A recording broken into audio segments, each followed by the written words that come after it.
Chapter 655.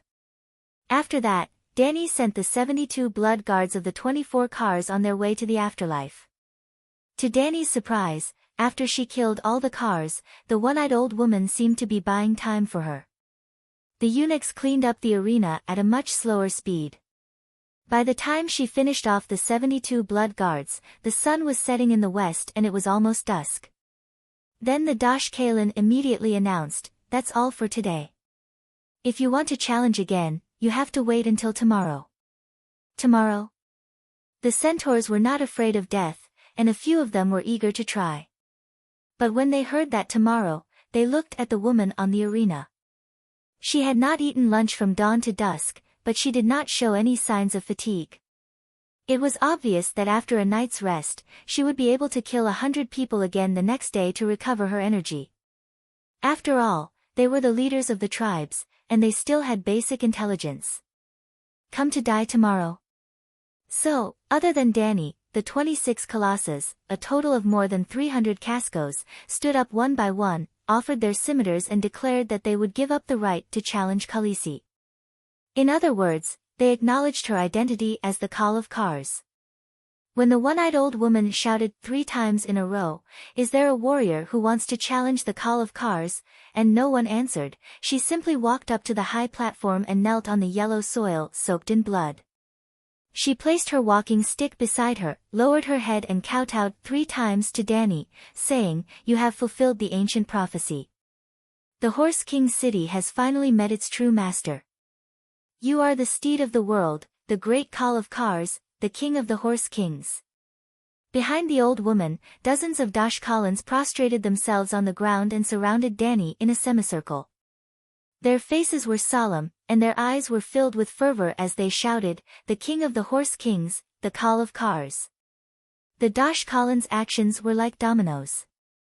Tens of thousands of centaurs and bazaar merchants gathered at the foot of the Mother of the Mountains, knelt on the ground one by one and shouted in unison, "The king of the Horse Kings, the Call of Cars." At the foot of the mountain, between heaven and earth, and even the grasslands of the Dothraki Sea, it was as if they were all shouting one name, Dany Rise, the Call of Cars. The sunset in the sky was washed away by the sound waves, revealing the last bright red light of the sun. It shone on the face of the only woman standing proudly with 2 swords at the foot of the goddess mountain. She became the first woman to unify the Dothraki Sea after the centaurs left the skeletal mountains. SSSS, SSSS, SSSS, SSSS, SSSS, right at this moment, 5 dragon roars resounded from the west. Some were loud and clear, while others were sharp and shrill. The grassland was vast and flat like the tranquil surface of the sea. The fiery red sun was like a bright red stage curtain hanging at the end of the world. It felt so close yet so far away. 5 black dots flew out from the red sun. The black dots grew larger at a speed visible to the naked eye and turned into 5 megalosaurus that were flapping their wings with all their might. There was a gigantic black dragon, a white dragon with silver scales, a green dragon that shone with emerald light under the setting sun, a golden dragon that shone with golden light, and a red dragon the size of a horse. The 5-colored megalosaurus all came to the grassland, to the Horse King city, to the Mother of Dragons coronation ceremony of the Horse King. Call of Calls. Blackie roared at the sky. It pierced through the clouds and cracked rocks, shaking the soul. SSSS, the other 4 dragons stretched their necks and roared together. The 5-colored dragons circled around Dany's head like a colorful crown. She held the hand of heaven and earth, crowned herself as the king with the 5 dragons as the crown. At this moment, all the creatures on the grassland, including the beasts and the people, were fearful and subdued. Yes, for this moment of glory, Dany had put in a lot of effort. When the calls in the morning were angered by her and went up to the arena, she felt that she was in the bag today. Hence, she summoned the 5 megalosaurus to help the dragon mother show off. They only roared a few times in the Horse King's city to let the centaurs know how powerful she was. Then, they flew back under the sunset. As for whether the 5 dragons' temporary departure from Slaver's Bay would cause their home to be stolen, first of all, Dany's pterosaurs were not fewer than the Alliance army. Secondly, from the time she came to the Horse King's city yesterday afternoon to the time she became the Call of Calls, it had only been 30 hours. The ravens had probably just reached Tolos and the news had not reached Borash yet. Moreover, before she went to the Horse King's city, the shapeshifters had already figured out the situation in the city. They knew where to raise messenger crows and had been monitoring. The centaurs were very honest. Even Bono did not intend to lead the enemy into the Horse King's city. But after Dany appeared, a few merchants in the western continent released the ravens. You seem to want to help me. Your eunuch wants to prolong the time between the duels. That night, the centaurs held a funeral for the 26 calls. 26 bonfires. Smoke and dust danced in the air. Heat waves rolled and the flames lit up the sky, casting mottled shadows on the faces of Dany and the old woman who was one step behind her. Great Call King, you have already killed all 26 calls. Other than helping you, what other choice do I have? The old woman said helplessly. She was a pure centaur, the Dosh Kareen of the centaurs. She was a priestess and a wise one. She had to be responsible for the future of the centaurs. If Dany unfortunately failed, the 26 colossus who lost their calls would fall into a super chaotic battle for the position of call. The centaurs would not die, but their vitality would be greatly damaged in this winter. What's with the prophecy of riding the steed of the world? You don't have supernatural powers, how can you make a prophecy? After becoming the Call King, Dany began to speak fearlessly. If the Emperor had to be careful when he spoke, then what was the point of being the Emperor? The one-eyed old woman's shriveled face turned red. She was not sure if it was her face or the light from the crematorium in the distance. Great Call King, I don't have wizard powers, but I can prophesy. I can see some illusions in the process of praying.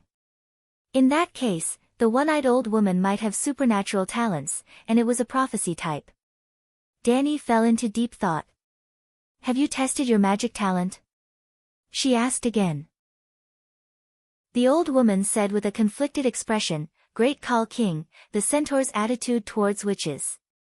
Don't come into contact with witches, and don't let witches touch you. This was a commandment that everyone knows among the centaurs. But the centaur's Call King was the strongest witches in the world. This has to be changed. There are so many people who know witchcraft in the world, how can we keep hiding? The change starts with you. I know the zebra people's moon chant secret technique, you can try it later. Dany said. Great Call King, I don't agree with your words. The old woman said solemnly. The zebra people have moon chant, but their achievements are not more brilliant than the centaurs. My prophecy is not accurate, I know this. But I don't rely on prophecies to manage the huge Horse King city, but more reliable wisdom and experience. You are not wrong, but the times are different, the future. Dany pondered for a moment and said, in the era of magic's decline, the wisdom of a normal person might be able to surpass the power of the Megalosaurus, but the future will enter a period of rapid development of magic. Seeing the confusion on the old woman's face, she sighed helplessly and shook her head, forget it. In a few years, when the long night falls, you will naturally understand. The appearance of the Megalosaurus caused the tide of magic to surge. Without a doubt, the demigod Megalosaurus's ability to drive the tide of magic was stronger. When all 5 of her dragons became demigods, the world's magic wave might return to the level of Valeglia's era. If a Megalosaurus became a true god, then, Dany was very active. After completing the Call's funeral, she immediately began to gather her troops and head south. At the foot of the Mother of Saints mountain, beside the Womb Lake. Near the Call's crematorium, Dany gathered the 317 Cascos and more than 80 Dosh Karens together for the first Dothraki assembly. Everyone sat on the ground, surrounding and uniting around Dany. Weren't there only about 40 Dosh Karens? How did it become more than 80? The extra ones were the wives of the 26 Calls who died today. Some Calls had more than one wife, so there were more than 30 widows this time. The widowmaker Dany. It was quite awkward to talk about it. During the day, Dany had just killed their husbands and many adult sons, and at night, everyone sat together for a meeting as if nothing had happened. She stood in front of the fire, trying not to look at the few old women with sorrowful eyes behind the group of old women. She faced the Cascos and said, "I can tell you clearly that the long night is coming, and Horse King City is too far north, it is not suitable for winter. We will go south in winter. If it wasn't for the war at Slave Bay, we would be at the lower reaches of the Rhone River, or in the vast land of strife," said a Casco. "In the past, we could go south to avoid winter, but not this time." Dany shook her head and asked, "Do you know about the long night?" The one-eyed old woman said, "That is the prophecy of the red-robed monk and the Asian wizard. If the long night comes, what plans do you have for winter?" Dany asked again. "What plans do the centaurs have? If it's cold, we will go south. If we lack anything, we will rob." In the front row, a Casco with a scar on his left eyebrow shouted. Dany looked at him carefully. He had a square face, 34 or 35 years old, with a braid that reached his hips and more than 20 bells. He was a fierce general. Well, it was too easy to judge a centaur's fierce general. As long as he was in his 30s, with long braids and many bells, he would definitely be a fierce general with both intelligence and courage. Without intelligence, he wouldn't be able to live to 30 years old. Without strength, he wouldn't be able to grow such a long braid and earn so many bells. "I have a plan." Dany decided not to guide him patiently. The centaur's brain circuits were different from hers. "Great King of Khal, please speak." The old woman said. "The allied army is besieging my city of Meereen. I want to lead all the roaring warriors south. First, I will destroy the alliance of mercenaries and slave hunters near the Raza River. Then, I will go to Meereen and test the allied army's elephant soldiers. Let's see if they are stronger than the centaur's 100,000 strong cavalry. To Meereen, to Meereen." The centaurs immediately became excited.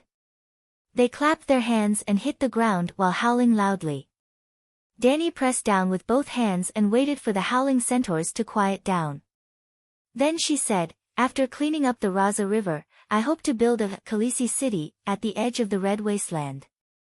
When I was young, I went to the Red Purgatory. It was hot and desolate. It couldn't support too many centaurs." The one-eyed old woman said. "Hee, it is now the Purgatory. When the long night comes, the once hot and dry Purgatory may become a paradise." The old woman frowned and thought for a moment before asking, "Great King of Khal, what do you plan to do?" "Actually, it's not much different from before. The old woman and your eunuchs will continue to stay here and manage this holy city. As the King of Khal, I will lead Kalassa south. I will race horses on the south bank of the Raza River and build pastures. The center of the pastures will be Khaleesi City." Chapter 656. After listening to Dany's plan to build the city, the one-eyed old woman immediately advised, "Great Cow King, centaurs cannot stay in one place for long.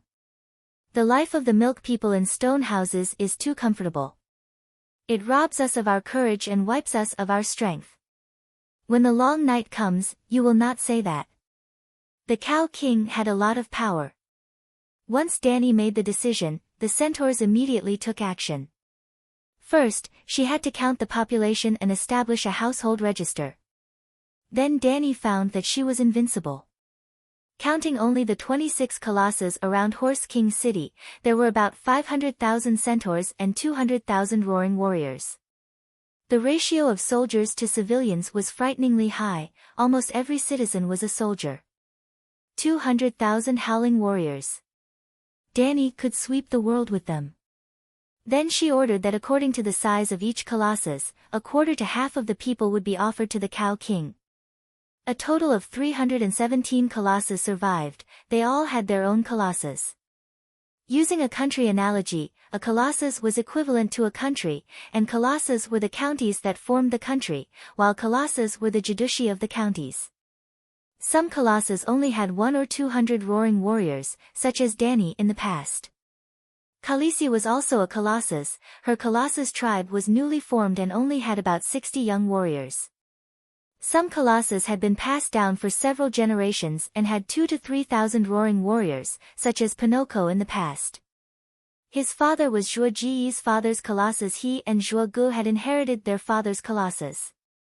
He himself was the strongest colossus under Zhuge Gu, with 3,500 roaring warriors. He was stronger than many of the colossus in the prairie.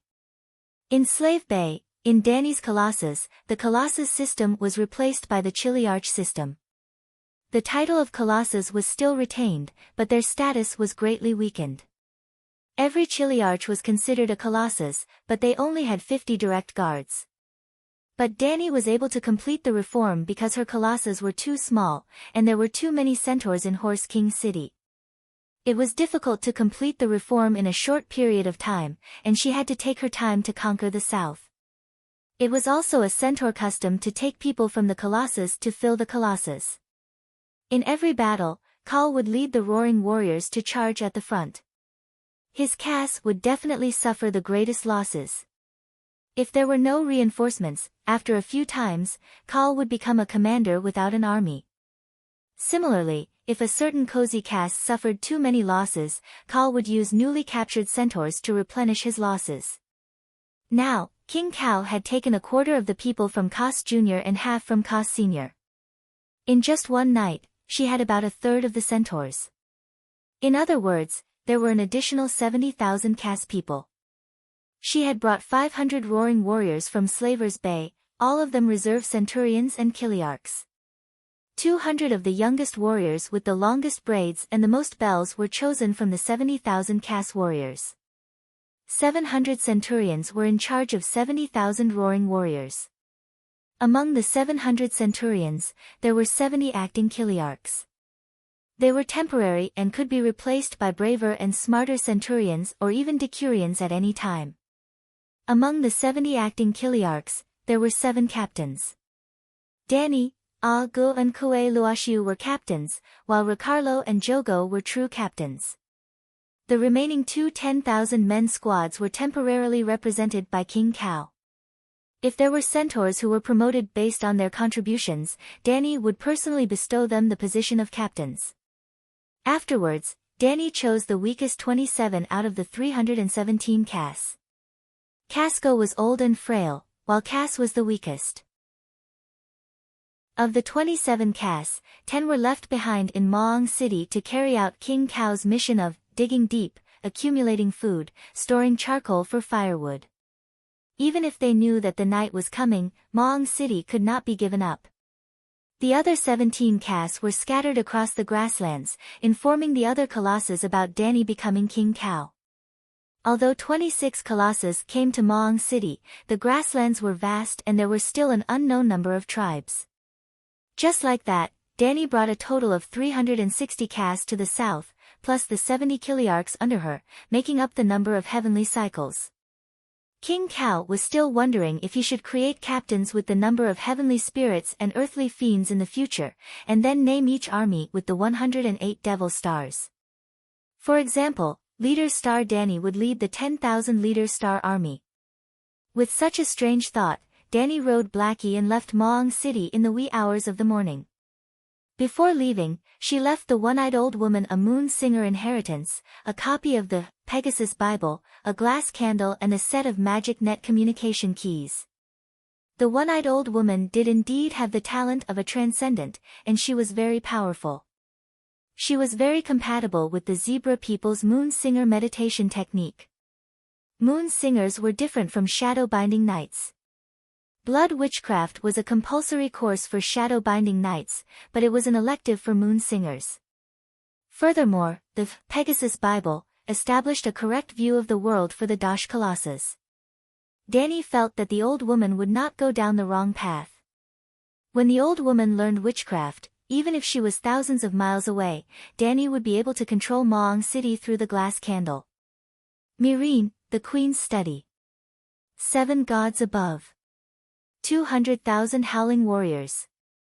Even the knights of the 7 kingdoms added together do not have that many, right? Old Yamant was on the verge of collapsing, as if he was about to faint again. Now I am completely at ease.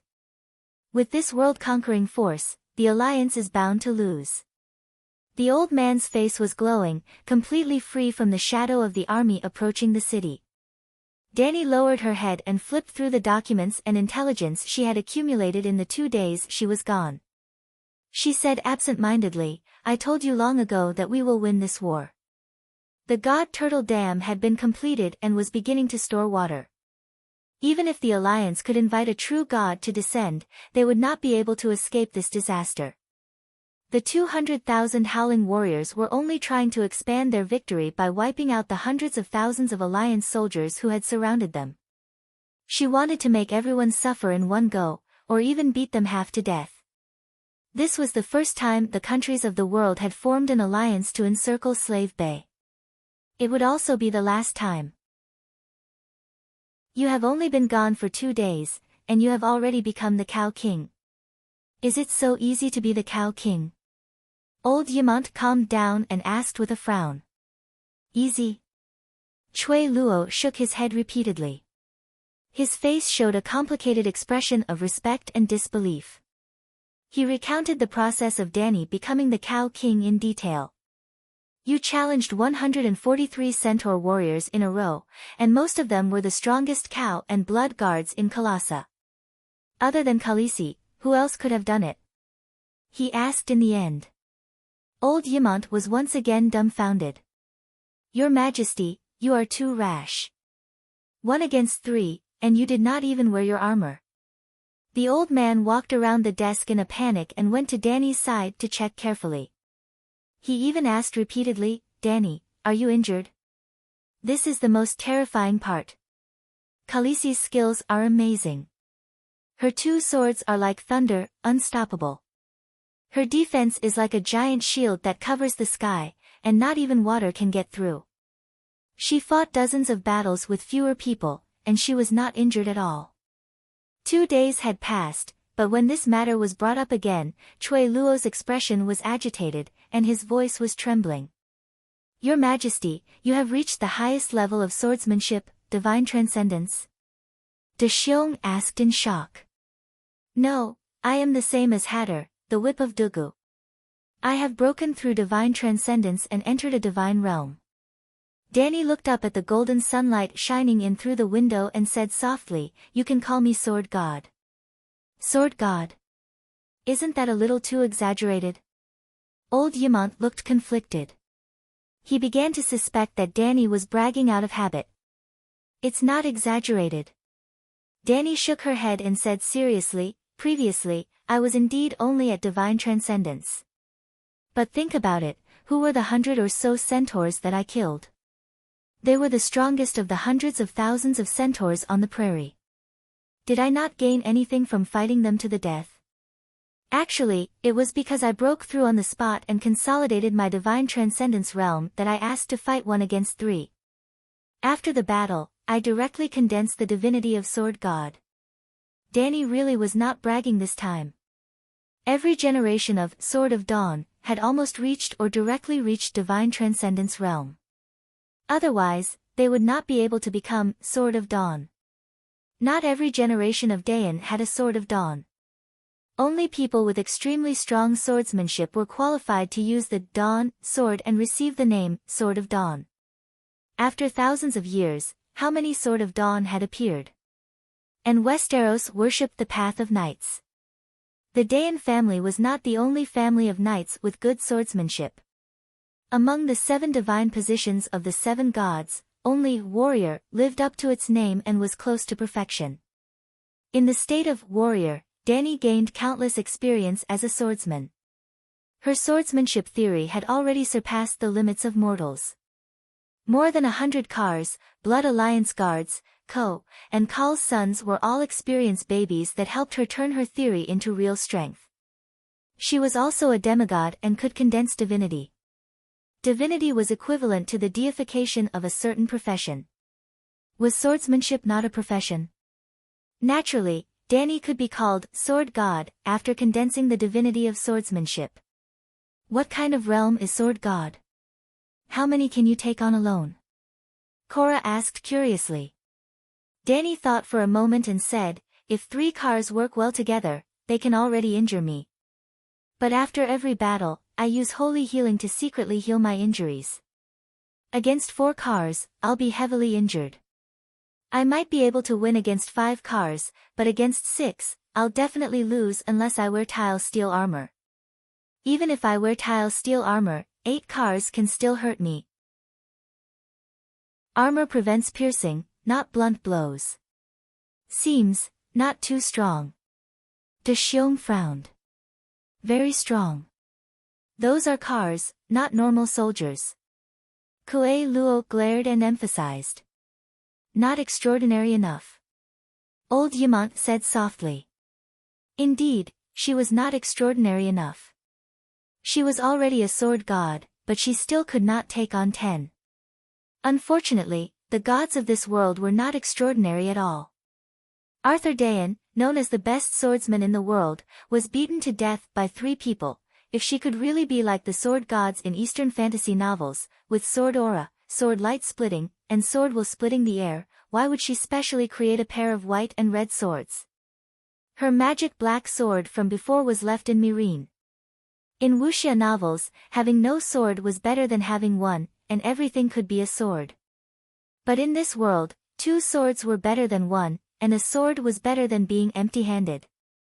A sword god without a sword might die at the hands of a normal person with a sword.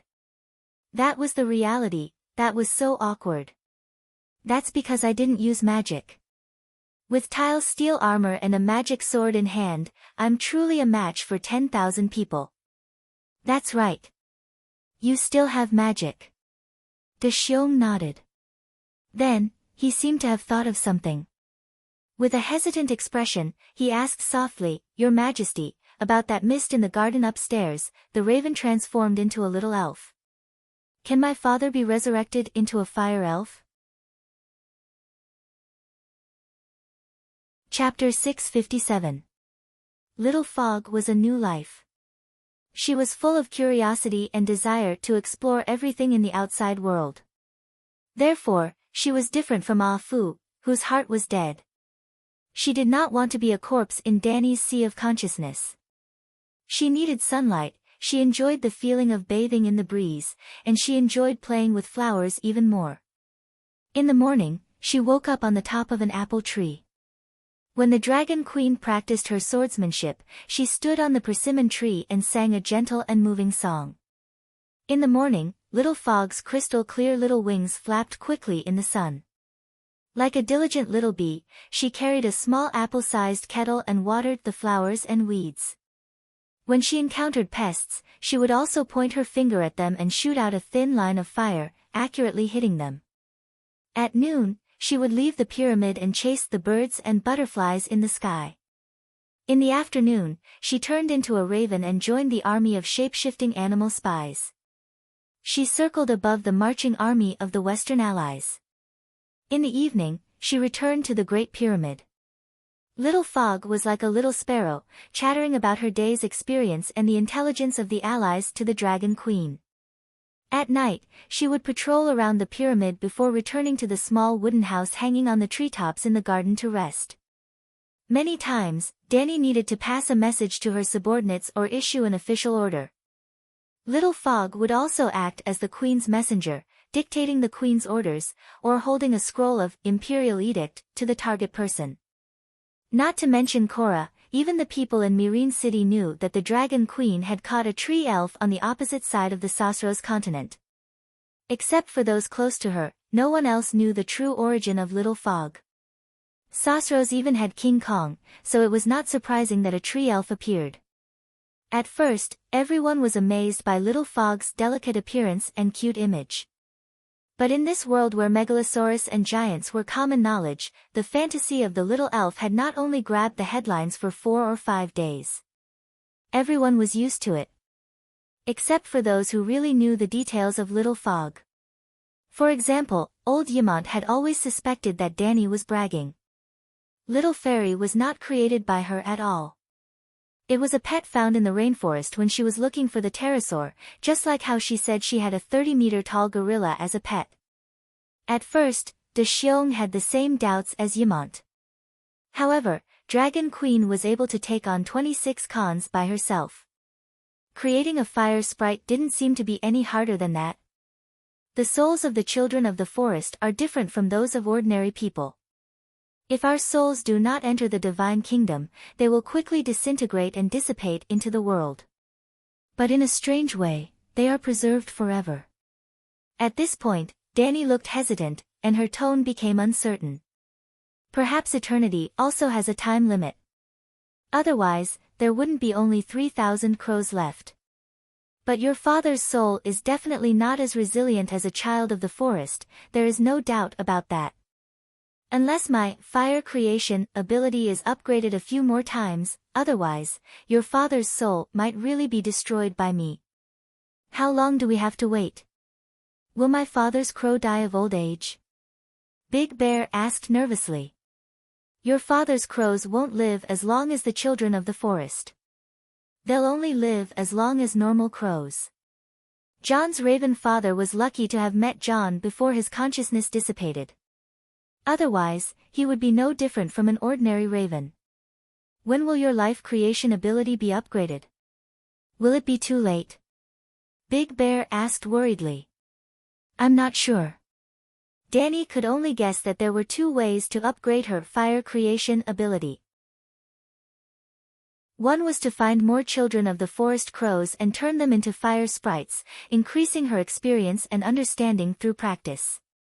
The other was to kill Sheep Egg and sing her song of fire.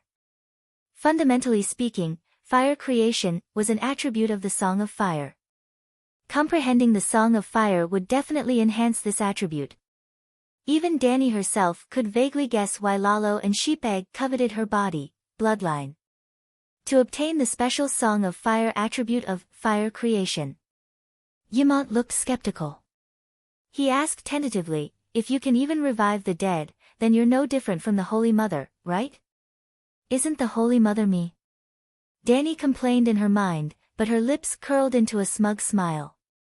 The Holy Mother can only revive devout believers who have just died and whose bodies are still intact. I, on the other hand, can make souls start a new life. In theory, I'm more advanced than her. Danny, you're the chief bishop of the 7 gods. Don't blaspheme the Holy Mother. Old Yamant's mouth twitched a few times as he advised her nervously. Old man, I'm also a deity now. Danny grinned. 200,000 roaring warriors, in groups of 40,000, went down the Raza River from the south of Horse King City. The Alliance army was not blind, deaf, or stupid. Everyone knew what this meant. 400 kilometers west of Mirin City, in a narrow man-made cave on a hill near the sea. The highest commanders of the Alliance Army's East and West armies were gathered together. Jenny was sitting at the head of an oval conference table near the inner cave.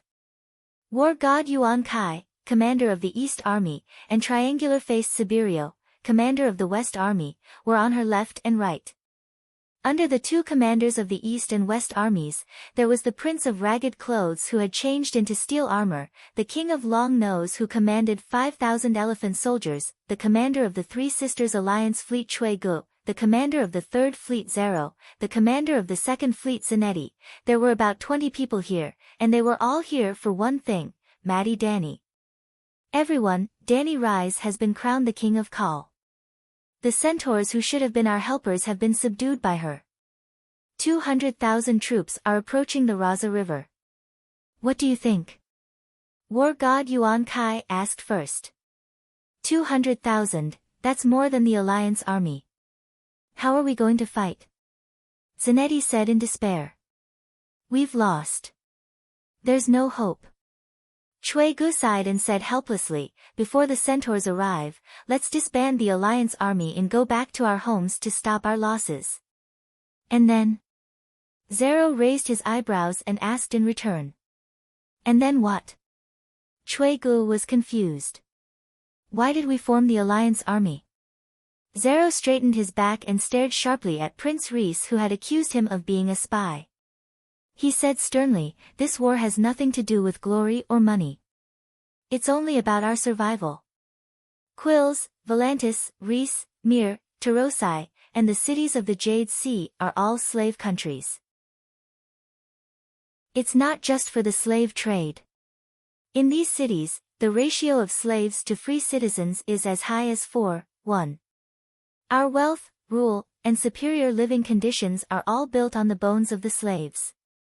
Without slaves, it's like a house losing its foundation, a forest withering its roots, and a river losing its source. Our glory will become a thing of the past. Either Danny Rise swears to give up on the plan to free all the slaves in the world, or we give up our current position as rulers. Otherwise, our conflict with her will never be resolved." Escape? Where can we escape to? If we don't get rid of her this time, when Slave Bay regains its breath and leads the Mother of Dragons guards to sweep through the cities, what city walls can stop the Megalosaurus? How many guards can stop 200,000 roaring warriors? When that time comes, what will happen to us? Are you willing to be like the nobles of Guise in Myreen's labor camp, losing your wealth and status, going to the mountains to mine and cut wood, and planting potatoes in the fields every day? Chui Gu said helplessly, "I understand what you're saying. Otherwise, I wouldn't have spent millions of gold to participate in this war. But against 200,000 roaring warriors, tell me, how do we win? Yes, we don't have the advantage to begin with. Now that we're weaker than them, our chances of winning are close to zero." Prince Chui Ji's words hurt our morale, but it's our only choice. The others were like loofah vines exposed to the sun in June, listless and without any fighting spirit. War god Yuan Kai also frowned. He was the commander of the East Army, and should be overseeing the Raza River. The reason why he traveled thousands of miles to participate in the alliance meeting was because he was the main target of the 200,000 roaring warriors. He looked at the expressionless prince in rags and king with long nose, then carefully checked Jenny's expression.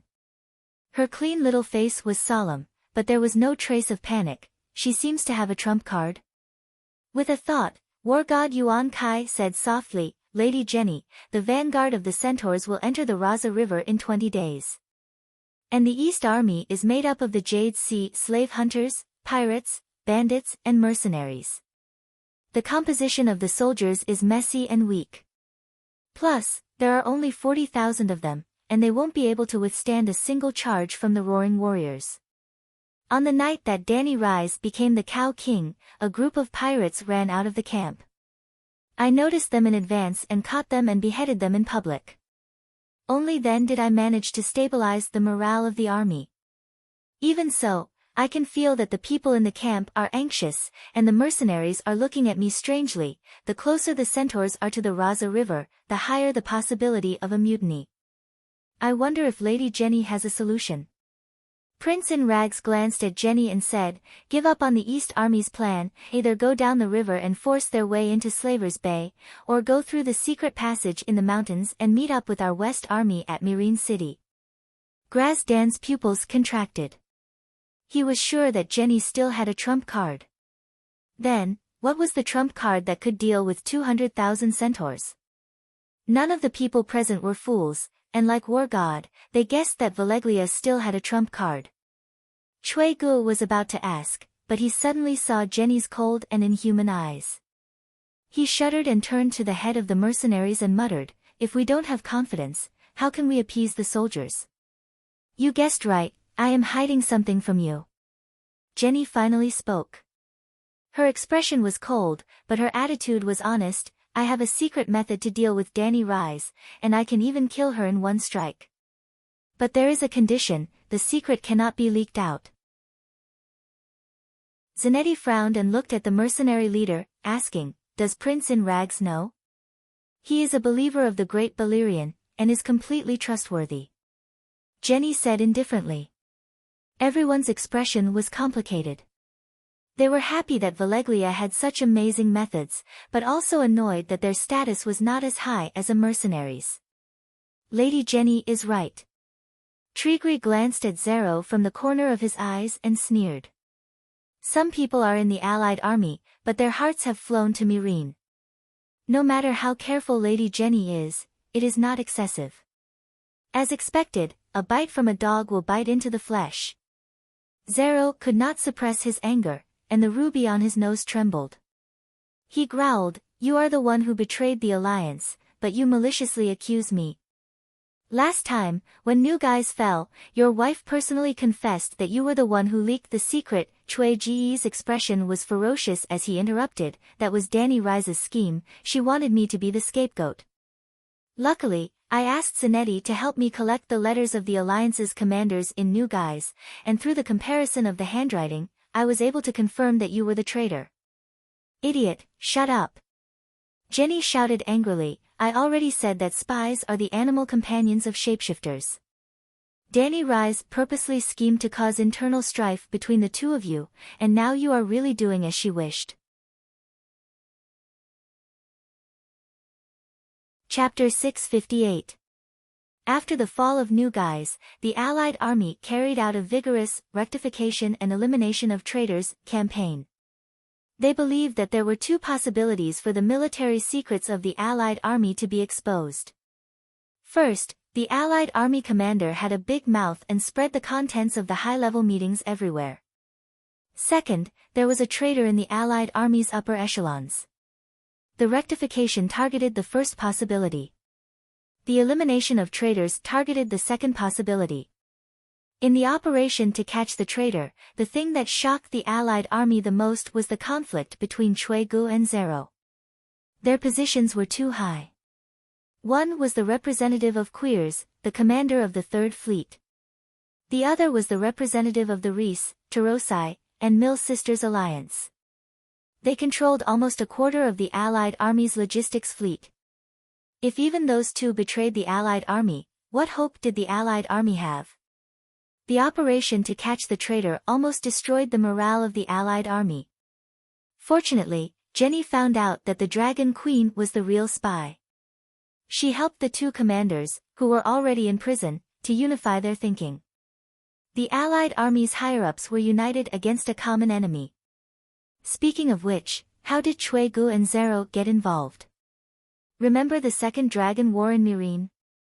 That was when Benny was ambushed by the Dragon Queen and destroyed by the Dragonslayer Horn. After that incident, the Allied army suspected that there was a traitor. War god Yuan Kai's suspect was Chui Gu. Chui Ji's way of getting to the top was unreasonable.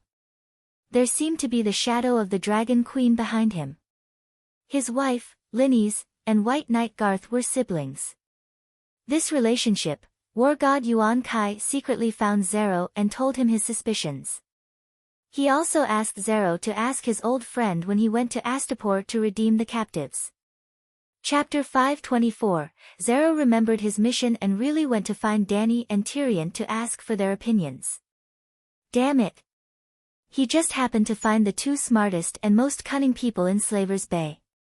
They were also plotting against him. They intended to send the winged dragon knight captives, who had a positioning system on them, back to the Allied army. Zero naturally returned to New Guise with the answer, Chui Gu is suspected to be a traitor. Danny also knew that Zero suspected Chui Gu. On the night of the surprise attack on New Guise, she had deliberately arranged for Danny C to go to Chui Ji's house to put on a show. The letter that Danny asked Chui Gu to copy was written by Danny, who asked Scholar to imitate Zero's handwriting and style. At the time, Chui Gu only felt that the handwriting was a little familiar. Later, he secretly found Zanetti, who was from Zingis and could be considered a local, and asked him to help him collect the letters and documents of the commanders of the Alliance. Finally, Chui Gu found the scapegoat Dragon Queen had arranged for him, the real traitor in the Alliance army, Zero. Zero was an old acquaintance of the Dragon Queen, a friend who had gone through life and death together. This was the reason why Zero had betrayed Saudi Arabia. In the beginning, Chui Gu remembered what Danny C had said, "You two aren't the only spies in the upper echelons of the Alliance." She didn't immediately report Zero. This was not a very smart decision, but it was a very safe one. Thinking about Qin Yongren, if he was as calm as Cui Gu, after discovering Lu Jianming's identity as a black cop, he would not have been shot in the head. But Zero took the initiative to drag him down with him. After Zingis fell, the commanders of the Alliance army who had escaped death started to look for the reason for their failure. Without thinking, even an idiot would know that there was a traitor in the army. Then, the first person Zero thought of was Cui Gu. He only needed to find Linnies to scare her, and Cui Gu was exposed. But from Cui Ji's point of view, Zero betrayed the Alliance army. Now that he was worried about being exposed, he naturally used him as a scapegoat. How could he tolerate this? He showed his cards. He directly revealed the cause and effect of the matter to the public. Dragon Queen framed him and made him fill in the hole for the real traitor. Speaking of which, it was quite logical. So, he and Zero were both arrested. Then, war god Yuan Kai was implicated from Zero, and Zanetti seemed to be Cui Ji's accomplice. Then, they investigated Grazidon and Zanetti. The entire upper echelons of the Alliance army were panicking. It would be strange if their morale was not low. If not for the sudden outbreak of the blood plague and the frequent activities of the shapeshifters, who knew how far the rectification and elimination of traitors movement would have developed. Later on, although the two of them were rehabilitated, they still had a deep grudge against each other. They even suspected that the other was a traitor, because they were traitors themselves. That's it.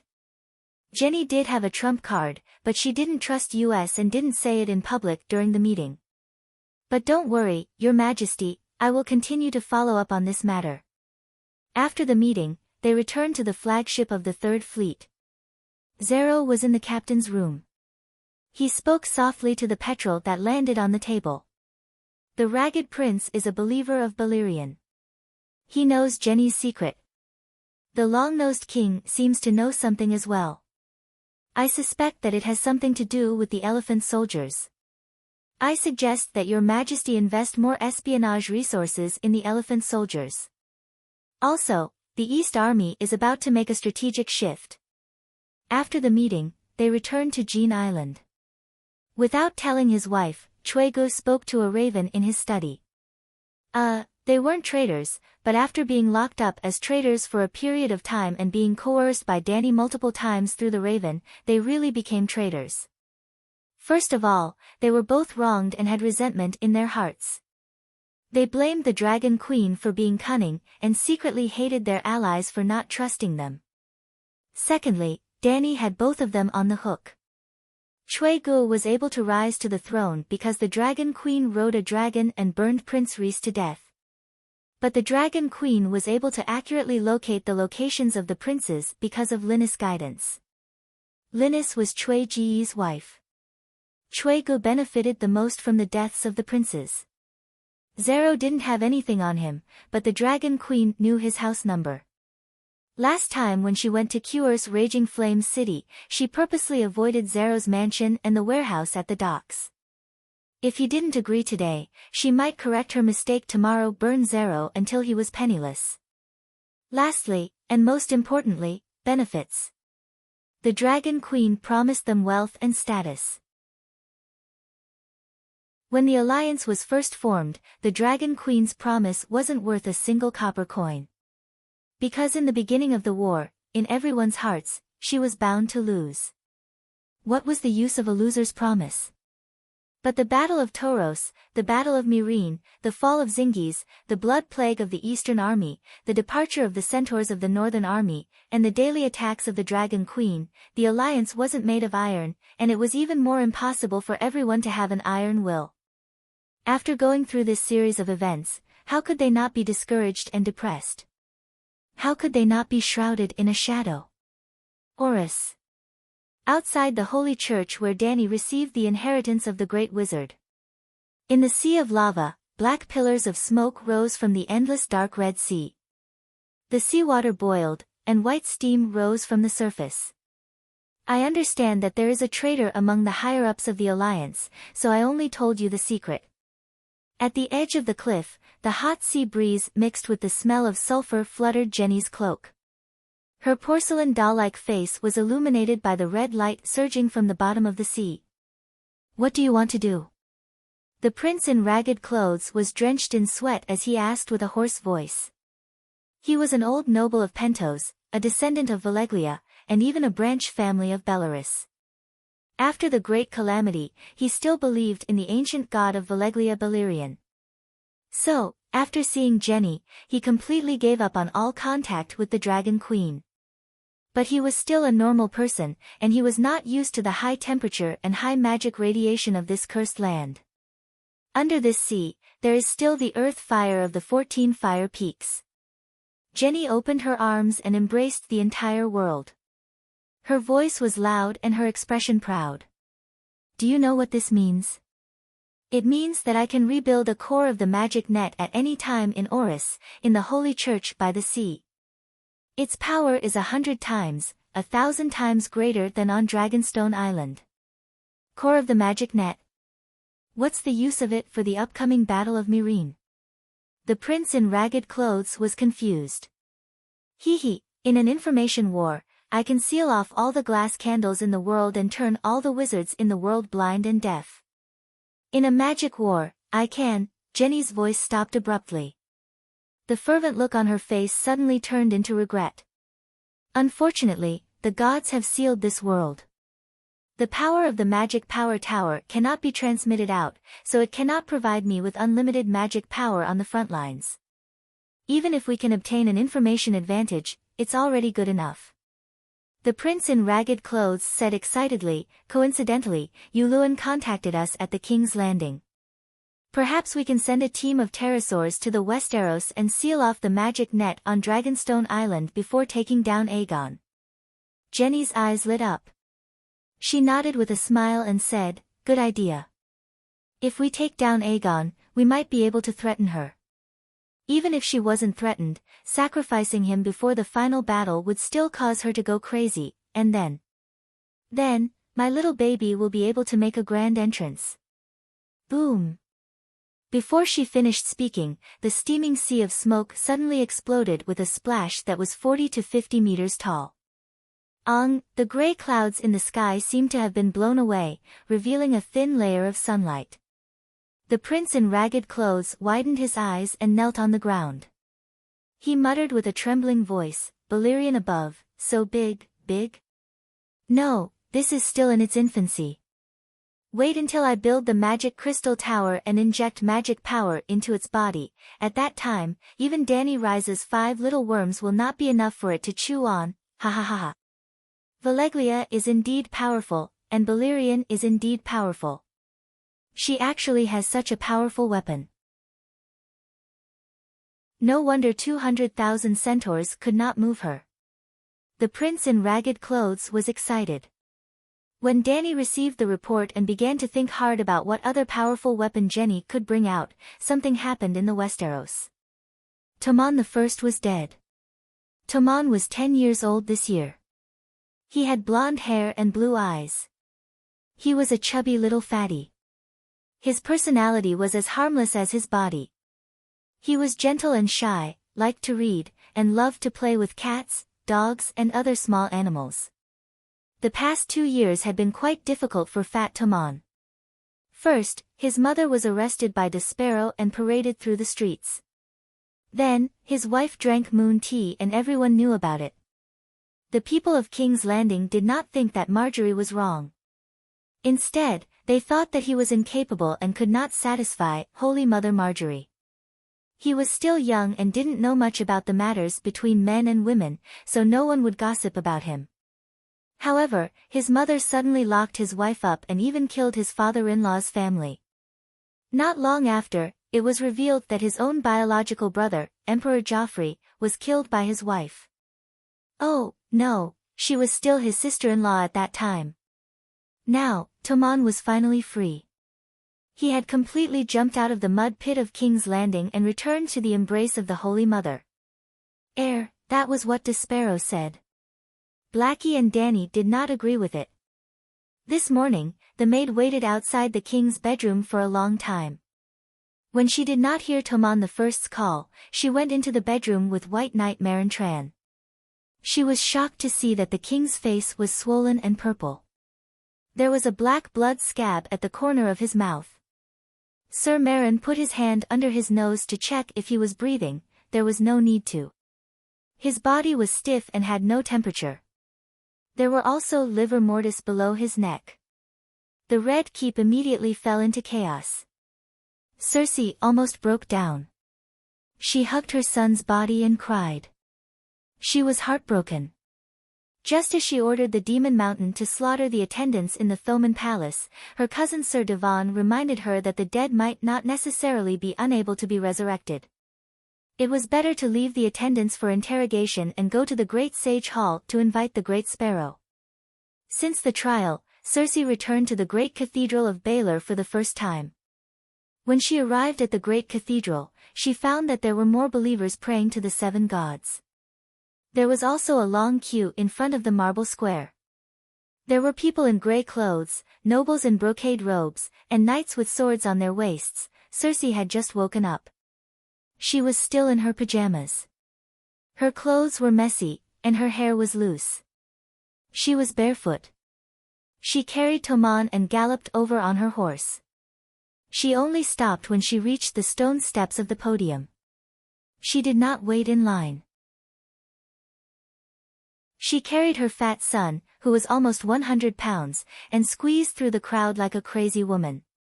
She shouted, "Chief Archbishop, Despero, help!" Despero was at the door of the Holy Mother. She pressed her hand on the head of a sick little girl and treated her. She did not know what illness it was. Anyway, the holy healing spell did not have any side effects. "Your Highness." Cersei's face was distorted like a crazy demon.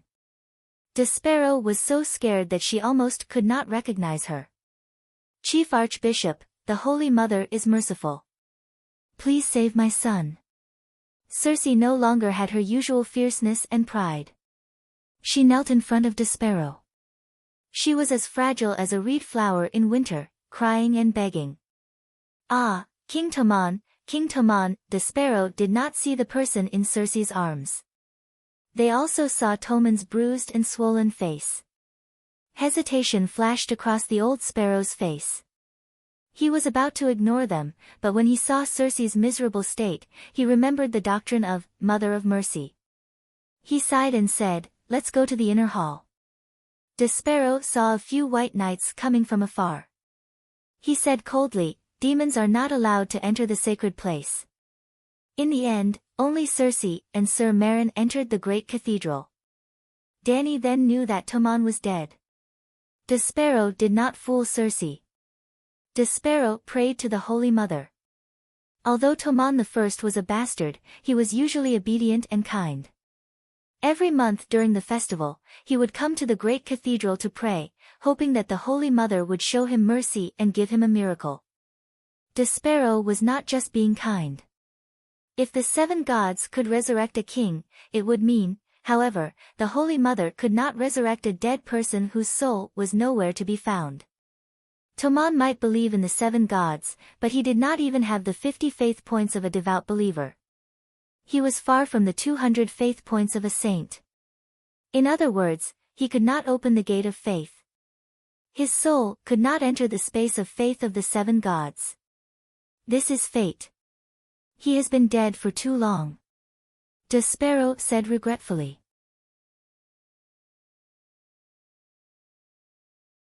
Chapter 659. Centaurs had a custom. If a child died before reaching the age of taming a horse, he would not be qualified to enter the Night Kingdom of the Horse God. Just like back in the Red Wasteland, Dany's Kos tribe had babies and old people who died. The old people had grass horses to ride and could follow Khal Drogo into the Night Kingdom. Babies could only be buried in the ground and did not even have the chance to reincarnate. In fact, in Westeros, there was a similar custom in the teachings of the seven gods. When a child died, his family would quietly bury him and let a stranger take him away. They would not be like an adult who would keep his corpse for 7 days, not the first 7 days of the Celestial Empire, which represented the seven gods, and invite guests to pay their respects. He is a child. Not long after his death, his soul was taken away by a stranger. He can no longer return to the mortal world.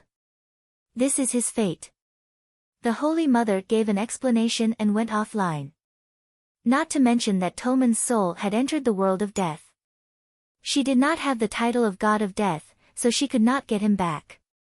Even if Toman was as devout as the great sparrow and his soul broke free from the pull of the world of death and entered the kingdom of 7 gods, the pool of faith, Dani could not revive him.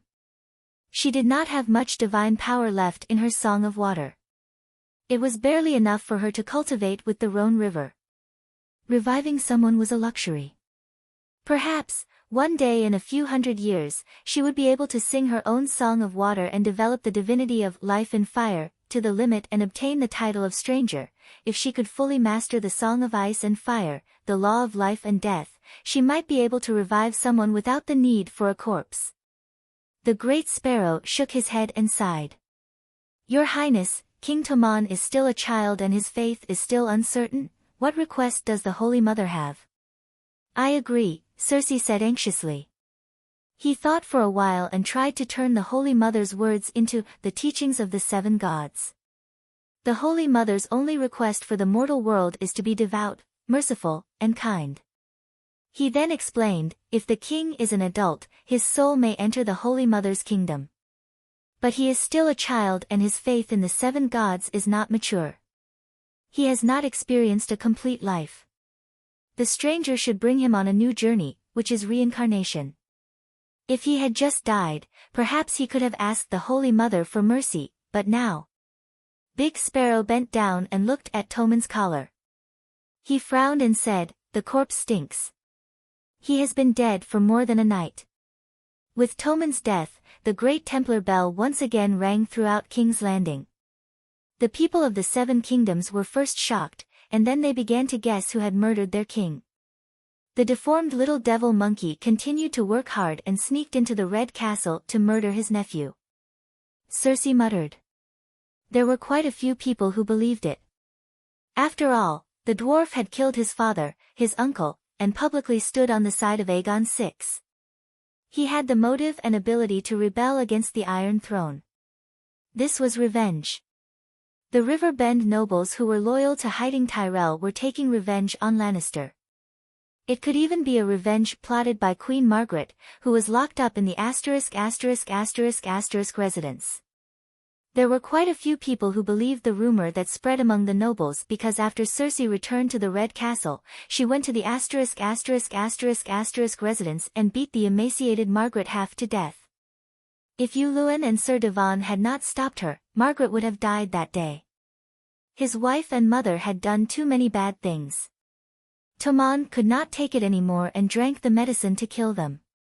This reason was widely spread among the people of the 7 kingdoms. The thoughts of the people were simple. If they were in Toman's position, they would have jumped to the Red Castle to be killed even if they ate bread and cheese every day. Yuluen was ambitious and wanted the Iron Throne, but King Toman stood in his way. Sansa muttered. He had the intention of inciting internal strife between Cersei and Yuluen. Even Tyrion and Dany had this suspicion. It was not that they had forgotten about Arya. But it was obvious that if Arya really went to the King's Landing, the first person she would kill would be Cersei and not the innocent fat Tommen. Only Yuluen would kill Tommen and protect Cersei. How to put it, they were not wrong. Tommen was actually murdered by Arya and Yuluen. Arya went down the mountain. She left the House of Black and White. But she did not betray the sect. Instead, she accepted a mission, go to the City of Knowledge and kill Dr. Wargrave. The Faceless could no longer stand the scholars' big mouths, especially Dr. Wargrave.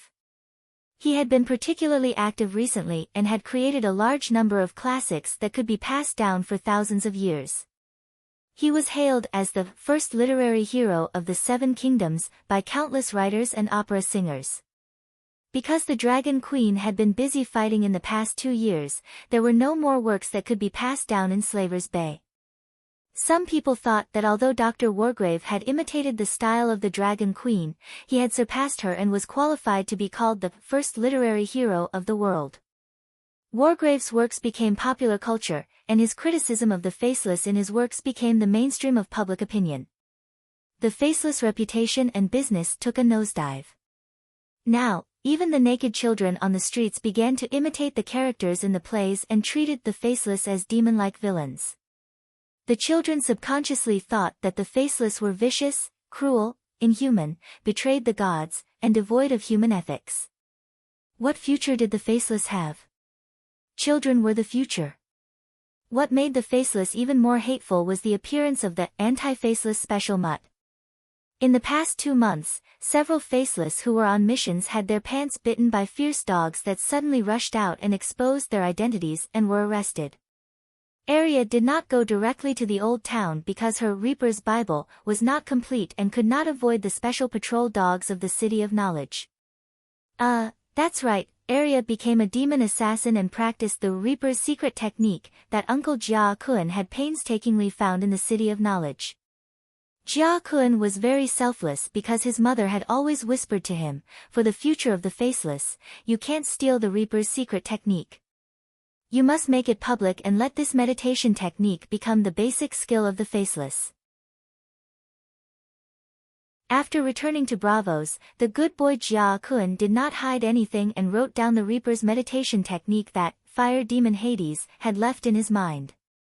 When the 108 runes of the meditation technique appeared, it caused a great sensation in the Black and White House. After careful observation, they were 100% sure that this was a magic inheritance on the same level as Valeglia's fire witchcraft. Moreover, it did contain the power of cold and death. Perhaps, it could really be as Fire Demon Hades said, condensing the Song of Death. The faceless were in high spirits. Of course, the faceless were not magic idiots. They had a good understanding of the transcendent world and knew that some of the meditation techniques had great side effects. For example, the Shadowbinder was afraid of light. For example, the unorthodox necromancers would turn themselves into something that was neither human nor ghost. Moreover, Fire Demon Hades had clearly said that practicing this meditation technique would turn people into the evil god of death. They did not know what the evil god of death represented, so they let the trainees learn it first. Arya was a trainee, so she became a guinea pig. Arya had a high talent and was able to learn it quickly. When I run the meditation technique, my mind will feel like a basin of cold water has been poured over it. My heart will be as clear as ice and I will not be surprised by anything. Arya told the kind people. Hearing this, the faceless were overjoyed. Wasn't this the realm that the assassins dreamed of? But the bigger surprise was still to come. The City of Knowledge raised dogs to guard against the faceless, so the Black and White House naturally did not lack anti-faceless special dogs. Recently, in Arya's training course, the Fierce Dog Alley challenge had been added. In other words, there were 18 pairs of fierce dogs with different degrees of sensitivity to smell and murderous aura. They were divided into 18 levels. Under the premise of not disturbing the fierce dogs, they had to kill the puppies in the kennel next to the fierce dogs to pass the level. Well, the kind people decided to use the 18 Fierce Dog Alley as the last test for the faceless. Originally, Arya could only pass 2 levels, but since she started practicing the death meditation technique, her breathing, body odor, body temperature, murderous aura, and emotional fluctuations were all weakened. Her assassination skills rapidly improved, and in just half a month, she passed the 17 Fierce Dog Alley. She said that she still needed more experience, and the benevolent man agreed. Arya also became more resistant to the cold. It had already begun to snow in Bravos, but she could soak in the frozen river for a day and a night. Moreover, when the magic power was running, her speed and strength would also increase. Well, this was very scientific. Deviant ghosts were clearly transformed from barbarian babies, but their speed and strength were beyond that of mortals. More importantly, Arya did not show any obvious side effects. Just like before, she was still cold and emotionless, like a death god who only knew how to kill coldly. This was exactly what the faceless wanted the trainees to be. How could the above not make the faceless ecstatic? No longer hesitating, all the faceless began to learn the death meditation technique. The death meditation technique and the original face-changing skill of the faceless were combined to form the sacred text of the Black and White School, the Death Bible. While happy, the faceless was also very regretful. The effect of the death meditation technique was super powerful, but the inheritance they received was not complete. There was only magic power, but no magic skills comparable to the death god. For this reason, they also deliberately looked for a master who was proficient in magic array to restore the magic pot where the fire demon Hades lived. The array master not only did not find any flaws, but also marveled at the unusual seal runes in the magic pot. He only said, "This kind of array was passed down from ancient times and has been lost for thousands of years. I didn't expect to see it today." Hearing this, the faceless treasured the magic pot even more. In order to gather the power of faith, they also placed it on the altar of the temple. The faceless and believers who entered the Black and White School would pray to it. Even Arya would kneel in front of the altar twice a day in the morning and evening. She would hug the magic pot and pout her mouth as she leaned over. She would kiss it a few times and recite a magic spell. Faceless ones are all, not everyone was qualified to kiss the magic pot. Arya was the first to master the Death Bible, and also the strongest. She could be regarded as the senior sister of the Black and White School.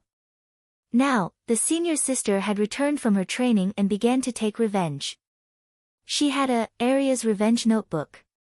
Cersei was on the death list, but Tommen was not.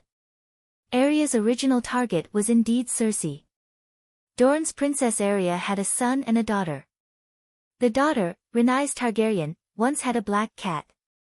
Every Targaryen yearned for the Megalosaurus from the bottom of their hearts. Rhaenys was no exception. But at that time, the Megalosaurus had long gone extinct. The little girl placed her longing for dragons on her little black cat and named it Balerion. When the King's Landing fell, the little girl was so frightened that she hid under her father's bed, wearing only a nightgown and hugging the cat. In the end, she was found by Tywin's knights and was dragged out to be slashed 50 times. She died, but her cat lived on until Arya followed her father south to the King's Landing. Arya often chased the one-eared demon cat in the Red Keep. The cat was very demonic and very human. It was also familiar with all the passages and secret passages in the Red Keep. When Arya returned, it became even more demonic.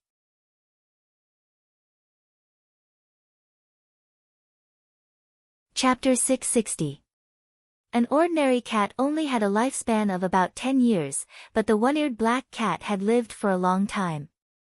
Some of the older guards of the Red Keep called it an old fart, because he had seen it during Aerys' reign.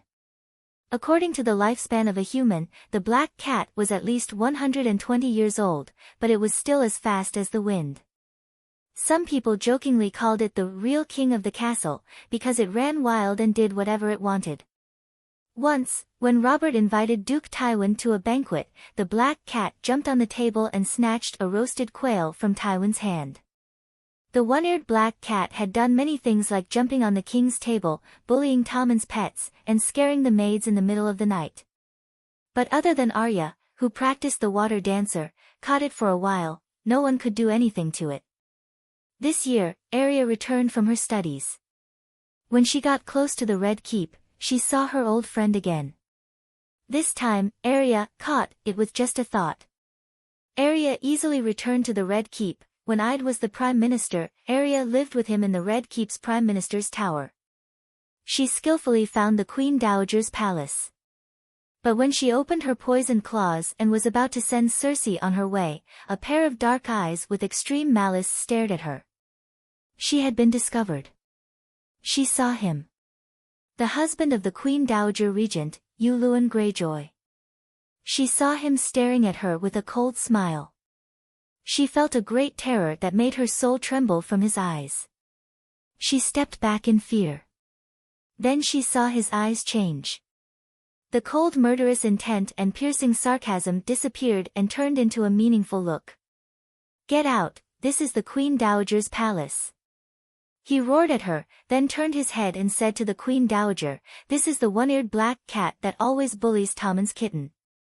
It usually goes to the king's palace in the east, but today it seems to have taken the wrong path and came to our bedroom. Maybe I should tie 2 anti-faceless dogs to the fireplace. At least they can keep this annoying black cat away." Queen Cersei glanced at her indifferently and muttered. She then continued to remove her makeup in front of the mirror. "Yuluen must have seen through my disguise just like the Dragon Queen, and he seemed to be able to heavily injure me, so why did he let me go?" With a head full of questions, the one-eared black cat jumped out of the window. Then, she remembered Yuluen's words.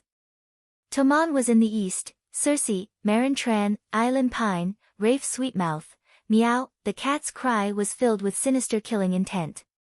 Because the soul of the cat was muttering a list of names of the Grim Reaper. She went to Tommen's bedroom. Standing on the balcony, she saw Tommen sleeping soundly in the inner room. She saw White Knight Meryn Tran guarding outside Tommen's door. Marlon Tran was armed to the teeth, his eyes sharp, and 2 dogs crouched beside him. There were also 4 guards with red capes and lion helmets patrolling back and forth in the corridor. The one-eared black cat stared at Meryn for a while. Then, it jumped lightly and landed silently in Tommen's bedroom. If it was before she learned the Grim Reaper's Bible, Arya would have hesitated because of the conflict between good and evil in her heart. But now, she did not feel much. If her heart was as clear as ice, she would not be shocked even if the sky fell, let alone the child of her enemy. She did not bite him. Instead, she put her purplish-black paw into Tommen's mouth. Fat Tommen even licked her paw. Meow, seeing Tommen's red face slowly losing its color, the black cat's mouth cracked open as if it was smiling. This was just the beginning. Tommen was dead, and Meryn Tran, who was responsible for protecting him, was thrown into prison by the furious Cersei. That night, Arya stood in front of Sir Meryn, who was wearing a prison uniform, with another face. She threw down 2 bronze keys and unlocked his shackles. She also returned Meryn's knight sword to him and said, "I am the disciple of water dancer Cilio. I am here to spar with you." Cilio was once the chief swordsman of the Sea King. He died under Meryn's sword. It was not that his swordsmanship was bad. It was just that he was Arya's swordsmanship instructor at the time. He only had a wooden sword for practice. But Meryn was wearing a full set of white knight armor. In fact, Cilio's wooden sword had killed a few golden robes in a one-versus-many situation. He had also stabbed Meryn many times, forcing him to retreat. But the wooden sword could not break through his defense. The golden robes were not wearing full armor. They were hit in the throat, cheeks and other vital points. After that, Meryn only managed to hit him once. The swordsmanship master who was comparable to Arthur Dayne died in an abnormally sullen manner. Today, Arya successfully avenged her master. She stabbed the sewing needle that Jon gave her into Meryn's heart. The White Knight did not even have time to draw his sword. In a naked battle without armor, the highly agile water dancer had too much of an advantage. Back then, Cilio was able to crush Meryn in swordsmanship. Arya had already surpassed him. The she-wolf girl handcuffed Meryn again. She even took out a dagger from her waist and stabbed it into the wound on the corpse's chest. Not long after, a piece of news spread from the Red Keep. For failing to protect the king, Sir Meryn Tran was killed as an apology. Arya continued to work hard and prepared to kill Cersei. She was not afraid of Yuluen. As long as she was not in the animal form of a shapeshifter, she was not even afraid of the Dragon Queen. Because she had cultivated the Reaper's Bible, her strength and mentality had changed. Then, Arya hit her head on a metal plate. After Tommen died, his body was placed in the Great September of Baelor. Cersei had a mournful expression. She held the coffin in a daze for the entire night. On a side note, the Great Sparrow did not refuse to treat Tommen's wounds. He also did not refuse to collect Tommen's body as a king. Because the one who crowned Tommen as king was the Great Sparrow himself, in the middle of the night, the king's landing was plunged into the deepest darkness. In the Great September of Baylor, only a few candles on the altar burned quietly. Under the statue of the stranger, Archbishop Matthew led a few nuns to recite the Book of the Stranger, praying that the stranger would treat the underage King Tommen well. The hall was vast and empty. The candlelight was not enough to drive away all the shadows. The one-eyed black cat sneaked in the darkness outside the candlelight. Its footsteps were light and silent. It was already close to Cersei's coffin. "Bastard, how dare you!" Archbishop Matthew suddenly turned around. His eyes were shining with golden light. The dark and empty Great September of Baylor was filled with white light in an instant. Meow. Ow. The black cat seemed to have been electrocuted. Its black fur stood on end and it fell backward. At that very moment, Arya, who was inside the black cat, felt a tremendous divine presence. It was as if a gigantic palm was crashing down on her. The pressure was even greater than that of the dragon queen she had met at the River of the Trident. Back then, Blackie had just learned magic, and it was still far from its current level. The next moment, her soul shattered and she left the cat spirit state. Cough cough cough. In a small and on steel street, Arya, who was sitting cross-legged on the bed, felt like she was hit in the face by a wooden club. She fell backward with pain in her 7 orifices and blood in her throat. In an instant, her ruddy face turned sallow. She was severely injured and fainted in a daze. At the same time, in the Great September of Baylor, Cersei looked around and asked, "What's wrong?" "That cat." Archbishop Matthew was also at a loss. He said hesitantly, "I felt an evil consciousness enter the Great September. I thought it was a demon." He thought it was the demon mountain or Yuluin sneaking in. Well, the people of the 7 kingdoms knew about Yuluin's blood sacrifice. They knew that he was an evil wizard. I didn't expect it to be just a cat. Archbishop Matthew had a conflicted look on his face. He felt the evil prying eyes approaching and subconsciously used divine judgment. Using Blackie's warrior's soul, he cast the true dragon's roar. This skill was not prepared for shapeshifters. It was mainly used to exorcise evil spirits for believers. At first, Dany only gave the big sparrow and the other saints the holy healing skill. Not long after, she derived the holy light skill from the holy healing skill. However, later on, whenever the big sparrow encountered any difficulties, she would pray to the Holy Mother and ask for help. If he could do it, Dany would design a divine art and teach him. After all, he would pay for it. If he could not do it, Dany would ignore him. He knew better and did not bother the Holy Mother with this problem. For example, Big Sparrow asked the Holy Mother if there was any divine art that could make rice grow in winter. The Holy Mother could not be bothered with him. In short, the priests were also transcendents. After Blackie usurped the position of the 7 gods, the priests of the 7 gods were no longer the pseudo-transcendents that were despised by the transcendents. Now, if a priest of the 7 gods went to the transcendents gathering, he would not be rejected. In fact, all the priests of the 7 gods who received the divine art were high-level devout believers. They were all big shots among the transcendents. Even the high priest of the Black Goat could become one of the top 3 in Volantis. Wasn't Blackie 10 times more powerful than the Black Goat of Korhor? Why was his high priest not a big shot? This was also the reason why Yuluin was not worried about Cersei spending the night in the Holy Church. Fine, they were all noobs. They had defeated the powerful Arya in one hit, but they did not understand what happened. 7 gods, Sister Daphne is dead. Matthew and Cersei were looking at each other speechlessly. Just as the atmosphere was awkward, the monks and nuns outside the Holy Church exclaimed.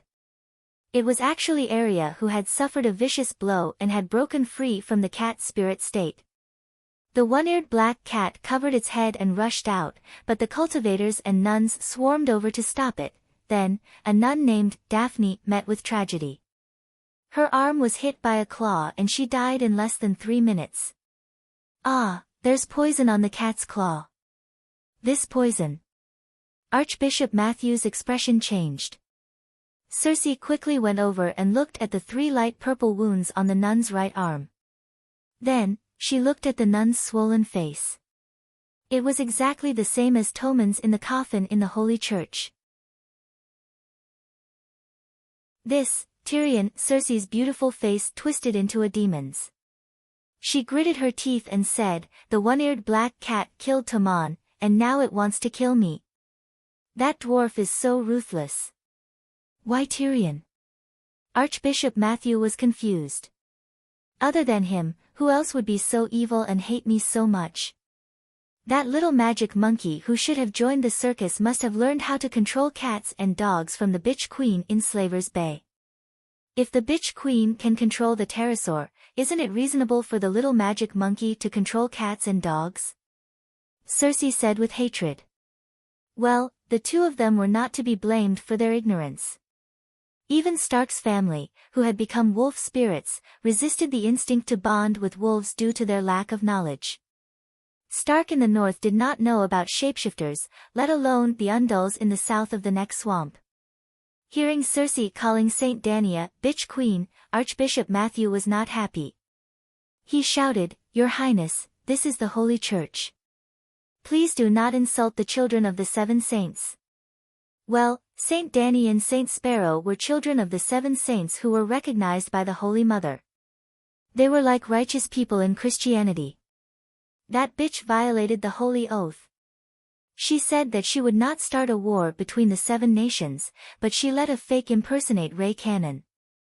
She even ordered Tyrion to kill my son.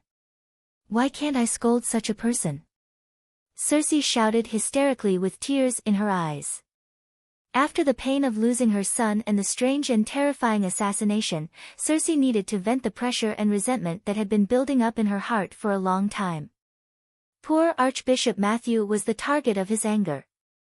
The innocent Danny was also implicated.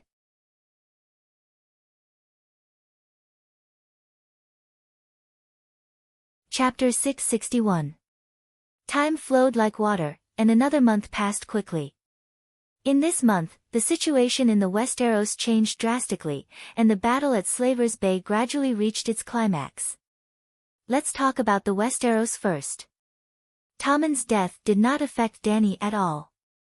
Whether Arya came out of retirement, or Yuluan wanted the Iron Throne, what did it have to do with her? But the king's death had a great impact on the people and the political situation of the 7 kingdoms. The King's Landing fell into a new round of turmoil. Circe wanted to be crowned as the true queen of the 7 kingdoms, and the Great Sparrow did not allow it. To this day, the fact that Lannister had stolen the throne of House Baratheon was as clear as day, and everyone knew about it. Everyone knew that Emperor Joffrey and King Fu Tommen were lions wearing Theon's clothes, and they were the bastards of Cersei and Jaime. Because Tommen was young, his political presence was weaker. The people and nobles did not like Cersei, but they were used to her troublesome rule. Therefore, it was not impossible for Cersei to be crowned as queen in Game of Thrones. Anyway, she was the regent for the past few years, and Tommen was Lannister. Anyway, the royal family was so rotten, and Cersei being queen did not make the country worse. This was a common view among the people and nobles. Therefore, when Cersei was crowned as queen, it did not cause too much of a stir in the King's Landing. But there was a custom in the Westeros. Only the king who was recognized by the church and had the archbishop put the crown on his head was the true rightful king. If Dany took the Iron Throne, she would have to kneel before the Great Sparrow, and then the Great Sparrow would put the crown on her head. Even Aegon the Conqueror had to kneel. Usually, the king, queen, princess, prince, and the 7 dukes would have to kneel and kiss the archbishop's hand when they saw him in the basilica. Dany could not stand it, so she made herself an archbishop. When faced with an unacceptable rule, one could either change it, abolish it, or change oneself to become the beneficiary of the rule. Obviously, it was easier to become the beneficiary. However, Cersei was a native of the world of ice and fire. She often knelt. She was used to kneeling since she was young. She was happy to kneel under the big sparrow and let him put the lion crown on her head with ear-length blonde hair. However, even if she wanted to kneel, the big sparrow would not allow her to kneel. Ordinary people were not qualified to kneel. Aegon also wanted to kneel. Back then, when Tomon's identity was in doubt, the Great Sparrow, who had just ascended to the throne, was unwilling to crown him. It was Cersei who personally found him and offered to restore the church's armed forces in exchange for the Great Sparrow to crown Tomon and waive the royal family's debt of 1,000,000 gold dragons. Don't think that the coronation is as simple as putting the crown on the king's head. Why would the king kneel to you? Why did the royal family kneel before the archbishop? Did he really think that they were lowly and liked to kneel? He was the king. There was only one reason: it was profitable. The archbishop represented the 7 gods, recognizing and protecting the legal system of the king. In other words, the monarchical power was bestowed by God, and the king was the destined person. Under normal circumstances, if someone wanted to rebel against Tomon, the Great Sparrow should stand up and call on the believers of the 7 gods to resist the rebels. Even if Aegon was suspected to have Saint Dany's shadow behind him, the church had never opposed Tomon's rule. The fact that they did not openly oppose Tomon's rule was the greatest support. Because Yuluen had lost his mind and worshipped evil gods, Cersei had betrayed the teachings of the 7 gods and raised demons, Demon Mountain. They should all be wantonly attacked by the 7 gods. When the Chinese saw the Western king kneeling before the Pope, they mocked them for not being as dictatorial as the Celestial Emperor. Little did they know that the Western king was also laughing. In a social environment where nobles and generals were all equal, how could the king be sleeping soundly while courting death? Cersei had lost all her children. In her heart, Messai in Slaver's Bay was almost tortured to death by the Dragon Queen, and had nothing to fear anymore. She was already known as the Mad King III, and now she could surpass her predecessors, becoming crazier and more ruthless. The Great Sparrow had always been firm in his beliefs. Recently, he was favored by the Holy Mother and became the child of the 7 gods. He had even died once. To be honest, he missed that heaven where he could cleanse his heart of filth. Thus, he became purer and was not afraid of death. How could they allow a woman who killed her husband, king, committed adultery, blasphemed, raised demons, and engaged in blood sacrifices? Yuluen's sins were also on her, to become the king of the 7 kingdoms. The conflict between the church and the royal family was about to erupt. Back to Aegon's true dragon alliance. Due to Sansa's request, Aegon changed his strategy and decided to send a cavalry to take down River Delta City. When they were only 2 days away from River Delta City, news of Tomon's death came. Tyrion was grieving over his nephew's death and guessing who the murderer was. He immediately suggested that Aegon turn around and head south, ignoring Wade Freyr. With Tomon's death, King's Landing will be in chaos. Furthermore, Tomon is the last legitimate king of Baratheon's dynasty. If you attack King's Landing now, you will meet with the least resistance. Tyrion advised Aegon. Just as Aegon was hesitating, Sansa said, "River Delta City is just in front of us. It will only take a few days. Since we have dragons, we can fight on both sides. The winged dragons are not invincible. I have already said that the enemy might ambush us with dragon-slaying crossbows. They might also invite the winged dragon knights to capture us. We cannot leave the main force and have to reduce the time we fly alone." Furthermore, looking at the unhappy Sansa, Tyrion wanted to say something but stopped. Furthermore, taking down River Delta City is just the beginning. You will definitely ask for more. For example, the nearby Winterfell, or the Rapid Flow City. However, she was no longer the lonely and helpless little girl in King's Landing. Now, she was his queen, the protector of the valley, Robert Arryn's guardian. The tens of thousands of troops in the valley followed her lead. She had Brittany and Blackfish Blinden by her side. Her wings were fully grown. The best uncle in the 7 kingdoms, Tully, was not as bad as he was described in Game of Thrones. He was not fooled by Jamie. Although he gave up Rapid Flow City, he also secretly released his uncle, Blackfish, Blynden Tully. Blynden escaped by jumping into the river. After Sansa regained her identity and married Aegon, he came over. Speaking of which, what kind of person was Blynden that he was worth introducing? He was Catelyn's uncle, the most qualified person to inherit the position of Duke of Rapid Flow City. He was Robb and Sansa's second grandfather, one of the top 5 generals in the Seven Kingdoms. He also had the resume of the Knight of the Blood Gate, served as the young Wolf Master's military advisor, and was the Grand Marshal of the southern border. The Knight of the Blood Gate was the title of the valley. He was responsible for leading the troops to guard the entrance of the valley. He was usually the most trusted person of Duke Aeron. With his help, Sansa was barely able to command the nobles of the valley. He was also the one who persuaded the nobles of Hejien to pledge their allegiance to King Aegon. He was also the one who served as King Aegon's cavalry commander and military advisor. If he did not have supernatural powers, after Aegon married Sansa, he would have connections, generals, soldiers, and territory.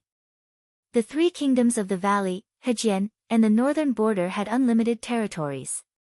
His Iron Throne was basically secured. It did not matter if Dwayne and Dany's aunt were willing to help. In the king's study in the Moon Gate Castle, Aegon rejected Tyrion's suggestion to immediately head south to King's Landing. "We'll split into 2. One will head north to River Bond City, and the other will head south to King's Landing. Our attack on River Bond City will not affect the movement of the Southern Army," he said. This was the plan from before. However, the situation has changed. We should give up on the slow approach of the main army. We'll directly head north to King's Landing with 3 horses per person. 3,000 Valley Knights will head north to Blood Gate and 2,000 Gold Knights, Tyrion explained. There are 15,000 lions in King's Landing. 10,000 River Knights are stationed outside the city. How can we win with only 5,000 cavalry? Aegon asked. The Great Sparrow will help us. There are also thousands of church forces in King's Landing. Moreover, I'm also a Lannister. I can convince some of the defenders. Why would the Great Sparrow help us? I'm not Cersei. I won't allow the church to intercept the treasury's tax revenue. I won't tolerate the monks seizing the royal family's gardens, mines, and other property, Aegon said seriously. You think my sister can tolerate it? I swear on my father's bones that she can't tolerate it.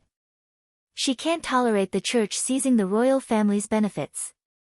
She can't tolerate the church's humiliation of her. She can't tolerate the Great Sparrow refusing to crown her. The Great Sparrow is helping us not because he likes you, but because he wants to choose the lesser of 2 evils. You only want his money, but my sister wants his life, Tyrion said helplessly. I don't believe Cersei is that crazy. Everyone saw the Holy Mother's descent. She dares to blaspheme the 7 gods. Aegon shook his head. Even he, a foreigner who grew up in the Rhone River, went to the Holy Church to pray every week. He was very devout. Would Cersei dare to risk the world's condemnation? One day later, around 2 in the morning, Tyrion, Aegon, and Sansa left Moon Gate Castle quietly. When the sun rose the next day, they landed in Blackfish Blyndens' camp. Yes, if Uncle Finger could think of inviting the Alliance to ambush Aegon, Tyrion would have thought of it too. His response was to follow the main group and move out late at night. The time was random. The army had crossbows. Even if 10 winged dragons chased after them, as long as they entered the range of the crossbow formation, they would win. Attacking River Delta City was much harder than Aegon had imagined. Frey was not stupid. He knew what he had done and how Queen Sansa would punish him outside the city. Therefore, they all fought for their lives. If not for the 2 winged dragons constantly throwing kerosene bombs, Blackfish Blyndens' army of 3,000 valleys and Hejien might not have been able to take River Delta City. They took a day to break through the city gates and another 2 days to clear out the 2,000 defenders in the city. When 1,000 captives were brought to the drill ground outside the city, Sansa rode on Lady's back and coldly declared, "Their hands are stained with the blood of the northern soldiers. None of them are innocent." Yes, Lady was the name of her striped winged dragon. In the end, River Delta City was bathed in blood. Other than the elderly, children, and women, even the coachmen did not escape. About 5,000 people lost their heads. More than 20 Frey's direct family members and more than 250 Frey's collateral relatives, regardless of whether they were old or young, were spared. Only 2 newborn babies named Dany were hanged and then fed to the pterosaur. Sansa forgave the babies but did not spare the Frey children. Was it cruel? At least, it was more merciful than Robert and Tywin. Aegon and Tyrion only frowned and did not object. Just because the Reyes family was disrespectful to Lannister, Tywin wiped out the entire Reyes family. Instead, the singer wrote Castim's Reign to praise this matter. The people of the Seven Kingdoms only respected Tywin.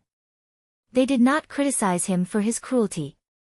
Because he admired Tywin's ruthlessness and decisiveness, Aerys even specially invited him to King's Landing to be the Prime Minister. Later, Tywin also gave him Castim's Reign as proof of their 20 years of friendship. However, Frey's family was not wiped out. Walter Frey also did not die. Frey had more than 20 direct descendants.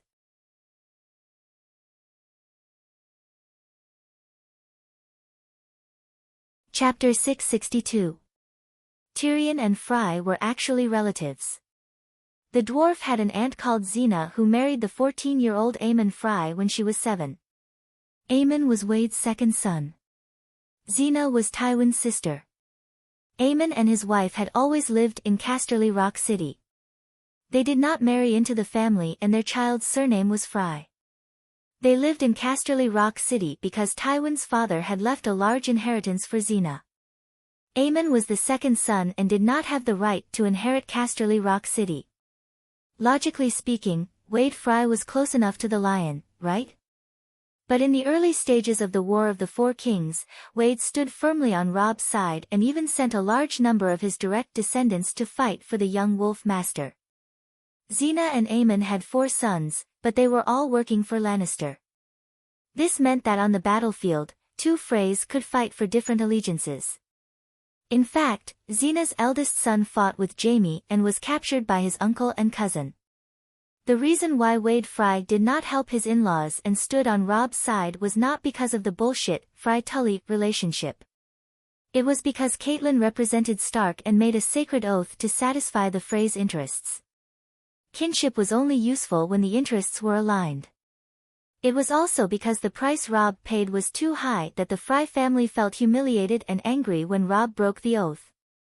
Well, Robb deserved to die. That was the final conclusion. After the War of the Four Kings ended, how did Lannister divide the spoils of war? Many territories in Hajian County that had lost their lords were distributed to Lannister or those who supported Lannister. For example, the one-armed hero Lancel became the Earl of Derry City, the most loyal member of the Dragon faction, William Derry's clan. It was said that when Robert was in power, the Derry family even secretly hung the true dragon flag in the castle. The biggest piece of the cake, Rapid City, was given to Aemon Frey. The Tully family's castle, Rapid City, became a branch of the Frey family. When news of Aegon and Sansa's decision to attack River Rapture City spread, Wade Frey began to move his family members. He moved most of his family members to Rapid City. He even ran away himself. Well, that wasn't an escape, but a strategic shift. Thus, after taking down River Rapture City, Sansa started to consider moving west to Rapid City, just as Tyrion had feared. Aegon hesitated. Look carefully. This is River Rapture City, this is Blood Gate, this is Rapid City, this is King's Landing. Tyrion slapped the map angrily, glaring at the queen with his misshapen eyes, one large and one small. I know you want revenge, he growled. Be reasonable. The Trident River Basin is even larger than Slaver's Bay. If we divide our forces, we are destined to achieve nothing. We might even be defeated one by one. Sansa's beautiful eyes flashed with cold silver light. She said confidently, "We have the pterodactyls. They can help us quickly."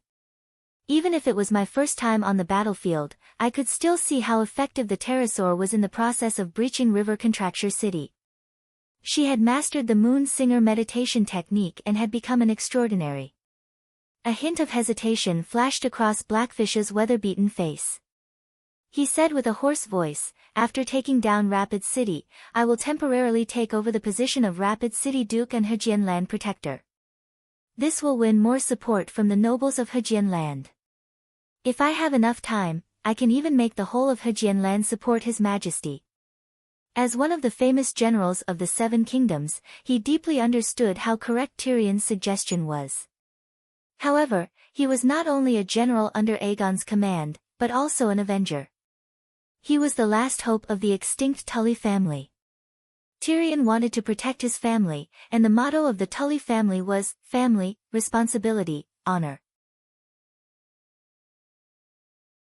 Blackfish's wish would only be more urgent and more intense than his. Tyrion shook his head and smiled bitterly.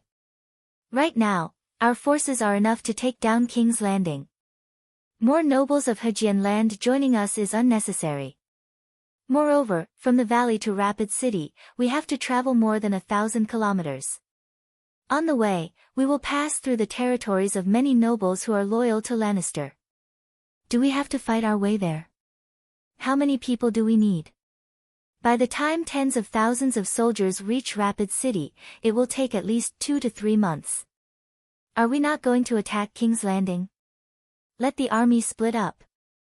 The pterosaurs can bring us away quickly," Sansa said. "Sigh, how many times have I said it? In the Westeros, the pterosaurs are not invincible. They cannot fly around randomly. I even suggest that from now on, other than when attacking a city, it is best for the pterosaurs to hide in the dragon caves dug out from the mountains," Tyrion said helplessly. Soon, they did not have to be conflicted. Or rather, they were even more conflicted. Before Robb's death, he had left behind 2 ministers, Count Gilbert Glover of Deepwood Castle and Count Mage Mormont of Bear Island. When they received news of Aegon's northern expedition, they rushed all the way to River Delta City. When she saw the 2 old ministers of Stark, Sansa was extremely emotional. Her eyes turned red on the spot. After the salute, the 2 nobles of the Northern Territory immediately expressed their admiration for Sansa's vengeance. They even looked at Aegon with gratitude and acknowledgement in their eyes. Then, Sansa brought them outside the city and circled the 3 pterosaurs twice.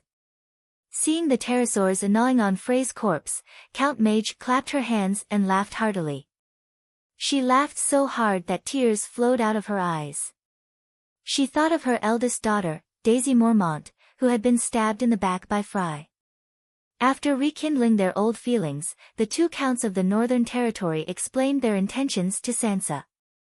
"First of all, Robb, the King of the North, did not choose you as his heir, but Jon Stark.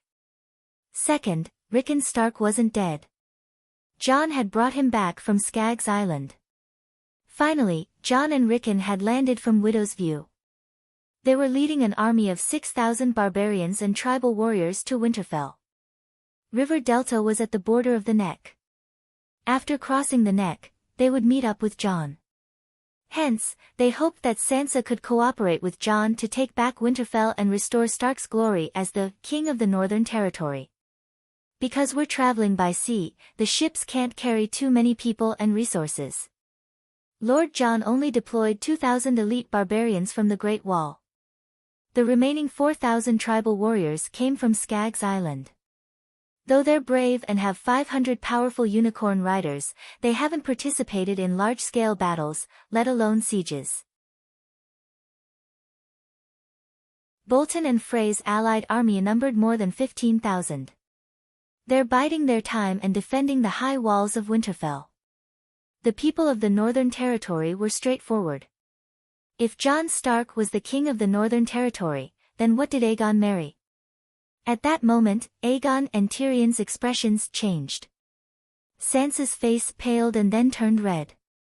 She looked at her husband in embarrassment. That pitiful look in her eyes was so pitiful that Aegon could not help but feel pity for her. Sigh. King Aegon's heart softened. He sighed helplessly and asked, "Is Duke John willing to pledge his loyalty to me?" The Northern Territory didn't have good news. Even his queen was kept in the dark. He couldn't blame her. He thought so. He was wrong. The Northern Territory didn't have good news. Many people south of the Neck didn't know the current situation in the Northern Territory. But Madame Stoneheart had been in contact with Lord Eel. How could she not know about Jon Stark? If Madame Stoneheart knew, Sansa knew too. The Bear Matriarch didn't hide anything from Sansa.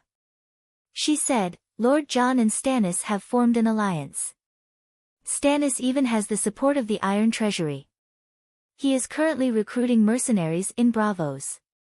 I heard that there are at least 20,000 of them." Melji was an earl after all. She wasn't a complete political idiot. She felt awkward when she said this. The atmosphere was awkward. Stannis, why is he still? Aegon felt as if he had been force-fed feces. He turned and asked the dwarf, "Why don't we go to the Northern Territory and get rid of Stannis before the mercenaries arrive?" The dwarf also had a look of disgust.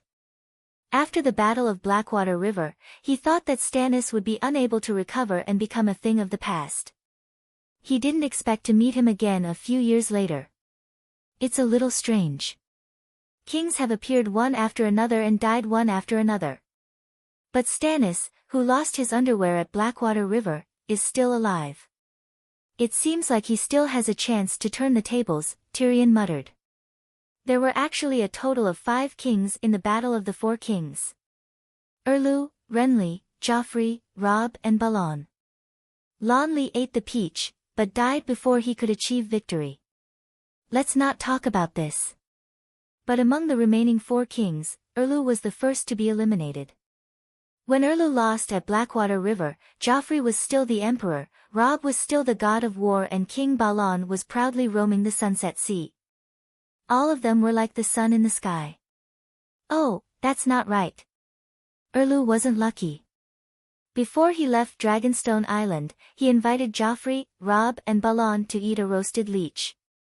He cursed the other 3 kings with the leech that sucked the king's blood. Sansa reached out and held Aegon's right hand. She comforted him gently, "My dear, I can convince Jon. The Northern Territory will be loyal to you. I swear." "What about Stannis?" Aegon asked with a frown. A cold glint flashed across Sansa's eyes. She said in a low voice, "We'll do as you say. While the mercenaries from Bravos haven't arrived yet, he only has 1,000 or so soldiers with him. He has an agreement with Jon, but not with us." Meiji and Gilbert looked at each other in shock. Was this still the naive Winterfell princess? Aegon looked at the dwarf with a questioning gaze. "This matter should be discussed at length," the imp said cautiously. The so-called "at length" meant that they would discuss it after consulting the Dragon Queen. Stannis isn't a problem, but he has a red-robed witch with him. Did you hear what the Dragon Queen said about her? A demigod. After Meiji, Gilbert and Blackfish left, Tyrion said to Aegon with a serious expression. "What can a demigod do?" Sansa asked nervously. "My aunt isn't a demigod yet, but she's already." Aegon's face was pale, and there was a hint of fear in his eyes. The Dragon Queen's battle scenes would make mortals despair. "Well, I'm already in despair," the dwarf said dejectedly. "Perhaps Melisandre isn't as strong as my aunt. Their magical specializations are different. My aunt is proficient in fire witchcraft, while the red-robed witch is proficient in curse magic." Aegon's face was even paler, and his voice was even softer. "Do you think she's already cursed me?" He looked at the dwarf and asked in a trembling voice. "She hasn't even seen you. How can she curse you?" Sansa asked, finding it ridiculous. Aegon thought for a while with a conflicted expression. He said, "My aunt once said that the red-robed witch is related to the deaths of Balan, Joffrey and your brother Robb. That can't be right." They. Sansa glanced at the expressionless Tyrion, and said with certainty, "At least my brother and Joffrey didn't die from the curse." "I'm not sure." "Ask my aunt," Aegon said helplessly. Sansa was very talented. She had only been practicing magic for a month, but she already had 1/3 of Marwyn's wizard power. The bull-necked magician blushed in embarrassment, and then his expression dimmed. He sighed repeatedly about how different people were. This was the first time Dany saw Sansa in person. She was indeed an elegant little beauty.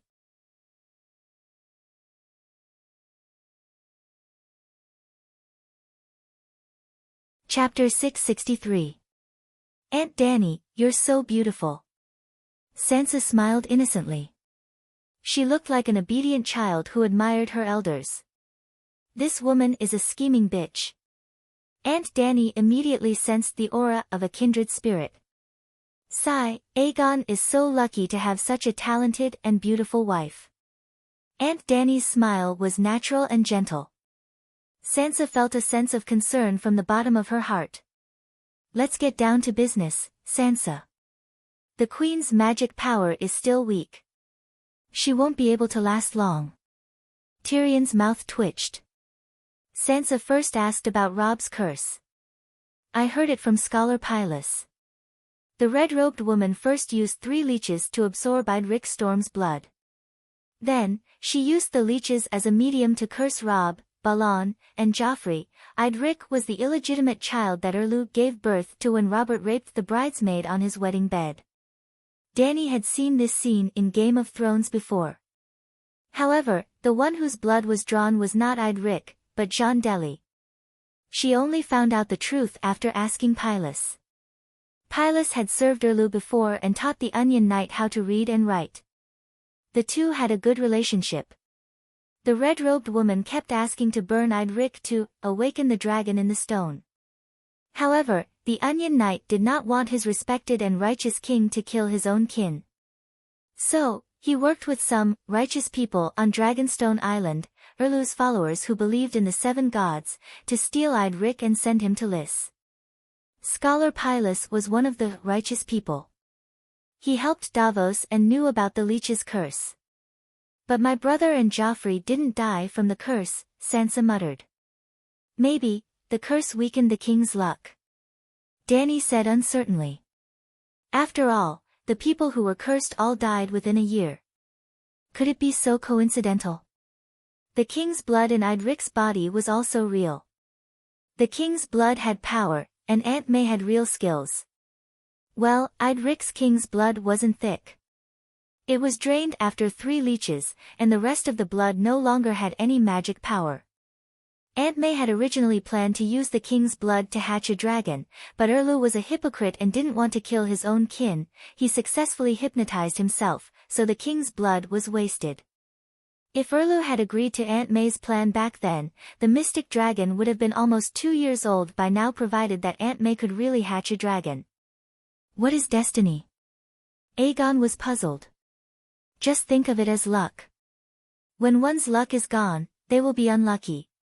Even their spiritual senses will be blinded, and they will do stupid things that they would never do normally. Joffrey and Robb really are. Tyrion pondered. But the red-robed woman hasn't seen my brother, nor has she seen Balan or Joffrey. Sansa still looked doubtful. Dany laughed and said, "Have we met before? How far apart are we now?" Sansa was stunned. She had met the Dragon Queen for the first time, and they were thousands of miles apart. Aegon glanced at his wife, whose expression was uncertain. Then, he told her about his plan and concerns about Erlu. Erlu versus Aegon, would it work? Dany felt that this idea was novel. But thinking about it carefully, it made sense. Erlu had a tenacious personality. He definitely wouldn't give up his pursuit of the Iron Throne, and his obsession with the power of a king. It made sense for him to curse Great Emperor Joe. Great Emperor Joe was sitting on the Iron Throne. But Balan only wanted to be the king of the Iron Islands, and Rob had clearly expressed that he wasn't interested in the Iron Throne. He only wanted the Northern Territory to be independent. Erlu couldn't tolerate them just because they claimed to be kings. Aegon had taken over Wind's End Castle and was still aiming for the Iron Throne. How could Erlu tolerate that? If Jon could take care of Bolton before the night arrived, Erlu would open the passage south to Neck Swamp. He and Aegon would have to fight sooner or later. Melisandre's magic power is growing rapidly every day at the Great Wall. I'm not sure what level she's at now, and I'm not familiar with her moves and the limits of her abilities. After all, she's not only a demigod shadow binder, but also Lalo's priestess. She can borrow Lalo's power. I think we should avoid provoking her as much as possible. Dany gave a more pertinent suggestion. Aegon was shocked. Auntie, you're afraid of her too. Dany smiled faintly and shook her head. You've misunderstood. To you, she's not to be provoked. To her, I'm not to be provoked either. Ah. Aegon was stunned. He said carefully, then can you help? Impossible. Dany's face showed some displeasure, and her tone became impatient. Do you know what's going on at Slaver's Bay? The vanguard of the Alliance has already set up camp 50 kilometers away from Meereen. I have to stay in Meereen every minute and every second. Also, I swore a long time ago that the Eternal Night was coming. I wouldn't start a civil war between the 7 nations. Besides, Melisandre is an important force against the other ghosts. But, what if she curses me? Aegon asked worriedly. If you're afraid, come back to Slaver's Bay. No one can curse you. Or stay in Wind's End Castle and don't go out. You should know that from the beginning, I didn't agree with you going back to the Westeros to fight for the Iron Throne, Dany said calmly. If he doesn't fight for it, will you help him sit on the Iron Throne? Sansa suddenly asked. No. Dany looked at her deeply and said directly, I swore that the one who ends the Eternal Night will be king. Even if Stannis fulfills his oath, I will still support him to sit on the Iron Throne. So, Aegon will never be king of the 7 nations if he stays at Slaver's Bay. Sansa frowned. The time is not right. Winter is coming is the motto of your Stark. Don't you understand the meaning of the Eternal Night? Aunt, you're the only one who's worried about the Eternal Night, Aegon said irritably. The Westeros now, the former commander-in-chief of the Night's Watch has given up his responsibilities and swore to avenge his family. Stannis is called the Savior. Why isn't he at the wall? Why is he fighting for the Iron Throne? Luwin and Cersei at the King's Landing. Who cares about the Eternal Night? Even among the nobles of the 7 nations, how many of them are truly worried about the Eternal Night? Hee, soon, you'll complain that I don't care enough about the Eternal Night. Dany laughed coldly and turned off the communication. Sansa put down the glass candle and looked at Tyrion, who was deep in thought. Then, she looked at Aegon, who was embarrassed. She suddenly said, it seems that she doesn't care about you as much as you said. Aegon's expression became more and more unnatural. He stuttered, she's a true knight who cherishes her honor and keeps her oath. So, let's not go to Winterfell. We'll go south to the King's Landing as planned. Tyrion interrupted him with a serious face. Aegon did not respond. Sansa said unhappily, are we going to run away forever? Stannis has the support of the Iron Treasury and is recruiting mercenaries in Bravos. If we don't get rid of him now, are we going to wait until he leads tens of thousands of mercenaries to the Neck? Mercenaries won't do anything. Tyrion shook his head and sighed. If Stannis leads foreign mercenaries into the Westeros, the nobles of the 7 kingdoms will unite and oppose him. Sansa glanced at Aegon and said, didn't His Majesty use the Golden Legion to take down Storm's End Castle? The Golden Legion is very special. The core members are mostly descendants of Westeros nobles. In fact, many of them are recognized as proper knights by the nobles of the 7 kingdoms. Knights were conferred by the knights. The first generation of exiled knights would confer the title to the next generation, and the next generation would confer the title to the next generation. Therefore, after 100 years, the core members of the Golden Legion were still the most proper knights.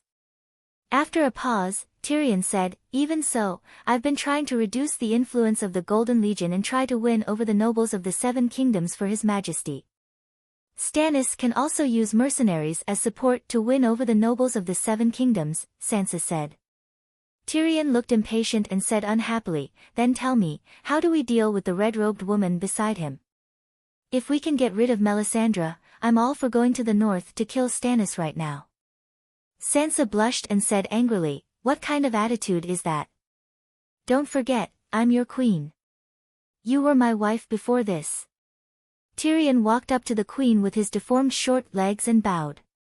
With a helpless expression, he said, "My apologies, Your Highness. Although the little devil is rude, his words are very reasonable." Aegon said something fair for his old friend. If the red-robed woman is so powerful, why would Stannis be defeated at King's Landing? Why would he be trapped in the Wolfswood and almost have his entire army wiped out? Sansa said angrily. Aegon was stunned when he heard this. He turned to Tyrion and said, "You were the one who defeated Stannis back then. How did you do it?" Tyrion's ugly face twisted and said, "To tell you the truth, I dared to fight Melisandre alone back then. Now that I think about it, I'm scared. The ignorant are fearless. The key is that you won despite being outnumbered," Sansa said with a complicated expression. She was at the Red Keep the night Tyrion won the battle at the Blackwater River. Cersei lost her fighting spirit and sat on the Iron Throne with Tommen in her arms, ready to drink the potion and kill herself. Sansa, who was only 12 years old, was strong and brave. She took the queen's place and comforted the frightened noblewomen in the palace. "If you can win once, why can't you win a second time?" she encouraged him. The more I know, the more I see, the more cowardly I become." Tyrion touched his nose and said dejectedly. The king might hide his secrets from the council ministers, but he would not hide them from the captain of the king's guard. Therefore, Brittany stood behind Sansa and listened quietly. Seeing that they seemed to be in a stalemate, she stepped forward and knelt in front of Aegon on one knee. "Your Majesty, I'm willing to solve this problem for you." "How do you want to solve it?" Tyrion frowned. Clang! Brittany drew the Oathkeeper sword from her waist. The dark red ripples on the blade flickered coldly under the candlelight in the room. "You said that steel weapons can kill any evil beings." Aegon shook his head with a bitter smile and said, "Not to mention evil beings, even demigods can be killed. Steel is the nemesis of all supernatural powers." My Aunt's White Knight. Sir Barristan, Sir Mormont, and even my foster father Clinton have all used steel swords to kill gods.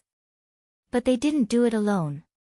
My aunt and the Megalosaurus were the main forces. "Brittany, it's good that you have the heart, but I can't let you die for nothing. Kill gods. Really?" Sansa's eyes widened and she stammered, "How? How can there be so many gods? My aunt is still Khaleesi of the Grasslands. She has the same bells as the centaurs. Jichili prepared them for her. There are several steel bells that represent the killing of gods. There shouldn't be any mistake. Back then, she was only 15 years old and didn't know magic. Didn't she also kill immortals? Oh, I almost forgot. She recently became the Cow King, 200,000 roaring warriors." Aegon's eyes flashed with envy, and his tone was full of reverence. Sansa was also shocked for a while. She glanced at her husband and said coldly, "She won't help you." Aegon's expression changed, and he said in an unnatural tone, "One family has two branches. I announced it as soon as I came to the Westeros. It's natural that she won't help me, Your Majesty, I'm willing to try." Brittany's rough round face was full of determination, and there was deep hatred and determination in her eyes. "I swore to avenge His Highness Renly. For him, for you, for Queen Sansa, I'm willing to take the risk." Tyrion glanced at the red dragon armor on Aegon's body, and a glint flashed in his eyes. He said, "Maybe, there's a chance."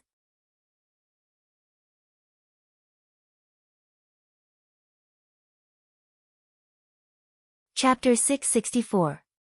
The sky was vast, and the wilderness was boundless.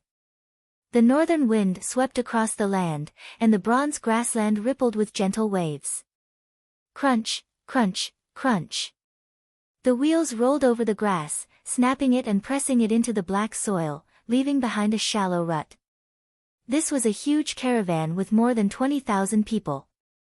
There were mercenaries holding flags, black-clothed slave hunters in a loose formation who laughed without restraint and reeked of blood, and most of them were slaves with numb expressions and tattoos on their faces. The mercenaries and slave catchers rode on horses, while the slaves led cows and pulled horses. They drove more than 1,000 carriages. On the carriages were barley, turnips, cheese, butter, bacon, and other military provisions. There were also tents, dragon-slaying crossbows, swords, and other weapons.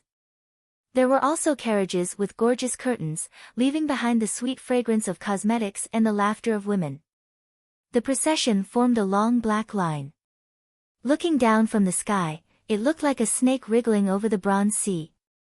Suddenly, the grass swaying in the wind trembled slightly, and there was a low rumble of thunder in the distance.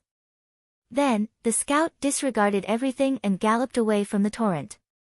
He even ignored the reprimands of his superior and charged through the slow-moving carriages amidst the cries and curses of the crowd. His face was contorted as he charged forward with his head covered.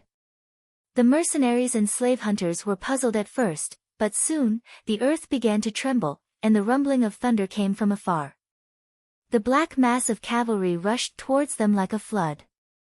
"Ma! Centaur, the centaur is coming, quick, run!" The mercenaries guarding the caravan threw down their flags and hurriedly fled. The formation of the slave hunters was even more disorderly. They trampled on their own slaves and attacked the carriages full of goods. It was a mess. Kill! Kill everyone with weapons, kill everyone standing on the ground and riding on horses. Dany raised her black magic sword. Under the effect of wind's song, her voice resounded throughout the wilderness. Even though she was shouting loudly, even though she was leading the charge with her sword raised high, there was still no trace of her. She was still wearing a full set of steel magic armor, but there was a layer of brown silk cloth on the outside of the armor. It looked no different from the Dothraki armor of other centaurs. At least, the colors were the same. It was very camouflage. Kill! Mahdi rode his big silver horse and took the first kill. He waved his long sword and chopped off half of the head of a mercenary who didn't have a horse. Buzz, buzz, buzz. At this time, the centaur released the bowstring and released the arrow. The clear blue sky dimmed in an instant. The rain of arrows was like a thin layer of silk that covered the sky and earth. Slaves, mercenaries, slave hunters, and even the women hiding in the carriages were attacked indiscriminately. Miserable cries filled the air. After a wave of arrow rain, Mahdi was the first to rush into the caravan. The roaring warriors followed closely behind. They were like a mold that quickly covered the land. Horse riding, killing, fresh blood, stained grass stalks, blood-soaked black soil, and rolling human heads, as well as the sorrowful eyes on the heads that had died with remaining grievances, this was the steed of the world. Behind her, Khalasar covered the entire land. The magic sword in his hand was as sharp as grass. She attacked like a storm. Her enemies would tremble in front of her. Her enemies' wives would weep blood and weep in grief. The bells in her hair sang of his coming, and the milkmaid who dwelt in the stone tents feared his name. She was the Khal king of the Sea of Grass. This was not the first allied army that she had killed. After half a month of rapid marching, Drogo led the first 10,000 men close to Raza. Dany, as the Khal king, led 10,000 men to charge at the enemy for the first time. Her attacks were as fierce as fire. She cut the enemy as if she was cutting grass. This kind of real killing on horseback did not make her feel uncomfortable at all. Instead, it was very satisfying. After the incident, Dany wondered if she had been controlled by the Targaryen killing gene in her blood and had become a pervert. But when she thought about her ambition to reform the old world, so be it. There was nothing wrong with being a pervert. At least her will and swordsmanship were honed in the killing. Her sharpness was revealed and unparalleled. It was not a bad thing to reach such a state of mind before the final battle. Dany's 200,000 centaurs moved separately. 10,000 men were like 20 rakes with sharp teeth, combing back and forth on the sea of grass. Every time they encountered an enemy army, Blackie would carry Dany and her little silver horse and move over. Then, the horse would lead the charge. In the past half a month, the eastern army of the Allied army was completely crippled. The commander-in-chief of the Eastern Army, Graz Dan, lost before the final battle and became a general without an army. To be honest, this had nothing to do with war god Yuan Kai's strategy. There was a traitor in the army. His East Army to West plan was known by the Dragon Queen in advance. The mountain paths and rivers between Raza and Meereen were sealed. If the Eastern Army wanted to go west and meet up with the Western Army at Meereen, they could only take a detour and go through the Dothraki plains. Then, just like now, the troops that carried out the strategic shift were slaughtered like pigs and sheep by the Khal King. No one could escape. Now that the Sea of Grass was filled with Dany's men, where could they escape to? In just 10 days, Dany had killed 50,000 people and captured 8,000. It was cruel. Of the 50,000 people who died, half were slaves from the Jade Sea. At first, Dany felt pity for them and wanted to treat them differently. However, the slave hunters were more cruel than she thought. When they saw that they could not escape, they used the slaves as meat shields and formed a human wall to block Dany's charge. The slaves who were used as meat shields were also more numb than expected. Dany called Blackie over and told them to attack. The Dragon Queen immediately led the centaurs over. However, the slaves stood there with a sad expression. Some did not know what to do, some cried and begged, but they did not listen, did not move, and did not cooperate. There were even enemies who pretended to be slaves and shouted for Dany to leave. In any case, the Dragon Queen would never admit that the slaves who asked her to leave were real slaves. Hence, the opening scene, the Khal King charged at the front and the centaurs at the back indiscriminately fired a wave of arrows to let everyone know her determination. Then, she put away her bow and used her scimitar to finish off the enemies who wore leather armor and held weapons, as well as any slaves who did not kneel on the ground. It was not that the Alliance did not counterattack. At first, they deliberately used bait to lure her. For example, a group of horses was advancing on the grassland, and then a group of pterosaurs carrying kerosene bombs was hiding nearby. When the Dragon Queen attacked the group, the pterosaurs would attack. However, Slave Bay now had a pterosaur army that was evenly matched with the Alliance. This caused the three Megalosaurus, Blackie, Little White, and Little Green, to no longer have to worry about the city.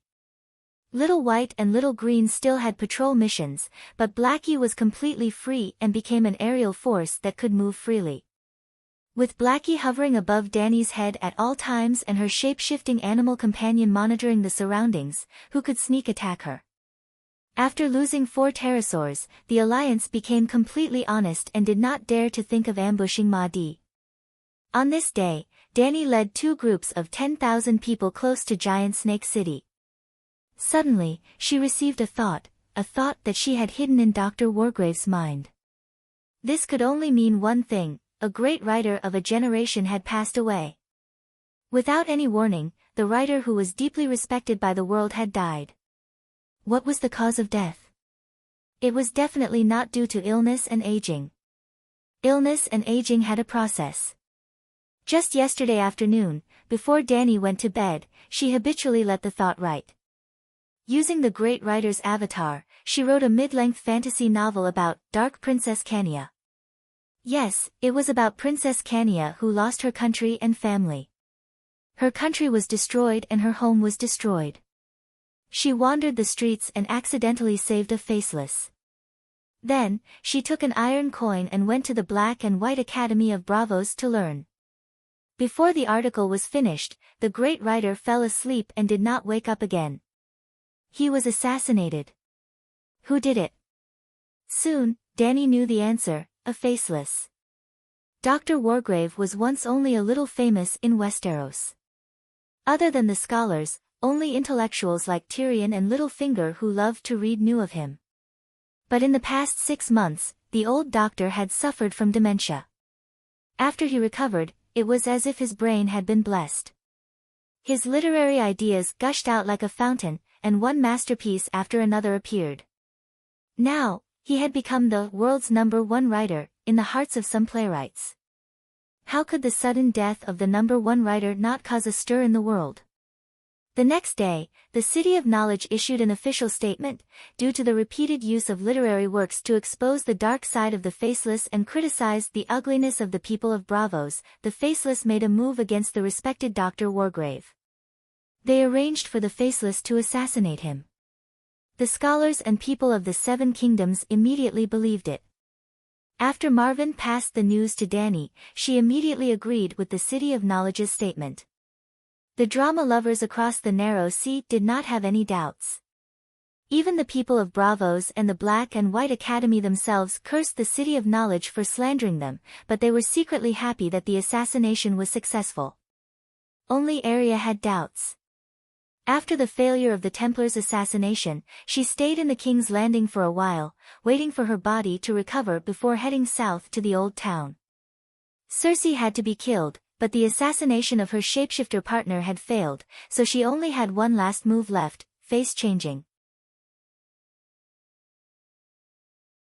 But her Reaper's Bible was not complete yet, and she was not 100% sure that she could avoid the hounds of the Red Keep. And the City of Knowledge was not as well guarded as the Red Keep, so she could easily retreat if she was discovered. So she thought, why not practice with the scholars first, increase her experience, and then come back to kill Cersei? But as soon as she stepped into the Old Town, she saw the people of the Old Town filled with righteous indignation, together with the singers and poets on the streets, cursing the faceless to go to the 7th level of hell.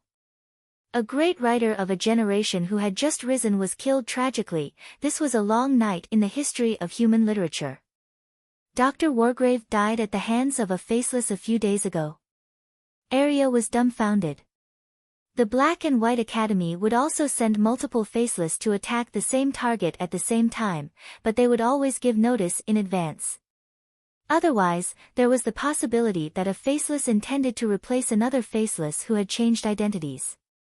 Who killed Wargrave?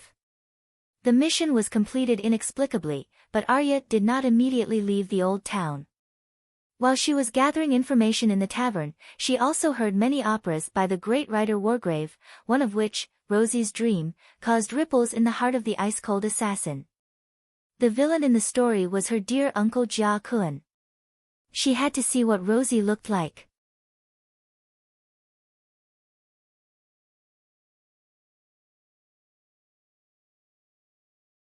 Chapter 665. Dany, like everyone else, cursed Faceless One for Wargrave's death, then went back to her work, take down Serpent City. Yasuo Yahai saved the world, but he wasn't crowned as the king of the world. He didn't even wear a crown in his life. But his descendants established an ancient kingdom in the Far East, the country of the descendants of Hail Cologne. A long time ago, this country was destroyed in the hands of the Zebra people, leaving behind only 3 strongholds. Among them, Biasabad, known as the Serpent City, was located at the intersection of the Dothraki Sea, the southern foot of the Skeletal Mountain, and the Jade Sea. The Eastern Army of the Alliance used Serpent City as a bridgehead, passing through the Dothraki Plains and entering the Raza River Valley. In terms of strategic position, Serpent City was equivalent to the Dzingis of the Eastern Army. When the alliance gathered in Serpent City, Dragon Queen sent a messenger to warn the father of the city, "You can join the United Nations, and it's okay to blockade Slave Bay, but if you act as the Eastern Army's landing point and logistics base, it's tantamount to declaring war on the Dragon Queen." Yes, the Eastern Army consisted of 50,000 Jade Sea mercenaries and slave hunters. They all came ashore from Serpent City, where they bought slaves, hired caravans, and transported military supplies. When the Dragon Queen's messenger said, "Don't say I didn't warn you," the father was enraged and cut off his tongue. Dany was angry and regretful. Angry that a small country with few people dared to insult the messenger of the Celestial Empire. Regretful that she didn't let the dwarf be the messenger. At that time, the dwarf hadn't run away. Serpent City was next door to Slave Bay, 2,000 kilometers. Dany was confident that sooner or later, she would give it retribution. But she initially planned to punish it after the Meereen War, because in her original plan, the Centaurs would backstab the Western Army of the Alliance at Slave Bay instead of scattering across the plains to clean up the Eastern Army of the Alliance. The Eastern Army came from the Jade Sea, and the Centaurs chased them to Serpent City. In that case, why not take down this knockoff Amazon female warrior kingdom? Yep, this city was quite strange. It was famous for its female warriors who wore iron rings on their breasts and rubies on their cheeks. 99% of the men here would be castrated before they reached adulthood, leaving behind only the strongest and smartest 1% to continue growing. Shang Fu was the king of the humans. Two groups of 10,000 Dothraki men approached the Jade Sea, and when the High Father failed to persuade them to leave, the Ruby Warrior took the initiative to come out of the city to meet them. 20,000 centaurs vs 5,000 female warriors. Giant Snake City was built on the shores of the Jade Sea, east of the Skeleton Mountain Range. To the west were steep cliffs, to the east was the sea, and there was only a narrow and rugged mountain path to the north, connecting it to the Dothraki Sea of Grass. This was a sniping battle similar to the one at Hot Spring Pass between the 300 Spartans and the 200,000 Persians. The centaurs rode their horses and shot, then charged forward, leaving behind 1,000 corpses before retreating. The Ruby warriors used shields, spears, and short swords. Their formation was tight, taking advantage of the terrain. They only suffered 100 casualties. Just like the past thousands of years, the centaurs retreated in defeat before they could even get close to Giant Snake City. Yes, it was close to the Dothraki Sea and not far from the Horse King City. How could the Khal not try to take down Giant Snake City? But they had all failed miserably, and this time was no different. Then the Dragon Queen arrived. Amidst the Dothraki's deafening cheers of "Khal King," and, riding the steed of the world, Dany descended from the sky on her black dragon. That scene, on the dragon's back, Dany felt despair for the female warriors whose cheeks were embedded with rubies and who raised their heads to look blankly at the sky. The Alliance had provided them with a few hundred scorpion crossbows, and they played a crisp melody on Big Black's belly armor like raindrops falling from the eaves. There were also a few crossbow bolts that pierced through Big Black's bull-like wings, leaving behind 7 or 8 transparent holes the size of wine glasses. Boiling dragon blood spilled out. That was all. The rugged mountain path turned into a fiery hell, and the tall and strong female warriors struggled and howled in pain under the fiery red dragon flames. Their skin and flesh melted like candles, and their bones were ignited like firewood. 70% of the 5,000 ruby-jeweled female warriors were burned to death, another 20% jumped into the sea below the cliff, and the rest retreated into the city. Crack the horses' hooves trampled over the charred, twisted, and shrunken corpses, emitting crisp crackling sounds. The centaurs endured the charred stench in their nostrils as they passed through the steaming hot stone path. When they arrived at Giant Snake City, they saw Shang Fu, surrounded by eunuchs, standing on the city wall and shouting at the megalosaurus soaring in the sky, "Mercy, mercy! Great Khal King, I am willing to offer you wealth and handsome men to redeem my sins." Shang Fu was 1.9 meters tall, tall and handsome, with distinct facial features, shiny black hair that fell over his shoulders, and an olive-colored, muscular body. He was a good horse. The Megalosaurus landed among the centaurs, and Danny called out to a centurion who understood the advanced Valeglia language, and urged his horse to approach the city gate, shouting, "The Khal king has orders, open the city gates, all female warriors to kneel and surrender, all citizens of the city to lay down their weapons, and we can take whatever we want from Giant Snake City." This was a request for the other party to surrender unconditionally. Shangfu hesitated, and then made a request. The centaurs were not to enter the city, and they would give whatever they needed. Honestly speaking, Shangfu's concerns were reasonable. Everyone in the world knew what kind of people the centaurs were. Countless cities had sent gifts to Khal, but none of them were willing to let Khalasar enter the city. The centaurs were barbaric, cruel, and bloodthirsty, representing destruction, disorder, and destruction. When Danny had led Cass Jr. through the Red Wasteland and arrived at Kila's city, there were less than 100 warriors, and the city representatives were wary, unwilling to let the centaurs in. Zero and the great wizard Haya were her guarantors, and the Khal horde was indeed too small, so Kiles opened the city gates. But it was different this time. Danny did not come to Giant Snake City as a guest, or to receive gifts. Attack! She sat on the back of the dragon, and with a wave of her hand, the centaurs charged towards the city walls. Oh, they did not have battering rams, nor did they have ladders. They were divided into groups of 100, and when they were 50 paces away from the city walls, they reined in their reins and shot arrows from their saddles. The arrows flew in high parabolic trajectories, flying 100 paces, 200 paces, landing on the city walls, and even the streets behind the city walls. The arrows formed a continuous rain of arrows, suppressing the defenders on the city walls to the point that they could not even lift their heads. This kind of siege method was especially useful in small towns with low walls. Otherwise, where did the thousands of statues on both sides of the Avenue of the Gods come from? But against a famous city in the world, it had little effect. This time, it was mainly because Danny had destroyed the main force of the Ruby female warriors outside the city, and the defenders on the city walls were old and weak, and there were not many of them. Of course, the most important thing was to provide cover for the Megalosaurus. The crossbowmen on the city walls either fell to the ground under the rain of arrows, or trembled under their shields.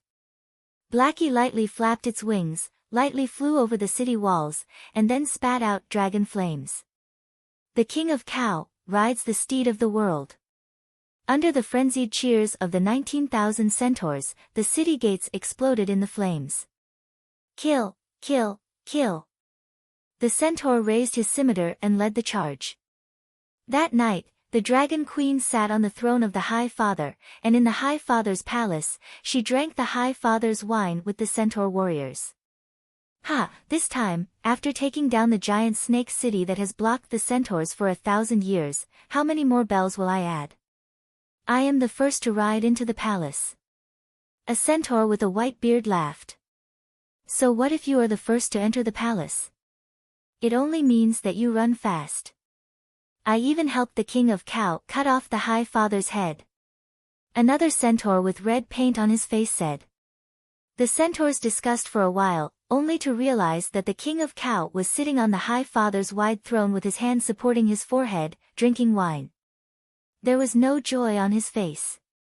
A centaur asked curiously, King of Cow, you should add another string of bells this time, right? Burning a few thousand female warriors to death and destroying this sturdy city, your achievements are enough to be passed down by the centaurs for 10,000 years. Danny glanced at him indifferently and said, just this battle alone, I can barely get one golden bell, how can I get a string of bells? The centaurs were terrified. Only today did they know the value of the High Father's bells.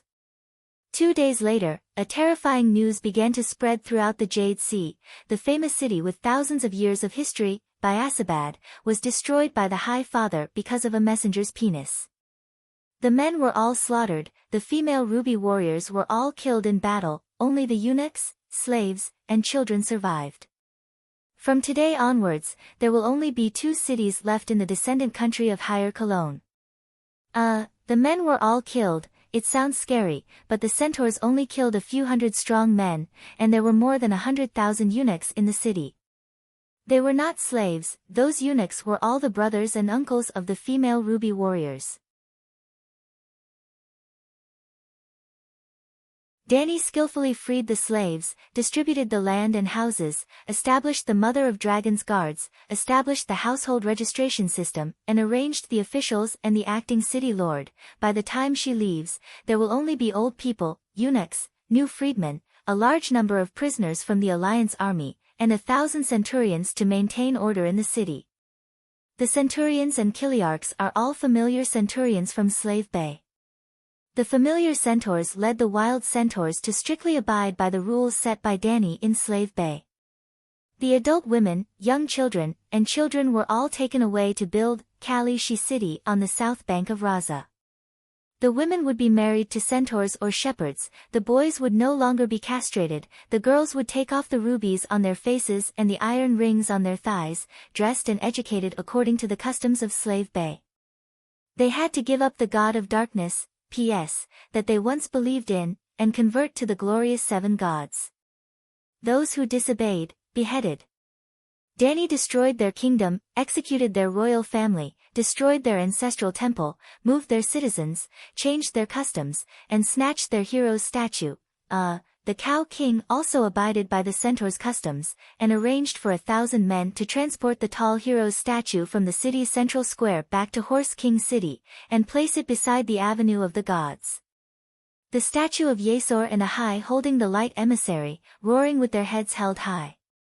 From now on, this city would be renamed Fury Hall City, and Biasabhard would completely disappear. After returning to Meereen and telling the results of the battle to her officials, they were only happy for the queen's victory, but old Ymont was very surprised with the map in his hands. Fury Hall City's geographical location is very good, easy to defend and hard to attack, close to the mountains and sea, rich in resources, and located on the Jade Sea's Golden Sea route. We can't let the centaurs ruin it. In the future, we can build a city-state, and arrange for a Targaryen to be the king. The old man said excitedly when there was only him and Dany in the Dragon Queen's study. Do as you see fit. Dany casually replied as she flipped through the information in the magic mirror.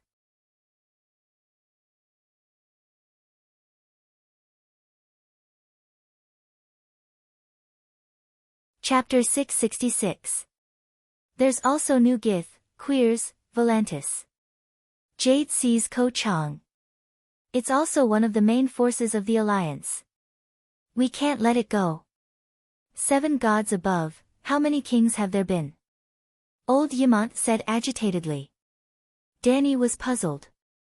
You didn't seem to care about this before. Sigh, you weren't even married in the past, and I'm old. How long can I live? How can I consider your children and grandchildren? Now Simba is behind the pyramid. He'll be married and have children in a few years. Of course, I have to plan for him. Simba looks big, but he's only 4. Dany said strangely. In Westeros, there are too many nobles who get married at the age of 12 or 13. Dany pointed at the empty purple-black surface of the magic mirror and said, Simba's child is still too far away. Aegon is really going to be a father. What? Old Ymont looked away from the map and raised his head in surprise. Sansa is pregnant. Whose child is it? Whose child is it? That's a good question. Aegon thinks it's his. I don't think Sansa needs to. Dany looked conflicted and said uncertainly, Littlefinger is dead. If it's not true love, she doesn't need to give birth to a child for a dead man. I still have some doubts. Ymont frowned. After Queen Cersei and Queen Marjorie's actions, the Queen's reputation was on the verge of collapse. Now, the people of the 7 kingdoms would unconsciously label the Queen as someone who murdered her husband, stole men, and raised bastards. Sigh, in recent years, Westeros have really lost their humanity and etiquette. In the past, who would suspect that the prince wasn't the king's son? The old man shook his head and sighed. Dany smiled playfully. Aegon swore that he wouldn't let the child's mother lose her home. He would go north to Winterfell and kill Roose Bolton. It's still uncertain who the child is, but it's certain now that Sansa has Aegon under her control. Forget it, let them be. Westeros. Maybe it's not suitable for the Targaryens to settle down. Old Ymont said despondently. Taking down furious Howling City meant that the eastern army of the Alliance was completely finished. Dany stayed in Meilin City, practicing magic and martial arts while waiting for the arrival of the final battle. She no longer wandered around the grasslands. However, even though she was in the Great Pyramid of Meereen, the centaurs on the grasslands did not cease their activities. The centaurs did not need to provide additional rations, and grazing on the grasslands was enough to satisfy their basic needs. However, if the 200,000 roaring warriors were to gather together, even the mud would be eaten clean. Therefore, they were still scattered, with the 10,000-strong colossus as a unit. At the same time, the 20 brigades were divided into 3 large armies. The first group, about 40,000 people, stayed in the Raza River Valley, migrated the natives of furious Howling City, and built Khaleesi City to hide from the long night. The second group of 80,000 people began to move towards Meereen in a net-like formation. They would participate in the cleanup work of the Battle of Meereen. The third group was also made up of 80,000 roaring warriors. They led their own colossus to engage in animal husbandry. They gave up on fighting and expanded their herds, hoarding beef, mutton, cheese, fur, and other supplies for the long night. The location of grazing was not limited to the Dothraki Sea. 8 groups of 10,000 people represented 8 colossus. The Dothraki Sea, the Core Forest, and the Lone River Valley were all their herds. However, the long night might fall before they could even reach the Lone River area, and they would have to run back again. Dany did not expect the centaurs to be able to hoard enough food to survive the long night. She only hoped that through animal husbandry, they could reduce the food pressure on Slaver's Bay. Slaver's Bay did not lack food, but Dany was not sure how long the long night would last. She was not afraid of 3 to 5 years, and she could hold on for 8 to 10 years.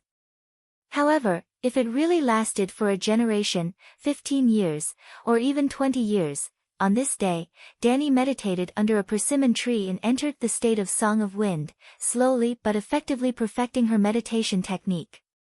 Suddenly, she opened her eyes and stood up in confusion. She looked towards the northwest and muttered, "This feeling. Blynden has completely disappeared. He has become a part of the Green Prophet's will of inheritance." Dany caught a glimpse of Woonie holding a small water bottle, flapping her dragonfly wings at a high frequency as she hovered in the air and looked towards the Westeros. She asked curiously, "Little Mist, what do you feel?" "Something's wrong, something's very wrong." The little elf looked confused as she muttered softly. "What's wrong?" "The inheritance has failed, the new generation." Little Mist suddenly paused. She looked even more confused. She pointed at her chin and asked, "What am I saying? What inheritance?" The inheritance had failed? Dany's expression changed.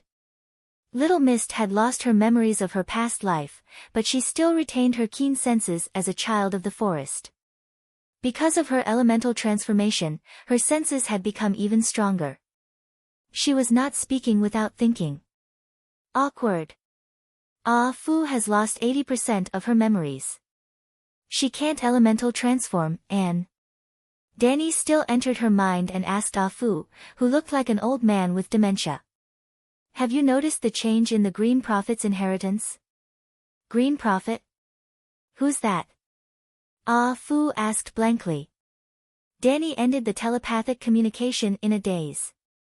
Then, she held Ah Fu and burned her soul. Yep, she would burn Ah Fu every day. Perhaps in another half a month, she would be burned into a piece of white paper and reincarnate. Westeros, the land of eternal winter beyond the Great Wall, the shelter of the ancient races. The roots of the weirwood hung down like the tail of a white snake from the top of the cave. They formed a natural curtain in front of a narrow cave. Inside the cave, a 2.1-meter-tall man hugged a skinny girl tightly as if he was hugging a child. The two of them were very close to each other. They were panting heavily, unable to control themselves. Their clothes were falling off. Ah. Bran, be gentle. Adu. Adu exerted more force and was full of energy. What are you doing? Leaf opened the curtain of roots and stumbled into the cave. He shouted at the two people who were entangled together. Ah! Mara blushed. She buried her face in the man's chest and said in a muffled voice, Leaf, why are you here? Adu. The man wanted to move but could not. He hugged Mara with his back facing the squirrel man. He shouted impatiently, Adu. Get out. Evil creature. Leaf's cat eyes burned with fury. Mara's face paled. She mumbled, didn't you already know? You even agreed. I agreed with Bran using Adu's body to make up for the regret of not being fated to be together.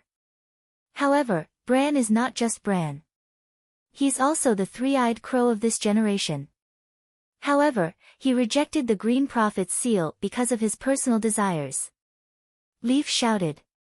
Adu ignored her and moved gently. Mara moaned and asked, What?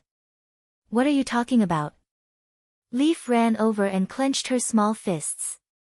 She hit Adu's white buttocks hard and shouted, Lord Blinden has completely disappeared. Bran should have immediately fused with the Green Prophet's seal and become the next three-eyed crow, but he didn't. After being hit a few times, Adu lost all interest. He let the swamp girl struggle out of his arms. The thin and short flat-chested girl picked up her clothes to cover herself and asked, Why do you say that? Didn't Bran become a three-eyed crow a long time ago? Leaf glared at the swaying loofah under Adu's body and said angrily, If he was a three-eyed crow, he wouldn't be fooling around with you here. Why?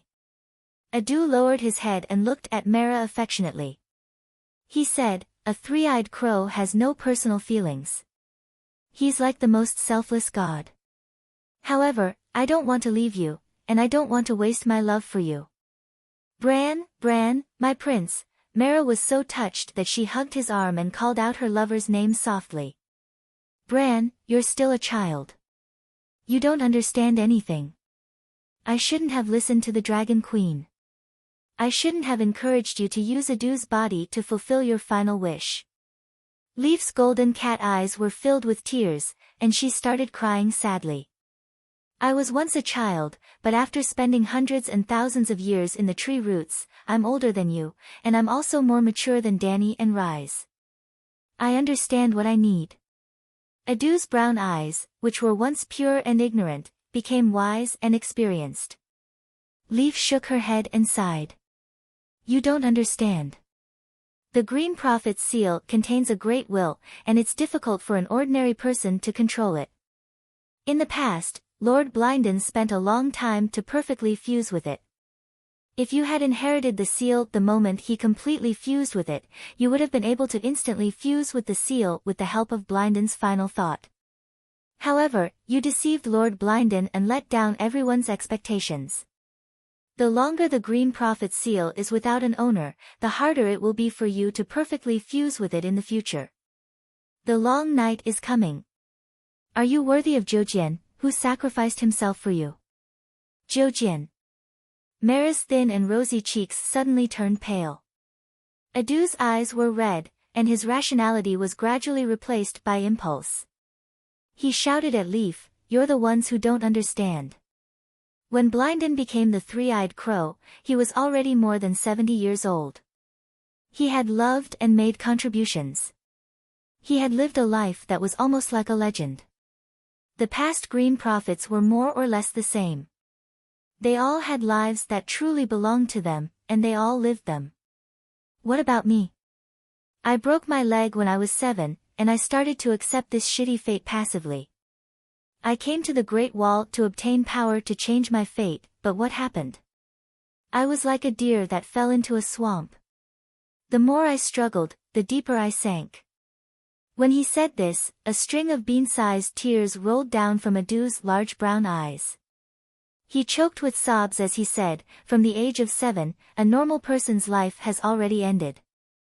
After 4 years of suffering, I finally encountered a ray of warm sunlight in my gloomy journey, but I had to kill it immediately. I can't accept this. Among all the green prophets, I'm the youngest. My life hasn't started yet, and I haven't truly lived. I won't forget my responsibility, but I must truly live once." Bran. Mara's green eyes were filled with pity and concern. "If you don't immediately fuse with that seal, isn't Bran a three-eyed crow?" she asked. "No, he is. If that's the case, why are you still arguing? Isn't this good?" Mara was puzzled. Without the Green Prophet's seal, his power is only equivalent to the first-generation three-eyed crow. What's the difference? Yi glanced at the resolute Adu and said helplessly, "A person's power is limited. If the limit of a Green Prophet's field of vision is to observe a forest, then 2 Green Prophets will be able to control 2 forests when their power is combined. 3 Green Prophets, countless Green Prophets will be able to control countless forests when their power is combined. In other words, they can control the entire land. Hence, in the Westeros, Lord Blinden is omniscient and omnipotent. He's like a god. Now, as this generation's three-eyed crow, Bran has lost his omniscient ability. What he can see is limited to the scope of his power.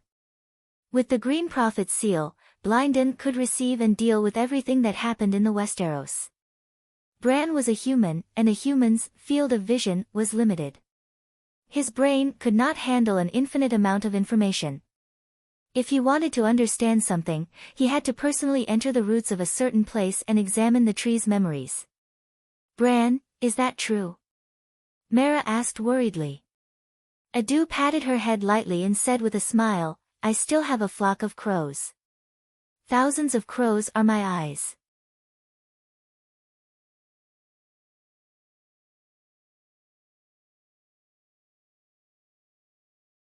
Chapter 667. In the Westeros, the three-eyed crow was like an omnipotent god, and he could even decide a kingdom's fate. But, as long as he didn't transcend this world, he was still in a vast river of fate. The three-eyed crow didn't jump out of the world, but he was also in fate. The Light King Lalo was also in the same situation. On this day, the Laurel Wind, which had drifted on the sea for several months, finally docked at the old town's pier. The night watcher Sam held the savage Gilly's hand and stepped into a dazzling and flourishing world. There were rows upon rows of ships at the pier, and the streets were filled with people. Tourists walked shoulder to shoulder, and the shops on the streets were all open. There were many strange goods from all over the world. The female savage couldn't see anything. "Wow! What a tall castle!" She covered her forehead with her hand and looked at the towering tower under the sun. She couldn't help but exclaim in surprise. "I didn't expect that the Southerners' king lived in such a tall stone house. It's even taller than the Dragon Queen's castle." A gray-robed scholar walked down from the carriage and passed through the crowd of dock workers. He arrived in front of Sam and sized up Sam with a pair of mean, small triangular eyes. He then turned his head and stared at the female savage. His gaze turned critical and disdainful. "You went to Dragonstone Island and met Dany Rise?" he asked coldly. "Who are you?" the female savage asked warily. With just one sentence and one look, she could feel a thick and barely concealed malice from the other party. The scholar didn't reply, and he turned to the fat man. He twitched the corners of his mouth and said, "Sam Will. I'm Sam Will Tarly. Are you the scholar who came to pick me up?" After confirming his identity, Triangular Eyes asked, "Where's your thing?" "What thing?" Sam was confused. "I brought it from Dragonstone Island. It's the oak box that contained the Ice Clan's barbarians." "Ice Clan?" Sam was taken aback. Are you talking about the deviant ghosts? There aren't any deviant ghosts. Triangular Eyes roared and looked around. He noticed that many laborers and sailors were looking in their direction, and he pulled Sam into a carriage that was parked at the side. Didn't you read The Truth of History and The Ancients' Lies? Deviant ghosts were a lie made up by the Northerners to exaggerate the achievements of their ancestors. They were actually the Ice Tribe, an ancient tribe from beyond the Great Wall. They had the talent to use ice magic. Just like the fire magic talent in Valeglia's bloodline, and the water magic talent in Galoy's people. Sam's oily fat face twitched a few times as he mumbled, "Deviant ghosts are indeed transformed from human babies, but they are not human at all. You will understand when you see it later." The triangular-eyed man pulled up the red copper chain around his neck, representing history, and sneered, "Look, a mere apprentice dares to be impudent in front of me, a history major? Master Peristan even has a doctorate in history." He also said that Professor Fomas, who wrote Lies of the Ancients, tricked everyone, Fatty said indignantly. The triangular-eyed skinny man's facial muscles twitched a few times as he said angrily, "Where did this Professor Peristan come from? He was killed by Danny Alice a long time ago. The one at the Great Wall is fake." Slap. Fatty couldn't help but slap Triangle Eyes. "Wake up, don't deceive yourself. I didn't bring deviant ghosts from thousands of miles away to the City of Knowledge to argue with you. The eternal night concerns the safety of millions of people in the Seven Kingdoms. If the City of Knowledge can't fulfill its duty to warn the people, then there is no need for it to exist," he roared angrily. "You hit me, and you still dare to say such things." The scholar was furious, and his triangular-eyed eyes almost turned into circles. Fatty Sam shrunk his neck, but he immediately remembered Professor Perestan's teachings. Scholars are sinister. You must remind them at all times of who your father is to prevent them from harming your life. My father is Randall Tully. What do you want? The triangular-eyed man was helpless and sullen. Suddenly, he saw Jilly, who was looking out of the carriage window. He sneered and pointed at the female barbarian, "You have a lover, but you will never get the scholar's necklace." Fatty Sam's small eyes were filled with surprise as he asked, "Are there still people coming to the City of Knowledge to be scholars?" He then shook his head and muttered to himself, "Anyway, my father said that if I dare to insult the family, he will kill me." Insult the family? The triangular-eyed man was confused. Yes, becoming a scholar now is an insult to the family. It's worse than having an illegitimate child with Jilly, Sam said honestly. Bastard. The triangular-eyed man was furious. Then when you wrote the letter saying that you want to become a scholar, were you fooling us? Times have changed. Didn't you notice? The people at the docks look at you, no respect, only disdain and disgust. Sam sighed. You are wrong. They are looking down on you. You are wearing the clothes of the night watchers, but you are holding a woman's arm. Who doesn't know that you have broken your oath? Also, Queen Circe has already declared us innocent. Sam thought for a moment and felt that he, a night watchman who had broken his oath, was not as noble as a scholar who had broken his oath. He stopped arguing and got off the carriage, found Captain Kuhulu and took out the sealed treasure chest from the safe at the bottom of the cabin. Sam, Gilly, and the deviant ghost followed triangular-eyed into the heavily guarded City of Knowledge. Before they reached the general manager's pavilion, a group of strange warriors wearing leather armor, long swords, and scholar necklaces came over. Ignoring Sam's attempts to stop them, they forcefully took away the demon-sealing treasure chest. For the next 2 days, Sam was thrown aside, and no one cared about him. He went to the steward's tower to ask a few times, but he did not get any reply. On the 4th day, he roared in the steward's tower, "If Steward Theobald does not appear or does not let me see the other ghosts, I will immediately go to the towering tower and ask for an audience with Count Hathar." Then, Sam got his wish and was summoned by the steward of the academicians. 7 gods above, Why is there such a deep and complicated tunnel under the crow's nest tower? After walking for almost half an hour in the 2-meter-high tunnel, which was crowded even if 2 people walked side by side, Fat Sam was exhausted and had difficulty breathing. His brain was lacking oxygen, and he was a little dazed. He leaned against the wall of dry mud and gasped for air. A short, weasel-like young man was leading the way with a kerosene lamp in his hand. Seeing that Sam was having a hard time, he did not urge him. He stopped and waited. This is a newly built shelter. Do you know the list of great guardians? For the gold royals, the mercenaries have gone crazy and sneaked into the city of knowledge to arrest the scholars and academicians. The consequences of the academicians being arrested were even more terrifying. They would be paraded through the streets. How could the academicians tolerate this? So they hired a group of townspeople and dug a fortress under the city of knowledge. The academicians and academicians on the list work in the city of knowledge during the day and sleep in the bunker at night. They can sleep soundly. They don't have to wait for dawn or wear armor to sleep.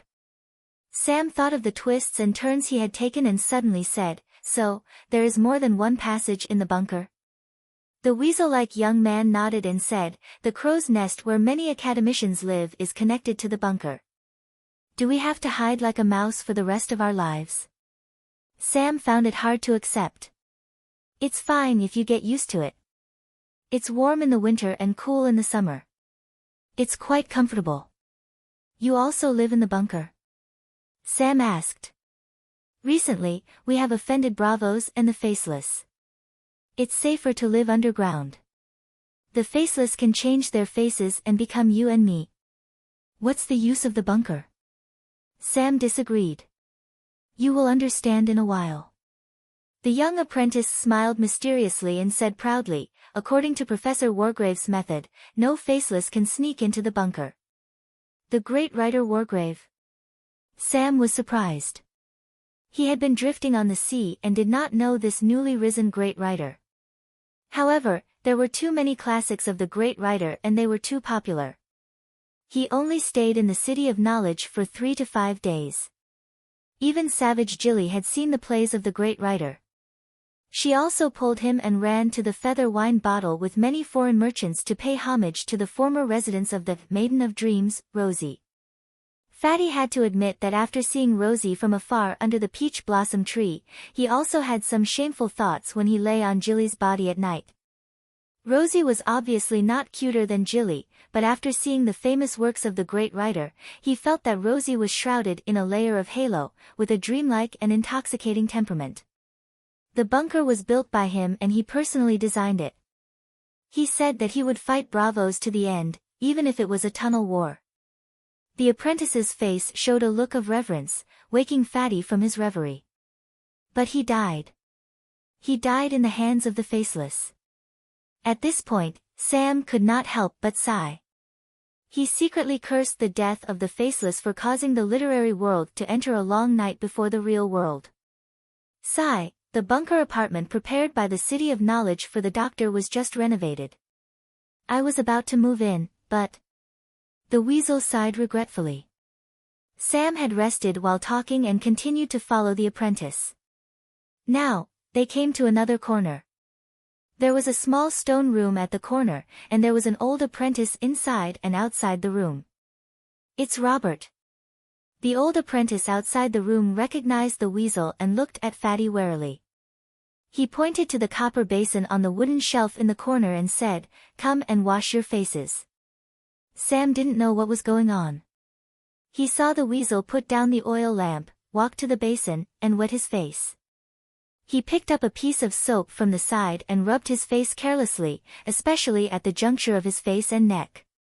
He rubbed so hard that his skin turned red. Sam suddenly understood. No matter how powerful the faceless was, as long as they wore a fake face, they could not withstand such torture. Fatty also went to wash his face, and he actually felt much more refreshed and relaxed. Dr. Wargrave said that washing your hands and face often can reduce the incidence of diseases. It's both safe and hygienic. After leaving the checkpoint, the weasel said. Sam nodded and asked curiously, "You're Robert?" "Yes, I'm Riga's son, Robert Fry." He also had a grandfather called Eris.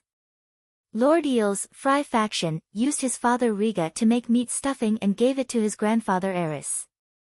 "Oh, so it's River Delta City." Sam understood. In a basement of more than 50 square meters, Fatty met the representatives of the City of Knowledge and the other ghosts locked in the stone room next door. The basement was only 4 to 5 meters deep. After all, they only hid from assassins and thugs, not nuclear bombs. 10 copper pipes as thick as a bowl went through the mud, bringing fresh air and soft light to the basement. Sam found that it was neither stuffy nor dark. The temperature was neither high nor low. It was really comfortable. "Sam Will." An old scholar with a square face stood up from behind the oval conference table. "I'm the head of the doctors, Seibold." Without waiting for Sam to salute, he pointed to the stone room next door and said, "You want to see Sir Ace?" "He's there." "Sir Ace?" Sam was baffled. He turned around and saw a masked gentleman in a brocade robe sitting on a rattan chair in a small stone room separated from the conference room by an iron fence.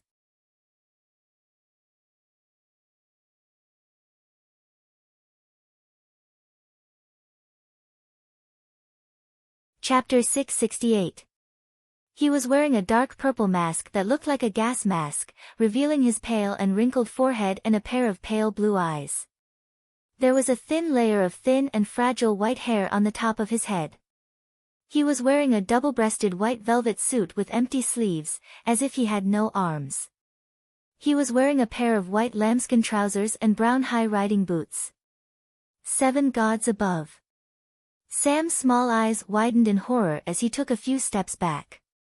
His fat face was pale as he howled, "This is a deviant ghost. You have released the deviant ghost.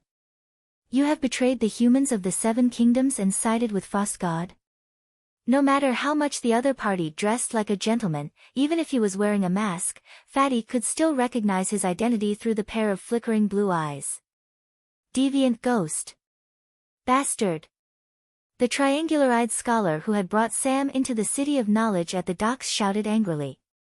He pointed at the deviant ghost dressed as a noble of the 7 kingdoms and said, "This is Sir Ace. Don't be rude. He is clearly a deviant ghost. Don't think that I can't recognize him just because he changed his clothes." Sam said with a trembling face. "I am a member of the clan beyond the Great Wall." The deviant ghost behind the iron fence stuttered. Sam's pupils constricted as he said in disbelief, "You can speak?" As soon as he finished speaking, he realized that he had made a fool of himself. Deviant ghosts could of course speak. They were also highly intelligent life forms. "Don't you only know how to speak the ancient language?" Sam asked. He was shocked to find that the deviant ghost's voice no longer pierced his soul like an ice lake exploding. "What's wrong with your voice?" "Sir Ace's voice has a soul attack. After our research, we found that the dragon crystal can effectively block the sound waves that are harmful to humans." A hunchbacked old doctor said excitedly. "This is the doctor of the occult, Hartung Yin." Robert Fry introduced to Sam in a low voice. "As long as there is a mainstream language in the world, the City of Knowledge has it. The so-called ancient language is just the language of the ancestors. It's not difficult for us. We can speak the ancient language, so we can also teach Sir Ace a simple common language." A thin and tall doctor said proudly. "History and ancient language double major Dr. Guillermo." Robert added. Sam said in a daze, "Why are you teaching him the common language?" "To search for the truth and restore the truth of history." Chief Steward Theobald left his seat and gently patted Sam's shoulder a few times. He praised, "Thank you for bringing us Sir Ace and solving the secret of the long night and the deviant ghosts for humans." "What secret?" "Sir Ace, please introduce yourself so that the misunderstanding between the Night Guardian and your tribe can be resolved."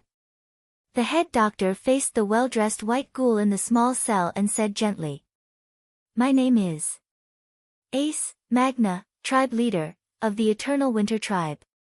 We have invaded the Northern Territory before, but we are not the devil who brought the eternal night. We are also humans, just like the children of the forest, demi-humans from the last era."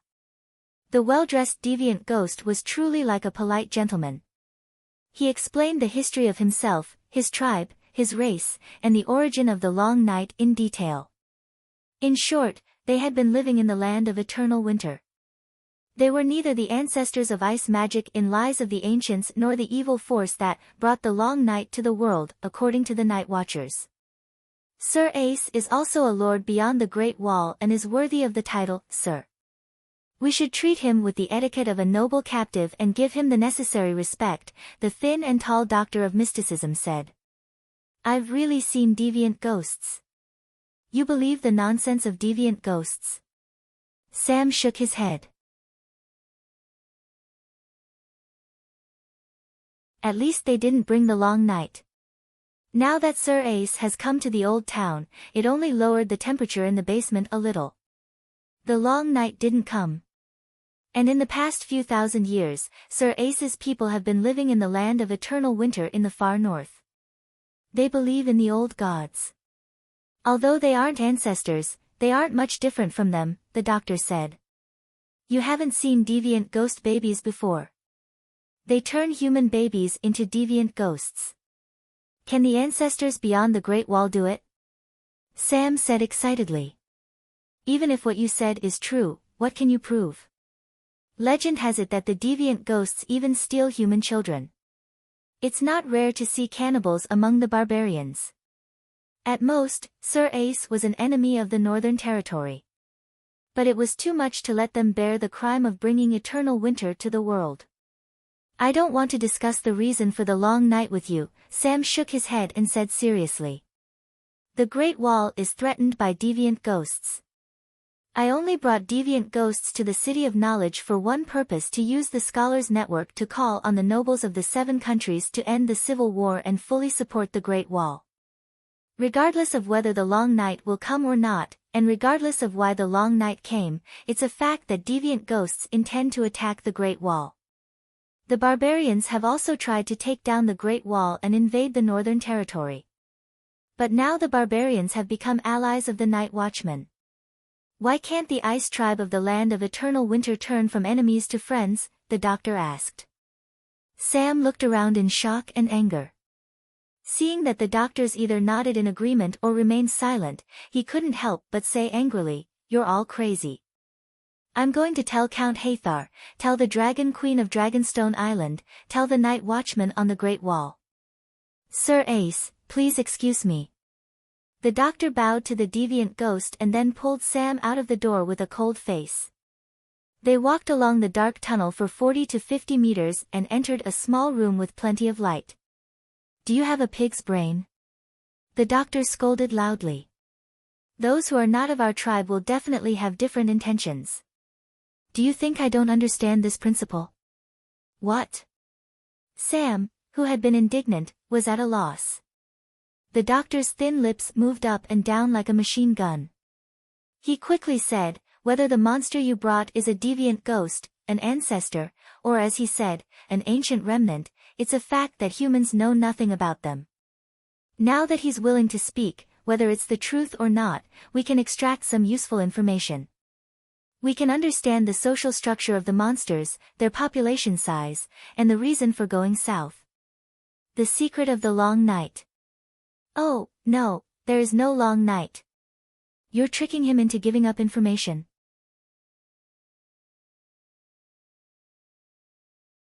Sam suddenly understood and then admired the doctors in the City of Knowledge.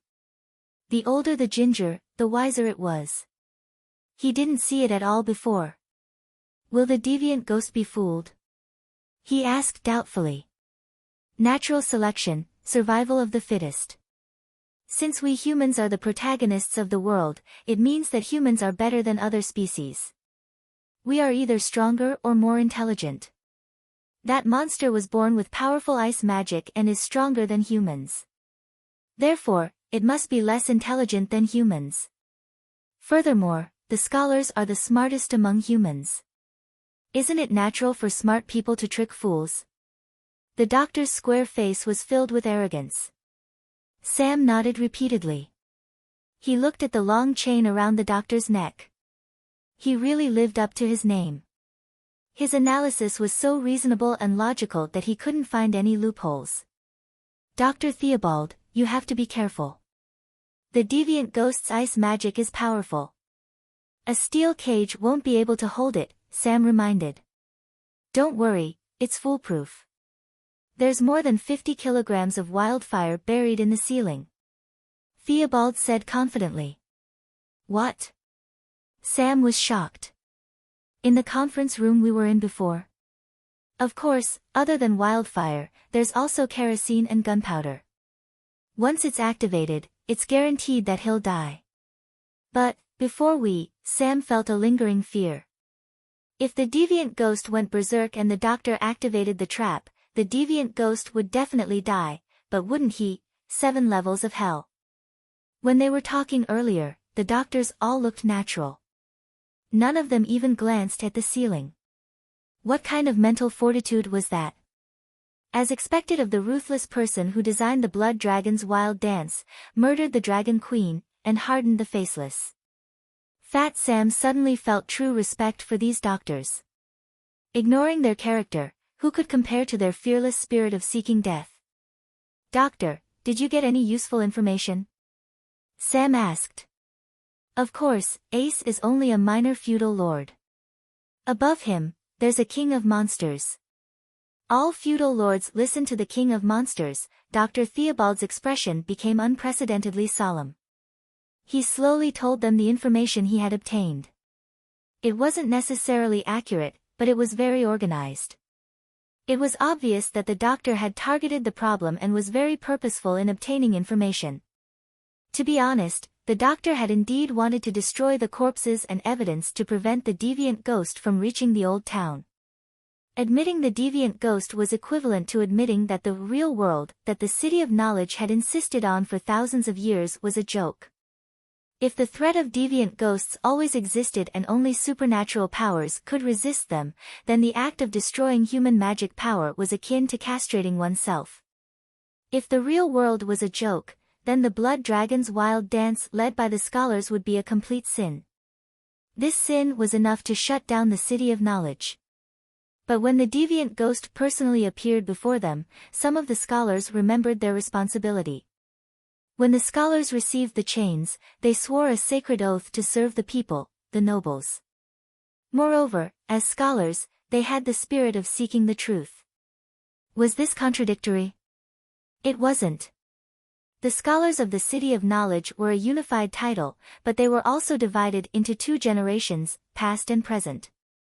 The experiences of the 2 generations were different, and so were their perceptions. In the past, deviant ghosts did not appear, and the long night was illusory. Without reality to slap them in the face, the scholars could take it for granted that deviant ghosts were fake, and magic was just a tool for people with special bloodlines to do evil. To the human race as a whole, supernatural powers did more harm than good. To build a world without magic and gods, it was like heaven for ordinary people.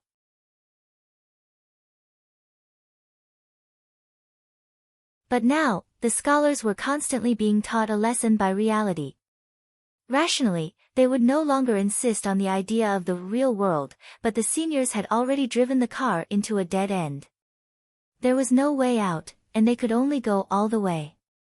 The sins were committed by the seniors, and the juniors hated the real world now. If they admitted their guilt, not only would they lose face, but the City of Knowledge would be completely finished. Therefore, they could only resist and try their best to pretend to be peaceful. The scholars of the City of Knowledge only hoped to have a time machine. It would be best if they could travel to before the Blood Dragon's wild dance, so that the seniors would stop tormenting themselves.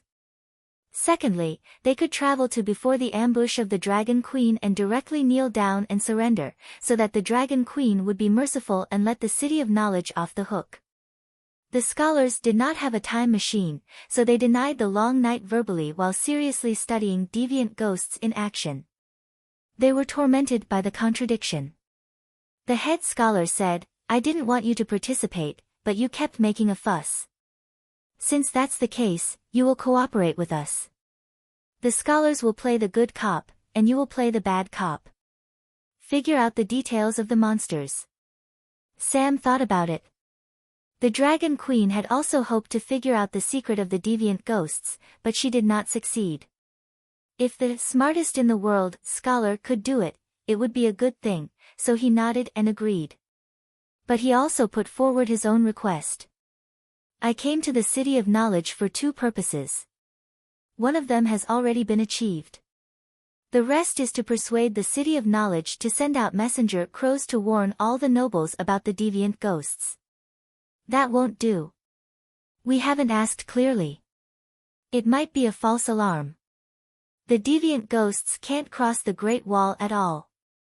Sigmund shook his head.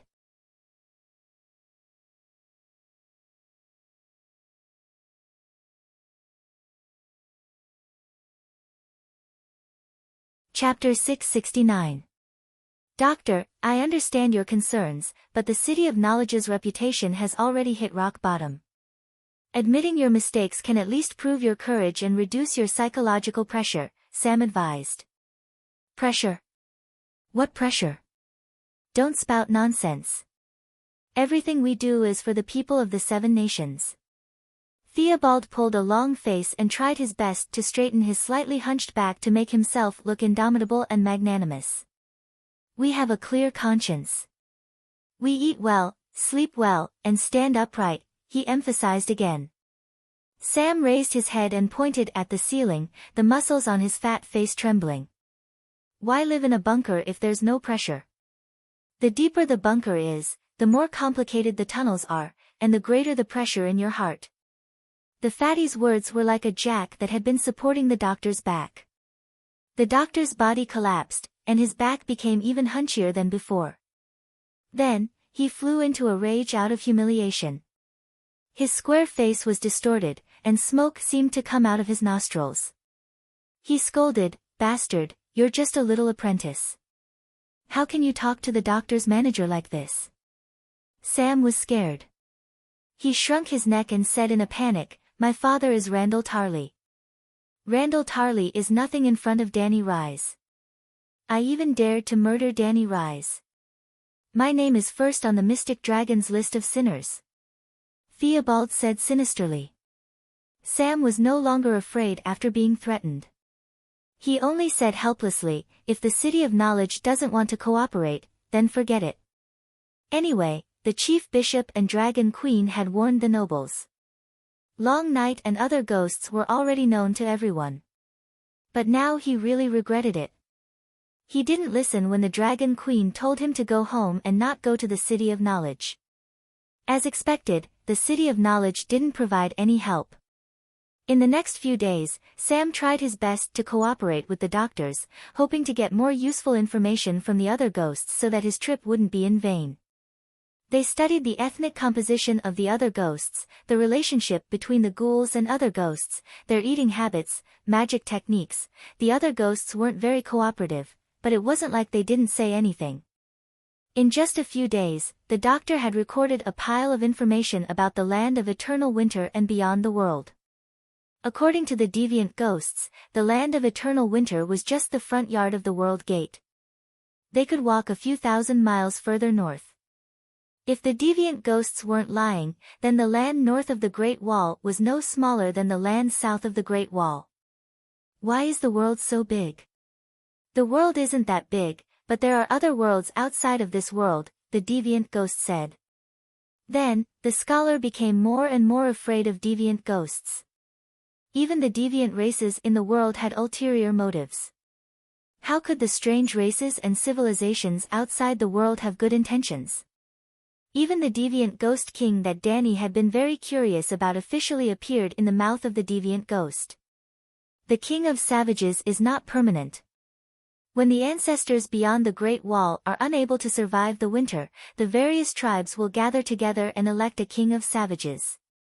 The king of savages will lead all the savages south. It was the same for the eternal winter tribe. When there is enough food, we live in small tribes. When the king of ice and snow is born, we will submit to him and go south to find prey. In the past thousands of years, the king of ice and snow did not appear. 5 years ago, he came, he's here. Professor Gai Lei, who looked like a bamboo pole, chewed carefully. Suddenly, his expression changed. He said in shock, "Your king came from another place. He was originally human." Sam didn't hide the information he knew about deviant ghosts from the scholar.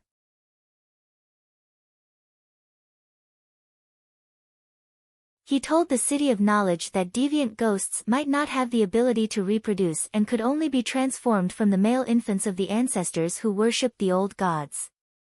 Therefore, Gai Lei, who had been communicating with the deviant ghost in the ancient language, could understand the subtext of the deviant ghost's words. After a long silence, the deviant ghost's muffled voice came from behind the dragon crystal mask. "Only a noble heart that is entangled by the most heinous sins is worthy of our absolute loyalty." A noble heart that is entangled by the most heinous sins. After Gai Lei translated the deviant ghost's words, Sam and the other scholars looked at each other in shock. At least, the deviant ghost admitted one thing. The deviant ghost king came from the human world. He had a noble soul, but he was burdened by the most heinous sins. In endless suffering, he was chosen as the deviant ghost king. Moreover, it happened 5 years ago. Who is he? Sam asked anxiously. Sir Ace glanced at Fatty with his emotionless blue eyes and said, "His human identity is meaningless to us." Sam asked a few more times, but Sir Ace only said that he didn't know. Dr. Theobald stopped Fatty and said slowly, "Actually, knowing who he is not of much use to us. Let's ask something else. For example, the ability of the King of Ice and Snow. The King of Ice and Snow can't bring about the long night. We just lack food." The deviant ghost said. "Food? What do you eat?" "We've been here for a few days, but Sir Ace doesn't seem to have eaten anything." Dr. Gai Lei was puzzled. "Warm blood, fresh blood from living creatures." The deviant ghost stared at Fatty and said, "Human blood is the best." The scholars who were pretending to be red faces couldn't hold it in anymore. Their expressions changed as they exclaimed, "Don't even think about eating me." Fatty's face turned pale. He took a few steps back and shouted, "He really is a demon." The head scholar glanced at Fatty and asked the deviant ghost with a forced smile, "Is animal blood okay?" "Human blood. After eating it once, you won't need to eat for many years. Animal blood is much worse." The deviant ghost said. "Prepare a bowl of pig blood for Sir Ace." Thinking that the deviant ghost could turn the corpse into a corpse ghost, the head scholar immediately changed his words, "The noble Sir Ace can't drink pig blood. He needs a bowl of phoenix blood." "Where did the phoenix come from?" Robert Fry hurriedly asked. "Idiot, chicken blood." The head scholar scolded in a low voice. "Use a small bowl." He emphasized again. Robert Fry obeyed the order and left. At this time, a history professor suddenly said, "I understand. The eternal winter tribe lives on the blood of savages. In the past few thousand years, they didn't approach the Great Wall because the number of savages was enough for them to survive. In winter, the savages went south, so they followed.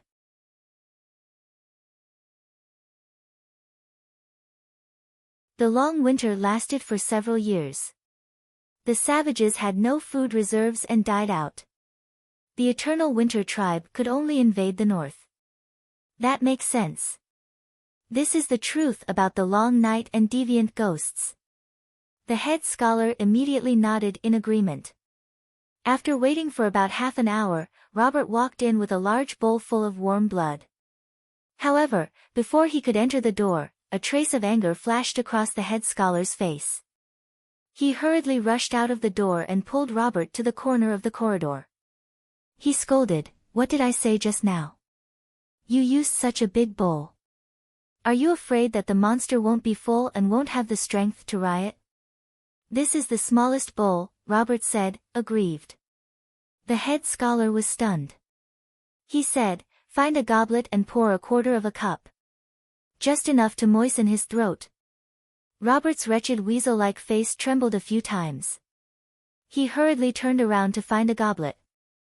"Wait." The head scholar stopped him. "Have you dealt with the rooster's body?" "It's not the rooster. The bunker doesn't have a kitchen. I found lazy man Leo and killed a few pigeons." Robert muttered. "Pigeons are fine. Have you dealt with the body?" "How?"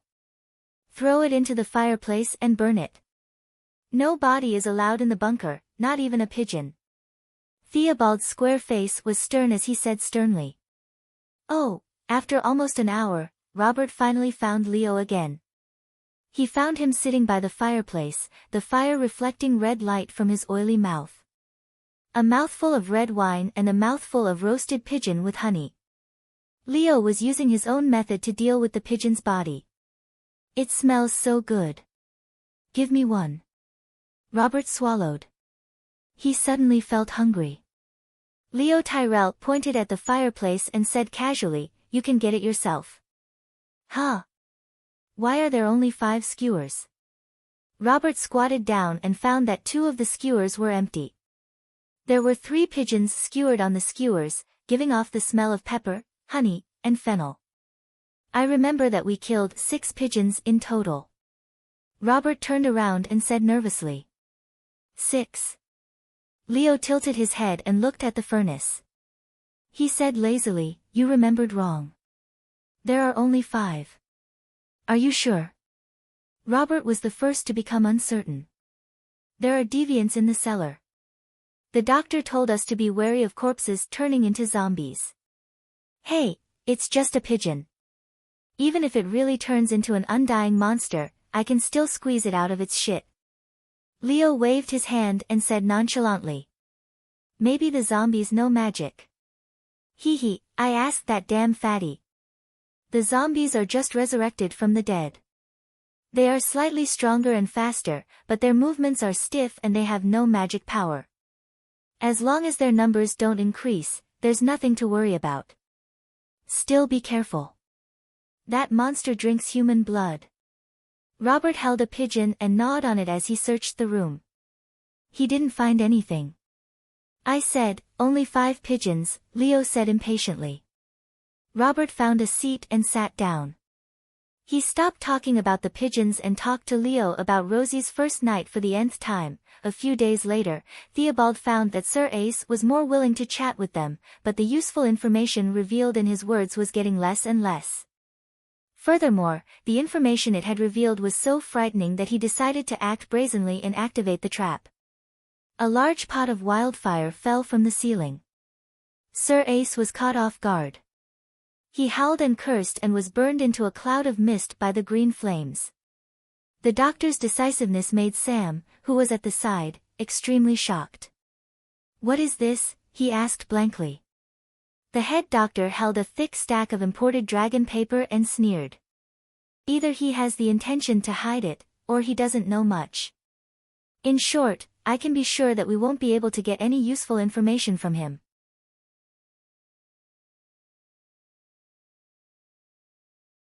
"Since that's the case, of course we have to kill him immediately to prevent future trouble." "But..." Sam's fat face was conflicted. "I think we should put him on display to let the people and nobles know how terrifying other ghosts are." The head doctor patted Sam's shoulder and warned him meaningfully, "No matter how terrifying a monster in a cage is, it won't make people feel fear from the bottom of their hearts. That's human nature. Otherwise, the nobles who saw him on Dragonstone Island wouldn't be so calm. At least they don't value the monster as much as you, who personally experienced the monster tide." Sam was thoughtful and asked, "What do you plan to do?"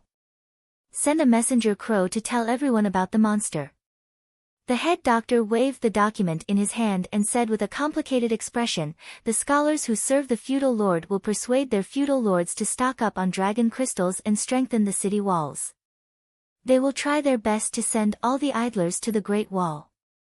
Sam let out a long sigh of relief.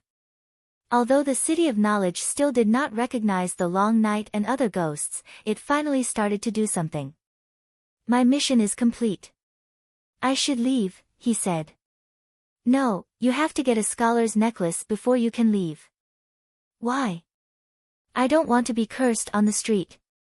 I don't want to humiliate the family," Sam said with a bitter face. Yes, everyone no longer sees the scholar's necklace as an honor. Dr. Theobald's expression was gloomy, as if he had suddenly aged 10 years. "You are a good seedling. You have a good family background and a quick mind. You even killed other ice monsters. You are destined to have a bright future. The City of Knowledge depends on people like you to support it." The head doctor was sincere, but Sam planned to run away in the night. When he returned to his residence, he immediately asked Jilly to prepare a bow. "We have to leave as soon as possible. We can't let the doctor put the necklace on me." Where's my horn?" "What horn?" "The horn that John gave me was inlaid with copper." "You tried it, but it didn't sound." "I don't know." Jilly shook her head.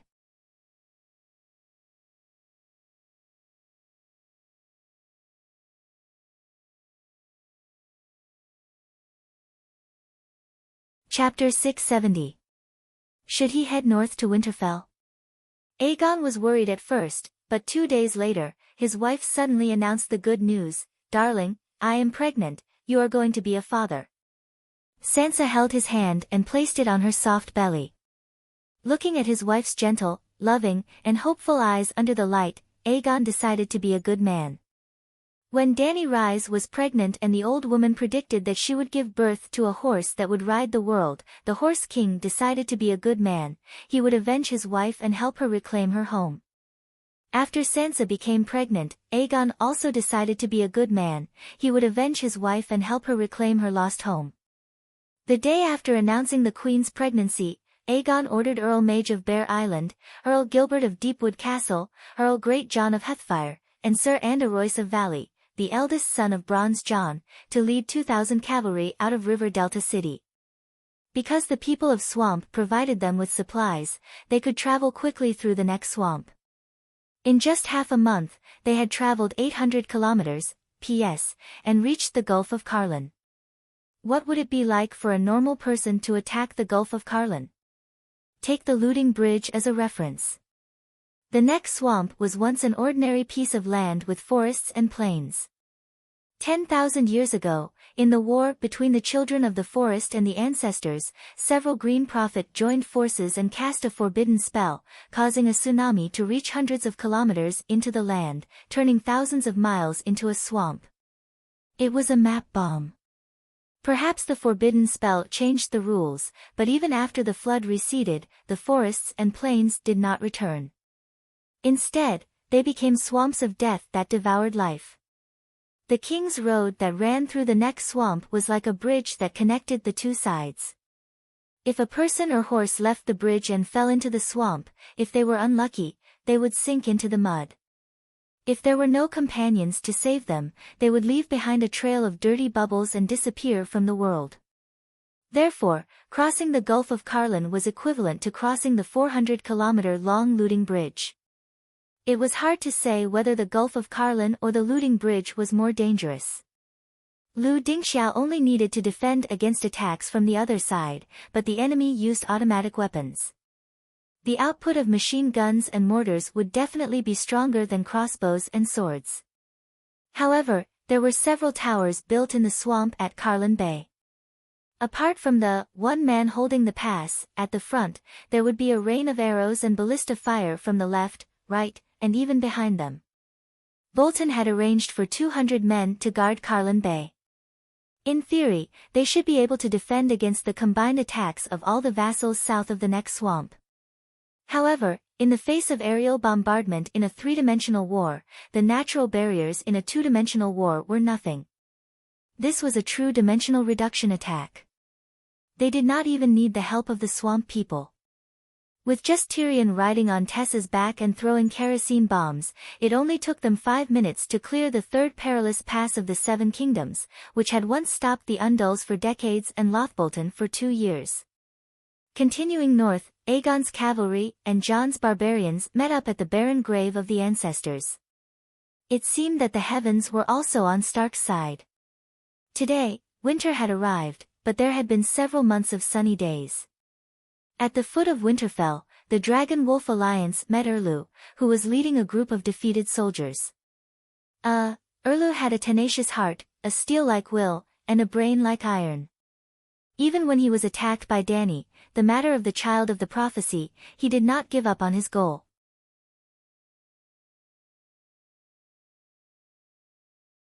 However, after enduring for more than a month, he finally crossed the sea of snow that reached his thighs. However, before he could reach the base of Winterfell's city wall, he was attacked by the Little Skin Flayer. That's right, the Little Skin Flayer took the initiative to attack. He did not wait for Erlu to set up a siege formation.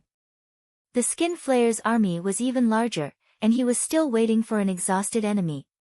If he still hid behind the city wall despite having the advantage, he would be looked down upon by the northern nobles who sided with the Bolton family. As expected, Erlu, who did not cheat, was defeated again. Yes, looking at Erlu's battle records over the past few years, with Aunt May by his side, he would definitely win. If he was alone, he would definitely lose. After going through countless hardships and losing a quarter of the Southern Knights, they finally walked out of the Wolfswood. Then, they were chased away like ducks. How tragic! Erlu fled back to the Wolf Forest with the remaining soldiers. After counting the number of people, he sadly found that there were only 500 Red Heart Knights of Blazing Flame left from the south to the north, and only half of the 3,000 clansmen from the north were left. During the chaotic battle, Jon entered Witty's body and attacked the Little Skin Flayer.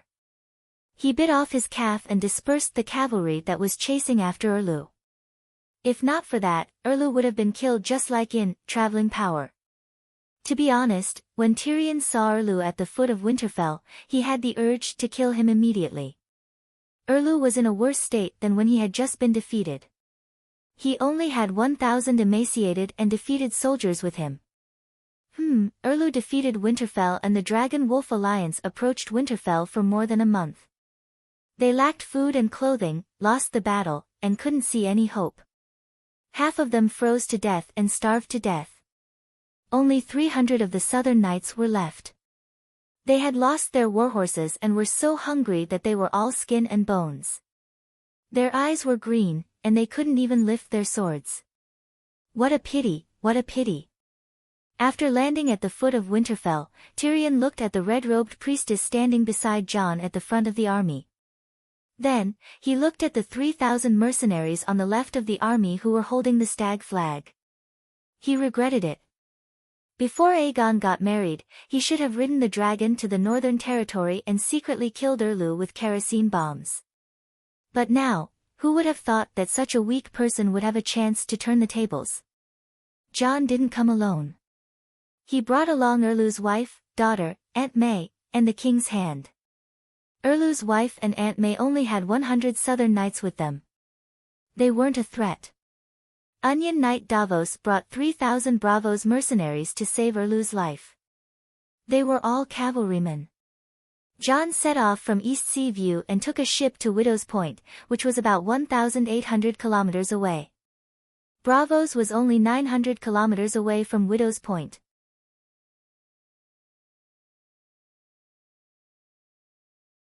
Erlu had planned to recruit at least 20,000 mercenaries, but time was tight. Jon's 6,000 troops couldn't afford to waste time in Widow's Point. Erlu's target was the Iron Throne. The tens of thousands of mercenaries weren't prepared for Winterfell. I didn't expect to meet you again under such circumstances. The gnome sighed. Jon and Erlu gave Tyrion different responses to the same sentence. John gave the gnome a big hug and said sincerely, "I'm so happy to meet you here." When he saw the huge pterosaur soaring in the sky, he exclaimed, "Congratulations, you've finally realized your dream of becoming a dragon knight. I didn't expect you to remember." The gnome hugged his younger brother, who had become more weathered than him. He was very touched. Crack, crack. Erlu puffed up his cheeks, which were so thin that only a thin layer of skin was left. He ground his teeth and swore to himself, "Sooner or later, I'll punish and burn this gnome who committed the crime of kinslaying and treason to death. I know the king you're loyal to Aegon Targaryen, Aegon the Sixth." He stared at the gnome, his masseter muscles bulging. Like Joffrey and Tommen, he's a bastard that Varys found to confuse the Targaryen bloodline. I don't know why the shrewd Dany Rise was deceived, but I won't admit that he's the son of Rhaegar and Ilya. "No one cares about your attitude," Tyrion said in annoyance. A sharp glint flashed in Erlu's sunken eyes. He said coldly, "There are few people with purple eyes and silver hair in Westeros, but there are many of them on the other side of the narrow sea. Crown Prince Aegon might not even be a Westeros. If his identity is unclear, how can he become the king of the Seven Kingdoms? Now that even your nephew Tommen is dead, I'm the only successor left in the Baratheon dynasty.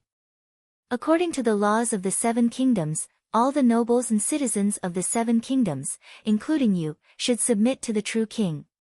Actually, I have a question for you." Tyrion tilted his head and looked at Erlu strangely. "Don't you have any self-awareness? Don't you know that you're hated by everyone?" Erlu pursed his thin lips and said, "The law is the law, it has nothing to do with personal likes and dislikes. It's also because the law is impartial that the country can operate in an orderly manner under the rules of the law. The current chaos in the Seven Kingdoms is due to the trampling of the law. If the Seven Kingdoms want peace to be restored and the people to live and work in peace, we should uphold the law and rebuild the dignity and sanctity of the law.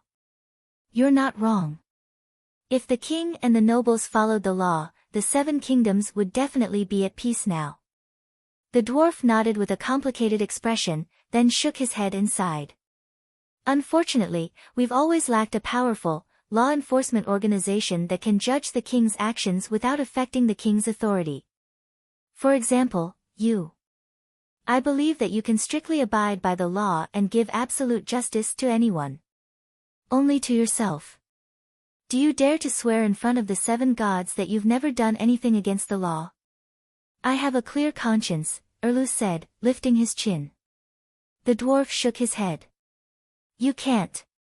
There are many kings in this world who can be impartial and treat others strictly, but there's only one who is strict to benefit oneself. Unfortunately, she's not you." "Her." A woman's figure appeared in Erlu's mind unconsciously. It seemed like she was laughing, mocking him. Thinking of this, his pupils constricted and he clenched his teeth. Since ancient times, in the 10,000 years of human history, the number of kings is as many as the sand in the Ganges River. Only the Dragon Queen, using the reason of violating the law, ordered the judge to execute the punishment of whipping herself in front of the entire city.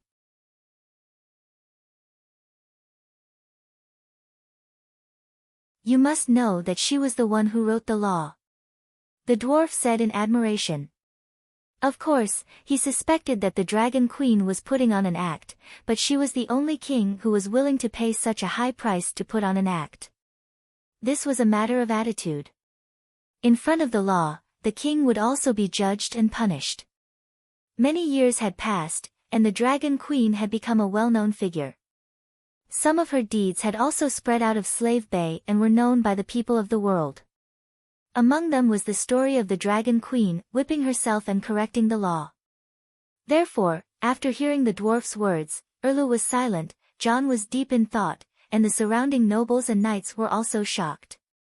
After a moment of silence, the thin knight with an onion imprinted on his chest took a step forward and said loudly, "As everyone knows, His Majesty Stannis is a man of integrity to the point of rigidity.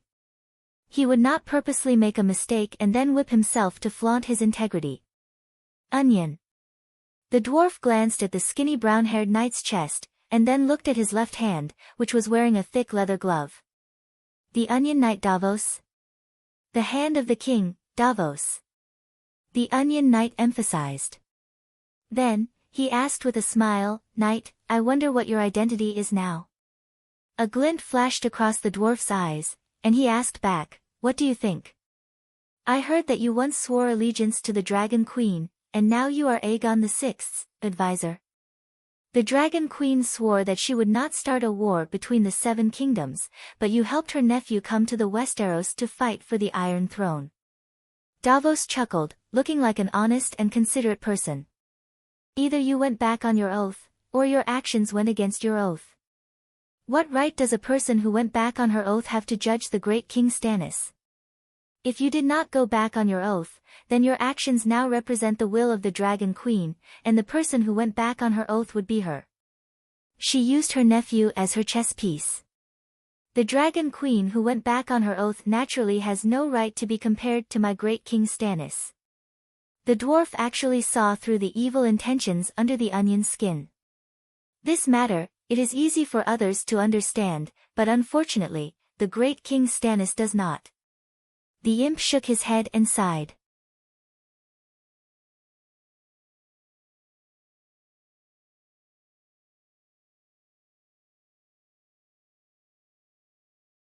Chapter 671. Erlu guessed that the dwarf did not have anything nice to say, but he asked coldly, what do I not understand? The dwarf looked at the clouds at a 45-degree angle and said softly, logging is tiring. Logging is tiring? Erlu's expression changed. Tyrion let out a long sigh and continued, when the Dragon Queen made her vow, King Aegon was still living in seclusion. The Dragon Queen had built a great foundation at Slave Bay, and King Aegon was the eldest son of the previous king, so he had the priority to inherit the Iron Throne. They were aunt and nephew, but they were also kings. The 2 kings did not meet, and were destined to belong to different branches. The path of a king was to have an independent will. Of course, King Aegon did not have to abide by his aunt's vow, but he cared about their relationship and chose to leave Slave Bay quietly without saying goodbye. He also gave up the Targaryen ancestral emblem and declared that there were 2 branches. From then on, his actions only represented himself, and had nothing to do with the queen. The Dragon Queen kept her vow, but she was not a cold-blooded blockhead. She cared about her blood relationship with her nephew and silently gave up her most trusted minister without breaking her vow. He used his thumb to poke his chest. Sigh, Your Majesties, how could a cold-blooded person who could kill her own brother for the sake of the Iron Throne understand the love between aunt and nephew? What do you mean? Erlu gritted his teeth and glared. Everyone in the world knows how Renly died. Times have changed. In the past, no one knew magic, and only thought that Renly's death was baffling. Now, everyone sees the person beside you. Tyrion glanced at the red-robed woman who was emitting waves of heat. He felt a little guilty, and his voice softened subconsciously. This woman was truly extraordinary. Although the weather was clear today, Winterfell was covered in white snow. The ice and snow did not melt, and the north wind lifted his robes. The cold air was like nails that penetrated his bones. He had wrapped himself into a ball with his fur, but he still felt cold. However, that woman was dressed in a light and elegant red robe. More than half of her fair, swaying chest was exposed. Not only was she not cold, but even the people around her could feel the heat around her. It seemed that even the Dragon Queen could not do it. As expected of a demigod. Erlu was a fool.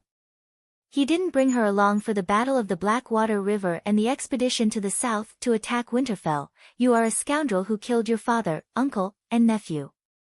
How dare you accuse me of killing my own family? The sound of Erlu grinding teeth brought the dwarf back to his senses. Seeing the terrifying look on his face, as if he was about to devour someone, the dwarf stole a glance at the red-robed woman. Don't be so agitated. I'll kill my father too. We're all the same. I'm not looking down on you. Hearing this, Erlu became even more agitated. His body trembled as he growled, Little devil, are you trying to start a war? If it's a one-on-one, sure.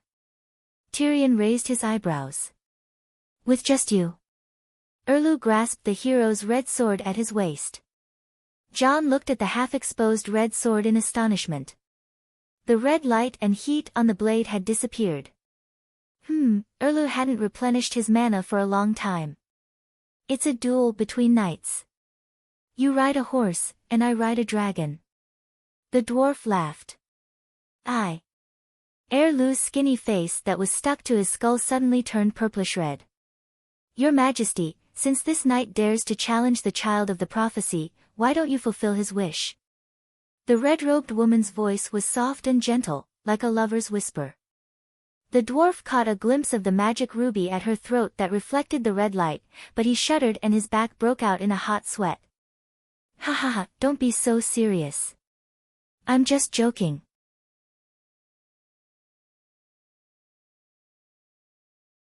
How can a small dwarf be qualified to challenge the king? It's freezing here. Why don't we help the Duke of the Northern Territory take down Winterfell, and then we can sit by the warm fireplace and enjoy good wine while we reminisce about old times.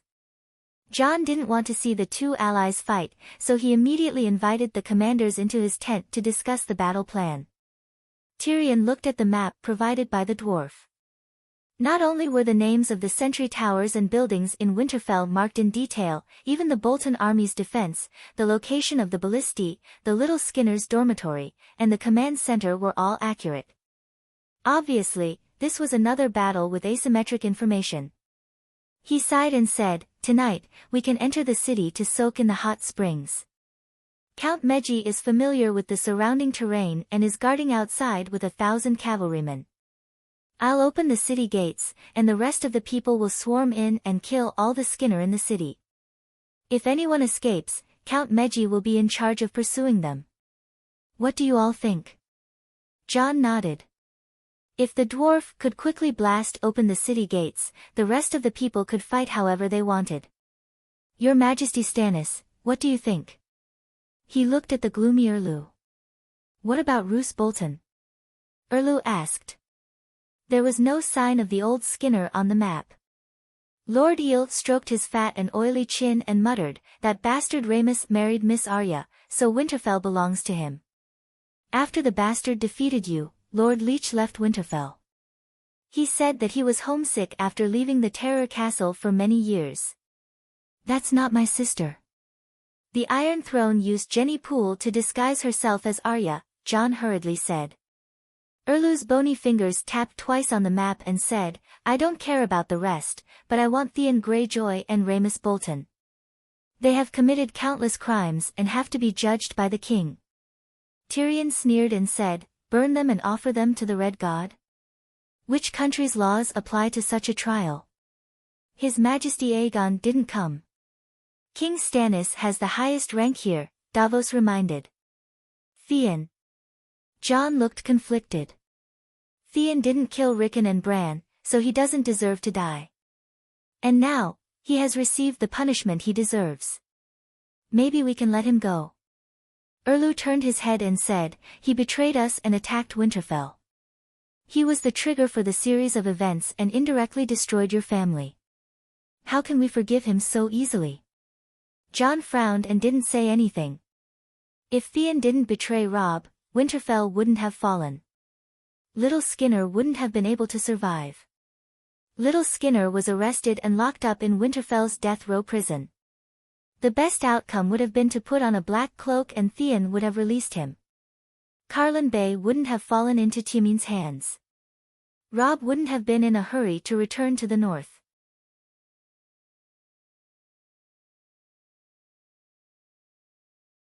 The outcome would have been different. This plot was different from the corresponding plot of Game of Thrones. Although Uncle Finger was willing to send cannons, he didn't care about the military strength of Rhaenys and the Skinners. Between the northern region, which had been crippled and was still divided, and the fertile and well-preserved valley, which would you choose? Anyone with a normal brain would choose the valley and take back Winterfell with the army of the valley. Thus, Sansa's marriage with the heir Harry was more valuable to stabilize Uncle Finger's rule over the valley. Of course, Aegon, who controlled the Black Death, was more valuable than Harry. No matter what, little Skinner couldn't marry Sansa. However, ruling the North required Stark's righteousness. Thus, Tywin used Sansa's maid, Janipal, to replace the missing person Arya's household register. Old Skinner naturally allowed his illegitimate son to marry the fake princess. Before becoming Arya, Janipal went to Uncle Finger's missing women's chain supermarket to further her studies. Little Skinner not only married a maid, but that maid also became a prostitute for half a year. How unlucky! Jon's Raven returned to Winterfell a few times. Knowing the true identity of Arya, he didn't send Mans Red to save his sister. Theon stayed in Winterfell. Tyrion frowned. You can try Rhaenys and Theon, but you can't set up a private court. According to tradition, at least the nobles and commoners should be invited as witnesses. Of course, he didn't care about Rhaenys and Theon's lives. However, Erlu specifically asked for them, which meant that their blood was powerful. Theon was the son of King Balon, and Rhaenys was the king of the north. That's reasonable. It's reasonable. Even the bitch Queen Dowager will invite witnesses. Lord Eel squinted his small eyes and agreed. Then, the Northern and River Valley Knights followed suit. After reaching a consensus, the battle began immediately. A 300 kilograms water tank-shaped kerosene bomb fell from a height of 400 meters. The city gate was immediately engulfed in a sea of fire. When the city gate collapsed, Jon took the lead. He rode a long-haired unicorn as tall as a bull and led 500 unicorn riders into Winterfell. Then, Rhaenys Bolton's military strength wasn't weak. There were 3,000 Skinners, 5,000 northern nobles from Lonely Tomb Village, Hathfire, and the northern nobles who sided with Bolton. There were also 2,000 Freys. 10,000 soldiers defending the city was enough to deal with an enemy 10 times their number. In addition, the weather in the northern region was cold, so the defending army had an advantage. Without Tyrion's aerial bombardment, Jon and Skinner, the destined snow pair, would have been evenly matched. The battle would have lasted for a year and a half. With Skinner's treachery and viciousness, Jon might not have won. Even with the pterosaur's aerial support, Tyrion wasn't able to stay in the comfortable stone castle that night. The battle was intense. Skinner's right leg was bitten off by Jon, so he didn't charge. Instead, he stayed in the castle to command the battle. The direwolf and Tyrion's pterosaur couldn't be beheaded. As long as the command system didn't collapse, the battle continued from noon to dusk. Some of the northern nobles who sided with Bolton almost escaped during the night. The Bolton family's scarlet Skinner flag disappeared from Winterfell in the early hours of the second day. At the Winterfell training ground. The once white and flat snowy ground was now stained with black mud from the trampling of horses, as well as dark red blood from the corpses. It was like a brand new white mill wool blanket that had been thrown into a latrine and washed. In the center of the training ground, more than 10 knights in disheveled armor and despair were tied to wooden stakes. Firewood was piled high beside them.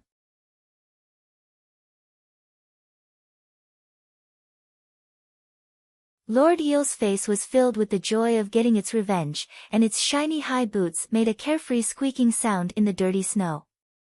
He walked in front of a bald man with a short chin and moist red eyes and said with a strange smile, "Elise Fry, is my meat pie delicious?" "What?" The man with a short chin opened his moist red eyes in a daze and looked unfocused at the fat man who was as fat as a wine barrel.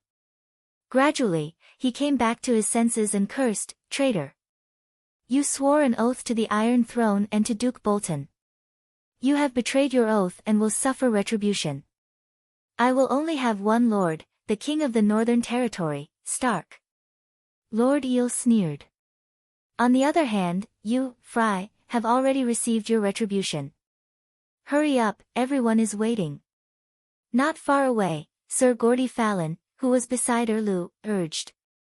Yes, Erlu had brought a large group of Red believers to wait for the afternoon prayer. The dozen nobles in the pile of firewood were the sacrifices.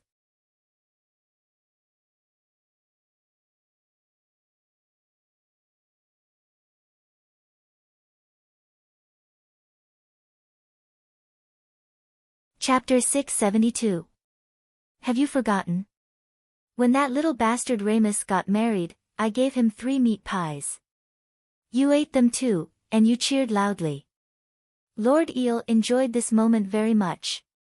He waved his hand at Erlu and turned back, his face full of satisfaction after getting his revenge. I even let a singer sing Rat Chef. Hee hee, your son Riga, your brothers Simon and Jerry, aren't they all missing? Eris' weasel-like wet red eyes suddenly widened. His pale face turned slightly green, and the bald hair on his short chin trembled a few times, but he could only make hee-hee-hee sounds. Lord Eel laughed and asked cruelly, how does it feel to eat your son's meat pies while listening to a rat chef? Ugh! Eris and the other Freys heard this and felt their stomach acid rise. Snot and tears flowed out of their stomachs together with the filth in their stomachs. You will die a horrible death. Stranger will take you to the 7 hells. Eris cursed with a ferocious face. I am practicing the teachings of the gods. The Holy Father will give me a fair trial. Lord Eel glanced at the impatient red god believers behind him and said in a low voice, you can't even go to the 7 hells. The foreign evil gods will torture you in the world of death for 1,000 years, 10,000 years. 4 Freys were burned to death. Wade was originally an adopted son sent to Winterfell by the Freys in the Oath of Covenant at Ruan River City. He was also a hostage. Eris and Hostine led 2,000 Freys to help Bolton conquer the Northern Territory. At this moment, they had all become Lalo's sacrifices. The night is long, and everywhere is dangerous. We mortals live and die alone, at a loss, hesitating in the valley. Fortunately, we have compatriots, gathered together. Fortunately, there is a true lord, who overflows me. Melisandre and Erlu stood side by side. Erlu's wife and daughter, and the Red Heart Knights, who were 70% fewer in number than they were at the Great Wall, knelt behind them and recited the Red God prayer together. Dozens of meters away, on a tall tower, the dwarf and Jon stood by the window, watching Fry struggle and wail in the thick red flames. You're Stark. You actually let a group of Red God believers sacrifice ES God in your own home? Why don't you burn down the forest of divine trees and change your faith to the Red Deity? Tyrion said with a displeased expression.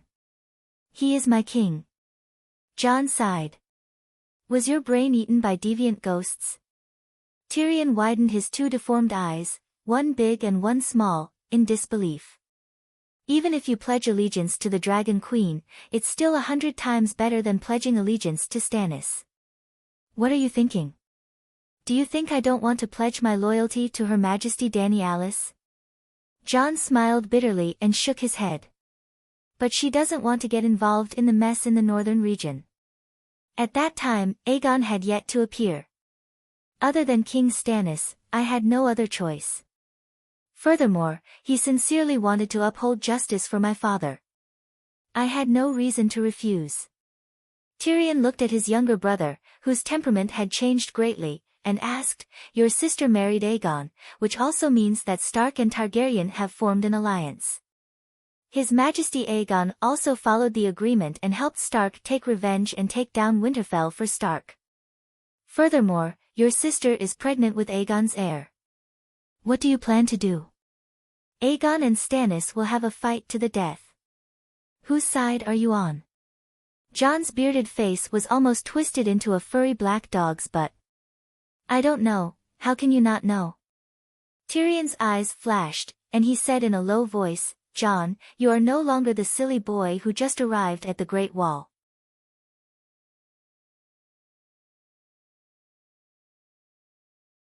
You are the king of the northern region, the only adult male in the House of Stark. Jon asked awkwardly, what do you think I should do? Just like how Ymont and Tyrion liked each other when they saw each other, Jon also felt an inexplicable sense of closeness and trust when he saw the two of them. Yes, the reason why Jon was able to blend into the Night Watchmen and stand out among them was because of Tyrion's priceless advice. Do you know why I left Slaves Bay? Tyrion sighed and recounted his experience. The Dragon Queen is a good queen, but she is not a benevolent saint. In fact, she has always been cold to her true enemies. Perhaps she did not see Stark as an enemy, and could even forgive Stannis for not participating in the War of the Usurpers. However, she did not hide her malice towards Lannister. It's no wonder. You all have a reason to rebel, but my father betrayed you and tricked the King's Landing into opening and slaughtered her entire family, not even sparing the baby. Although my brother has a good reason, he is a White Knight. The Mad King can kill anyone, but he can't do it himself. Anyone in the Dragon Queen's position would not let Lannister off so easily. At least, she is still magnanimous. She only hates the main culprit and only looks on coldly towards the innocent Lannister. She is happy to see us suffer. Yes, if all the lions are dead, she will clap her hands and drink 3 cups of wine. This attitude will make her subconsciously make the most disadvantageous choice for Lannister. For example, provoke my sister and make her bet the entire Lannister family on the table. Then, she will harvest all the lions with a righteous reason. Even if she doesn't do anything, my sister, my uncle, and my family will continue to do it.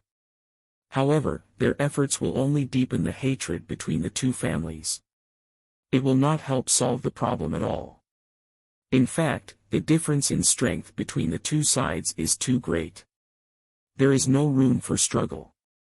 When the day comes when the Dragon Queen dominates the world, Lannister will most likely be trampled on like the snow in the courtyard and melted into the mud.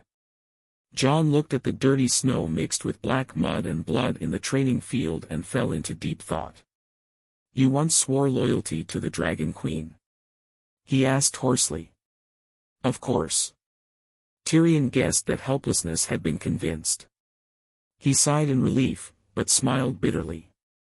Otherwise, where did my Tessa come from? You broke your oath. Helplessness sighed. For my family, for my blood, I am willing to fall into the 7 levels of hell. Tyrion's face was melancholy from the bottom of his heart. The Dragon Queen's words are like a mountain. She recognizes Aegon's priority to inherit the throne and will not go back on her words. As long as Aegon ascends the Iron Throne, I will become the Duke of Casterly Rock and lead Lannister to submit to him. This will cause Lannister to submit to Targaryen. An upright monarch will not harm her vassal for no reason, not to mention that Lannister is her nephew's vassal, not hers. Perhaps she will judge my brother and sister, but the rest of my family will be safe.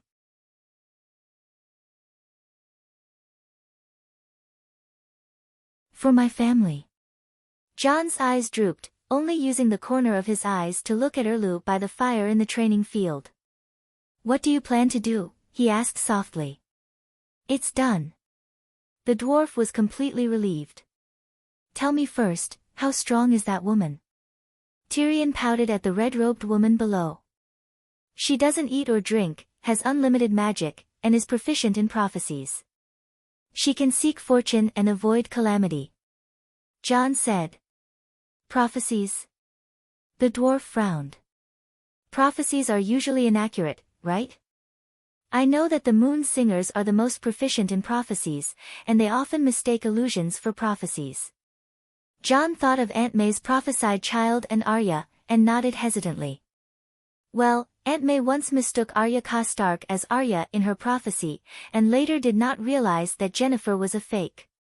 Perhaps it was because of their different professions, but Aunt May's prophecies had a very high misconception rate, and her accuracy was even worse than the Forest Witch's prophecy for Cersei, and even worse than Noble Heart's Soul. Noble Heart's Soul could barely be considered a monkey version of the Green Dreamer. Her talent was not as good as Jojen's, but she had successfully prophesied the time and place of the Savior's birth decades ago. After that, countless prophecies came out of her mouth, and they were always accurate. So much so that the Brotherhood without banners relied on her prophecies to gather information from the outside world. Well, when others received messenger crows, what they saw was what happened in the past, but the Brotherhood without banners listened to the broadcast of the Forest Witch's sign, and knew about the future in advance. I heard that you are the savior in the Red God's prophecy. Tyrion looked at Jon, and then looked at Erlu below, and said strangely, 2 saviors, one must be fake. No matter how I look at it, Stannis looks like the real king's pawn. Does the Red Priestess not intend to correct her mistake? You. What do you mean? You want me to instigate Melisandre to assassinate King Stannis? Jon's gray eyes narrowed, and he looked at the dwarf warily. That woman makes me afraid, Tyrion said honestly. But our target is not her, and her target is not Aegon.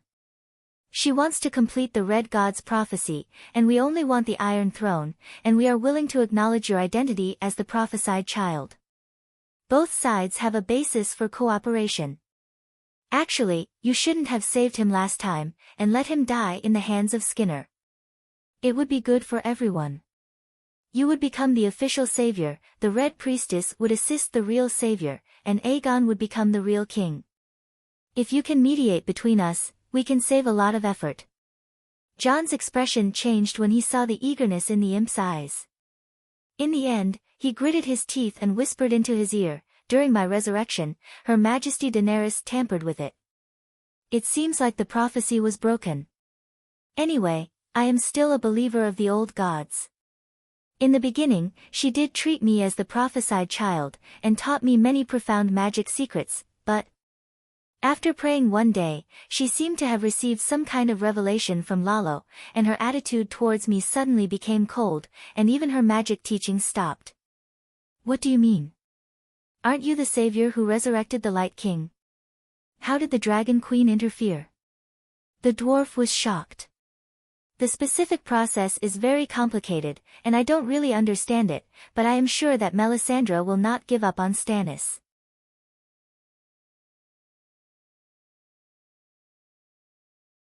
Isn't this the perfect time to use a spare tire? How could she give it up?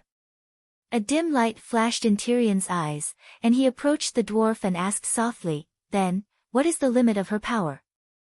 The Shadowbinder's method is to attack from the back, but when facing the enemy head-on. Jon stretched out his right hand and opened his 5 fingers. Any mage will die under the siege of 5 nights. Are you kidding? The dwarf widened his strange eyes and shouted, I suspect that 50 knights can't even hurt a hair on the Dragon Queen, and the red-robed priest is at a higher level than her, so he should be stronger. The Dragon Queen's strength lies in the Megalosaurus. Without a dragon, 5 knights are more than enough. Jon said with certainty.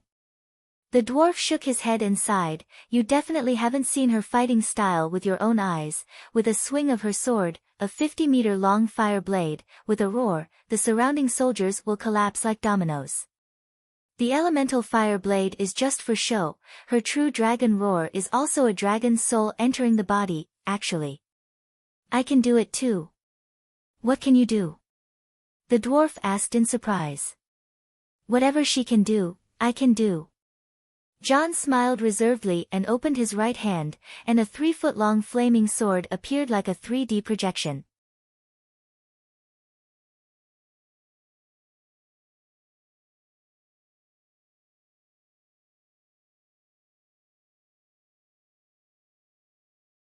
Chapter 673. The fire sword in Jon's hand was lifelike, as if it was made out of red and yellow crystal. If it was a few years ago, the dwarves would have shouted, "Miracle," or "7 gods above," when they saw it. How could those who had crossed the sea be amazed by the vastness of the lake? It's far from the Dragon Queen's. Her heat waves are rolling. Even if her sword doesn't cause any damage, it can still roast a person. Tyrion extended his hand and slowly approached the fire sword floating in Jon's hand. When he was 10 centimeters away from the sword, he could barely feel the faint pain of being roasted. My size and temperature are inferior to hers. Jon waved his hand and retracted his magic. He said calmly, I'm a shadow-binding knight, but she's a Valeglia fire wizard. We have different professions.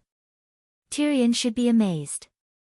Not only did Jon remove his mask, he was no longer afraid of light. He could also control the power of flames. He had already surpassed 99% of the shadow-binding knights.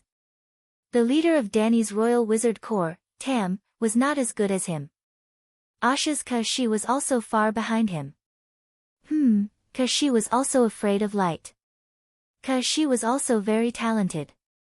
However, John had the bloodline of a true dragon. His affinity for fire wizard spells was too strong.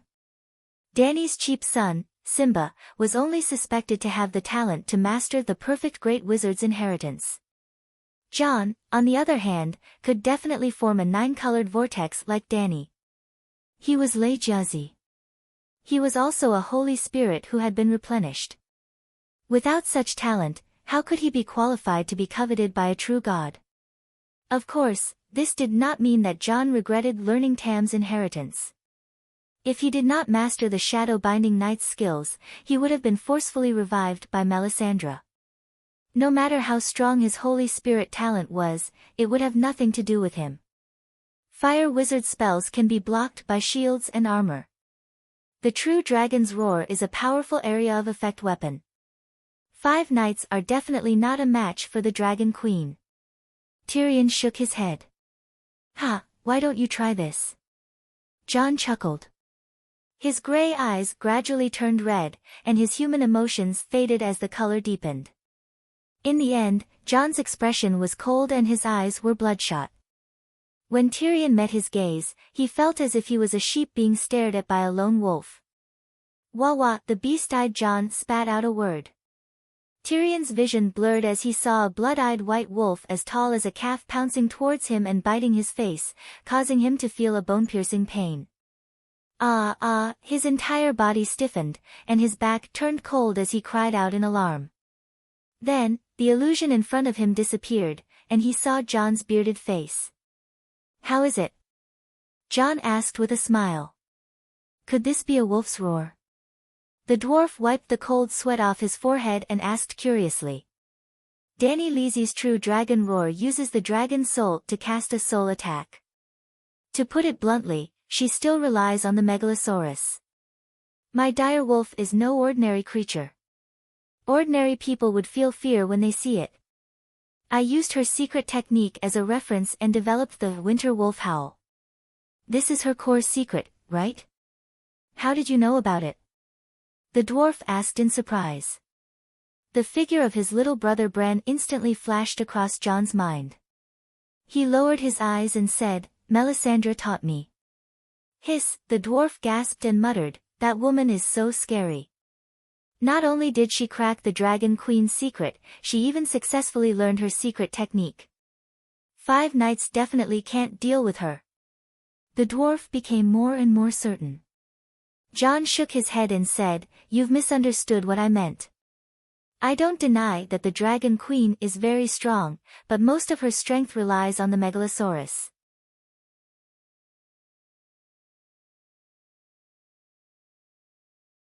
In other words, if I had the Megalosaurus, or if Melisandre had the Megalosaurus, we wouldn't be much weaker than her. Oh, at least there wouldn't be a situation where we can't defeat 5 knights, while she can easily sweep through 50 knights. When you consider Melisandre's strength, you can't use the Dragon Queen who has the Megalosaurus as a reference. Even without the help of the Megalosaurus, 5 Grand Knights can still threaten her life. If I arrange for 5 knights, can they really get rid of the red-robed woman? The dwarf said in disbelief. More or less. John hesitated for a moment and nodded lightly. Maybe, there's no need to deal with her. I don't believe it. I don't believe that 5 knights can deal with her. The dwarf shook his head. Extraordinary people aren't as strong as you think. At least, they're not as effective as a metal sword in a head-on battle. For example, if I didn't have the dire wolf now, 3 fully armed swordsmen would definitely be able to kill me. You? The dwarf sized up his little brother suspiciously and shook his head. You won't do. You're a shapeshifter. Without the wolf, what's the difference between you and a normal knight? John was very good now. He had already surpassed Kuei Shi and became the true number 1 of the younger generation. Moreover, his evaluation of the limits of an extraordinary person's strength was also very accurate. If it was the Danny who had just arrived at the Great Wall, without the Megalosaurus and the true dragon's roar, 5 qualified knights would definitely be able to kill her. If 5 armored knights rushed over together, if a wizard could not kill them instantly, he would be crippled even if he did not die. Aunt May could not eat or drink, but if she swallowed poison when she was unprepared, she would still die. If she was stabbed with a sword, she would still bleed and die. Dany's life would also be threatened on the battlefield. Otherwise, why would she make her armor so sturdy? The demigods of this world were very similar to the demons in Western movies. They sounded and looked very powerful, but in the end, they would be beaten to death or stabbed to death with a knife. You kept asking me about the red-robed woman's strength. I told you, but you didn't believe me. Yuluan, do you know? The chameleon, Theon's uncle. How many years has it been since he became a wizard? He can already summon sea monsters. Melisandre is a demigod. Without sea monsters, the 3 knights can still kill Yuluan, Jon said with certainty. You make it sound easy, but the reality is that the Dragon Queen has dragons, you have dire wolves, and Yuluan has sea monsters. Even an idiot would know that the red-robed woman must have her own trump card, the dwarf said with a wooden face. What did you ask me? I didn't lie to you and told you the truth. Do you want me to ignore the truth and tell you the answer you want? Fine, Melisandre can fight 500 or 5,000 people. She alone is equivalent to an army. She can destroy cities and countries on her own.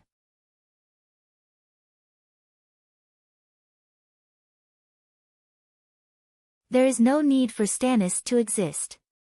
She is a god who came to the Westeros to play in the mortal world. When night falls, she waves her hand and dispels the cold and summons the sun. When she stomps her feet, the sky falls and the earth sinks. All the deviant ghosts are shattered into ice crystals. When the night ends, the whole world will sing her praises, Jon said in annoyance. The dwarf's ugly face contorted.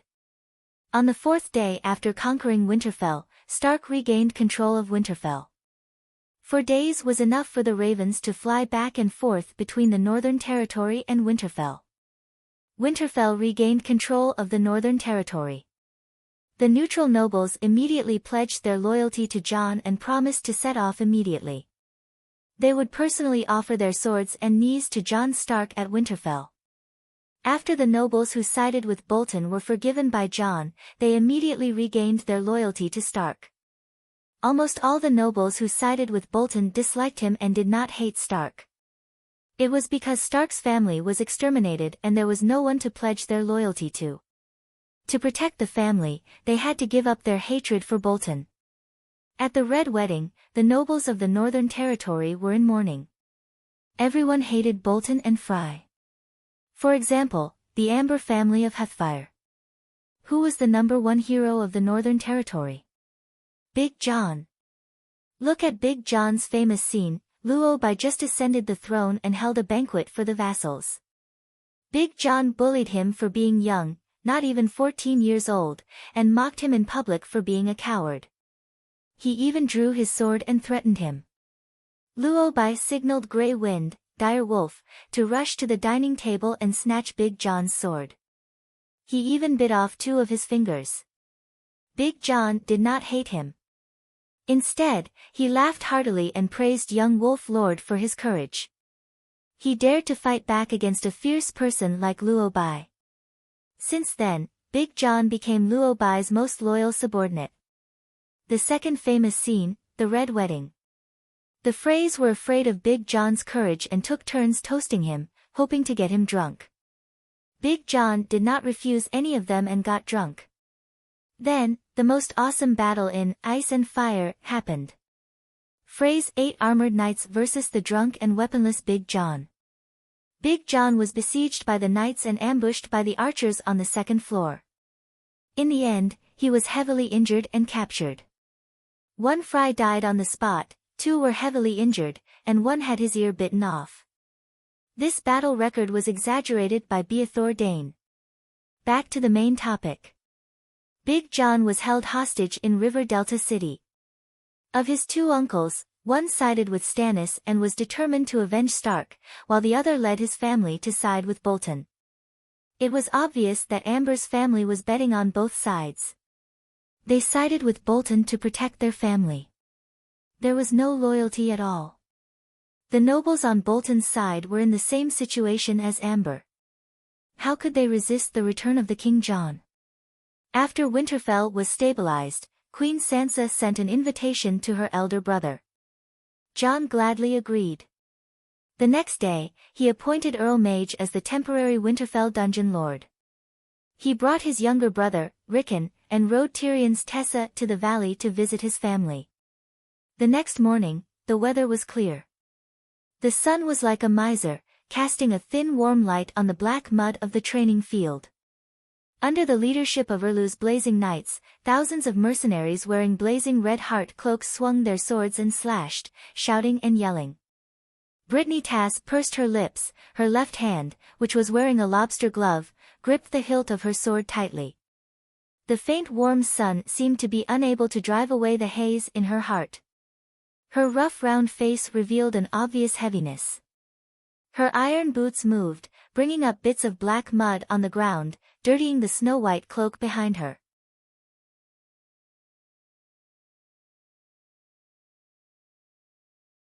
Under the curious and probing gazes of the blazing red heart knights, she crossed the training ground and entered the shadow of a tall building. Looking up, it was a 4-story tall, grey stone building that was as wide as a great hall. Winterfell's guest room, Erlu's residence. Brittany Tass. Gordy Farland sized up the female knight with a critical gaze. Her familiar ugly face made his lips curl into a mocking smile, and the smoky black armor on her body made his mocking smile even more. When his gaze shifted to the white cloak fluttering in the wind behind the female knight, his sneer turned into an inexplicable jealousy and hatred. But Brittany wasn't baffled. She had seen him a few times before and knew that he was arrogant and conceited. He was greedy for glory and looked down on women, especially famous women who had more glory than him. After receiving the Dragon Queen's reputation as the Roseless Iron Guard, Brittany had already developed a sense of being a famous woman. Brittany's thick caterpillar-like lips wriggled a few times, and she said in a very unnatural tone, "Sir Farland, I'm here to visit Lord Stannis. I hope you can pass on the message."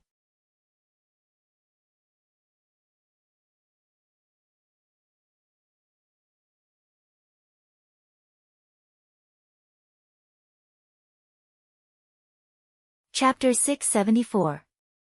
Brittany's actions, expression, and tone were unnatural.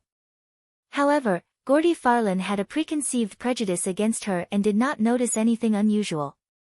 "Why do you want to see His Majesty?" "In what capacity do you want to see His Majesty, Brittany of Tarth? Dany Rice's Roseless Iron Guard? Or the White Knight of the false King Aegon?" Gordy Farland's smile gradually became vicious. "You are the heir of Tarth Island. Your father swore loyalty to Theon Byra, but you have changed your master 3 times. TSK, a shameless person like you is just right to be the false king who tarnishes the bloodline." Clang! Brittany drew her sword angrily and pointed the black-red rippling long sword at the tip of Gaudy's nose. "If you dare to insult my lord again, I swear, no one can stop this sword from cutting off your tongue." Gordy Farland heard this and was furious. He wanted to teach this ugly woman that his reputation as the giant killer was not to be trifled with. "Stop!" A thin knight with a pockmarked face shouted and walked over to stop Gordy. The pockmarked knight looked back and forth between Brittany and Gordy with a sharp gaze and growled, "You are not only representing yourselves. Do you want to start a war in Winterfell?" Brittany's blue eyes were full of determination. She said in a neither servile nor overbearing manner, "I don't want to cause trouble, but a white knight should solve the problem for the Lord." The pockmarked knight raised his eyebrows and felt that the female knight's words were strange. However, when he turned to look at Gordy, he realized that his companion must have said something to insult Aegon. "What are you doing here?" the pockmarked knight asked. "Sir Richard, I wish to see Lord Stannis." The pockmarked knight was Richard Hope, a Stormlands noble. He was skilled in swordsmanship and horsemanship. He had a high chance of becoming Robert's White Knight, but he had an ugly face full of pockmarks and scars. Cersei despised him for being ugly and said a lot of bad things to Robert, ruining his bright future. What do you want from His Majesty? Perhaps the freckles on Brittany's rough face made him feel close, but the pockmarked knight's tone was still gentle. Brittany pursed her fat lips and said dryly, I have a few questions to ask Lord Stannis. Richard did not ask her what she wanted to ask, and directly asked the guards to go upstairs to ask for instructions from His Majesty. With Brittany's identity, status, and reputation, she was qualified to meet anyone in the Seven Kingdoms. Erlu did not reject Tartha's daughter, the naked Iron Guard, and King Aegon's White Knight. Soon, Richard personally brought Brittany to a spacious living room on the second floor. A huge map of the Seven Kingdoms was spread out on a square table the size of a bed. Erlu was crouching on the table, making marks on the map with a pen. If Brittany was more experienced and not so nervous, she would be shocked to find that the location marked by Erlu was not the north at all, not the Great Wall or Terror Castle, nor the Valley or Storm's End Castle. It was the King's Landing. What do you want to ask? Erlu was so focused on his work on the map that he did not even raise his head. At a position 3 steps away from the square table, Brittany stopped because the 4 armored guards on the left and right sides of Erlu looked over with sharp and puzzled eyes. My lord, did you kill King Renly? This time, Brittany asked the question in her heart. Her expression, tone, and actions were very natural. But this sentence was like a bolt from the blue without warning, causing the 4 guards and Sir Richard behind her to change their expressions at the same time. Erlu finally raised his head, and 2 cold lights shot out from his deep eye sockets.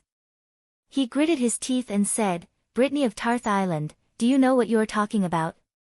Even the White Knight of the False King can't talk nonsense in front of me.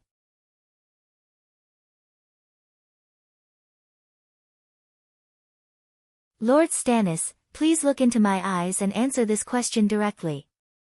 Brittany opened her wide mouth and shouted with her loudest voice. How dare you? Because he was so angry, the pockmarks on Sir Richard's face lit up like little stars. He took a step forward and clamped Brittany's right arm with his left hand, the dominant hand for holding the sword. His right hand pressed on the hilt of the sword, and half of the sharp blade came out of the scabbard. Your Majesty, she slandered you in front of your face. The knight asked the king for instructions. Erlu roared at Brittany, get out. I won't leave until you give me an answer. Brittany struggled hard, causing the lean man's body to tilt and almost stumble to the ground. Every pockmark on Richard's face expressed shame and anger. He pulled out his sword and was about to slash. Sir Richard, stop. Fortunately, his king had not completely lost his mind. After the pockmarked knight angrily retreated to the side, Erlu raised his chin slightly and glanced at Brittany's pure blue eyes that were as clear as a lake. He then lowered his eyes without leaving a trace and said, Brittany Tars, I didn't expect you to do this for that false king. Because he pretended to be a Targaryen with a lowly mixed blood and was despised by the people of the Seven Kingdoms, you slandered and ruined my reputation, trying to drag me down to his level. Brittany's thick lips opened slightly, and the stubbornness on her rough round face turned into confusion. After being stunned for a while, she said hesitantly, Lord Stannis, what are you talking about? The people of the Seven Kingdoms do misunderstand His Majesty Aegon, but it's not to the same level as you. Erlu was about to say, of course not on the same level as me, I'm much more noble than him. Then he heard Brittany continue, His Majesty Aegon's experience is too fantastical. Everyone misunderstands and only doubts his identity, but you have morals and beliefs. You murdered Lord Renly, you killed your own family, you burned the statues of the 7 gods and the gods' wood, and you worship foreign evil gods, you blaspheme. Your reputation is far worse than His Majesty Aegon's. Bam! Bam! Bam! Erlu's teeth made a crisp sound like he was chewing on broad beans. Leave here before I change my mind. Sir Richard put his hand on the hilt of his sword again and stared at the female knight with murderous eyes. My lord, you haven't answered my question yet. Brittany straightened her back and insisted, before I became His Majesty Aegon's Kingsguard, I was His Majesty Renly's blue cloth guard. I will not give up on avenging His Majesty Renly for the rest of my life. Blue Cloth Guard. The anger on his face gradually disappeared, and Erlu fell into deep thought. In the rebellion of the 4 kings, there were actually 5 kings. However, Renly was born too early and did not fight a single battle. That was why he was not counted as one of the kings of rebellion.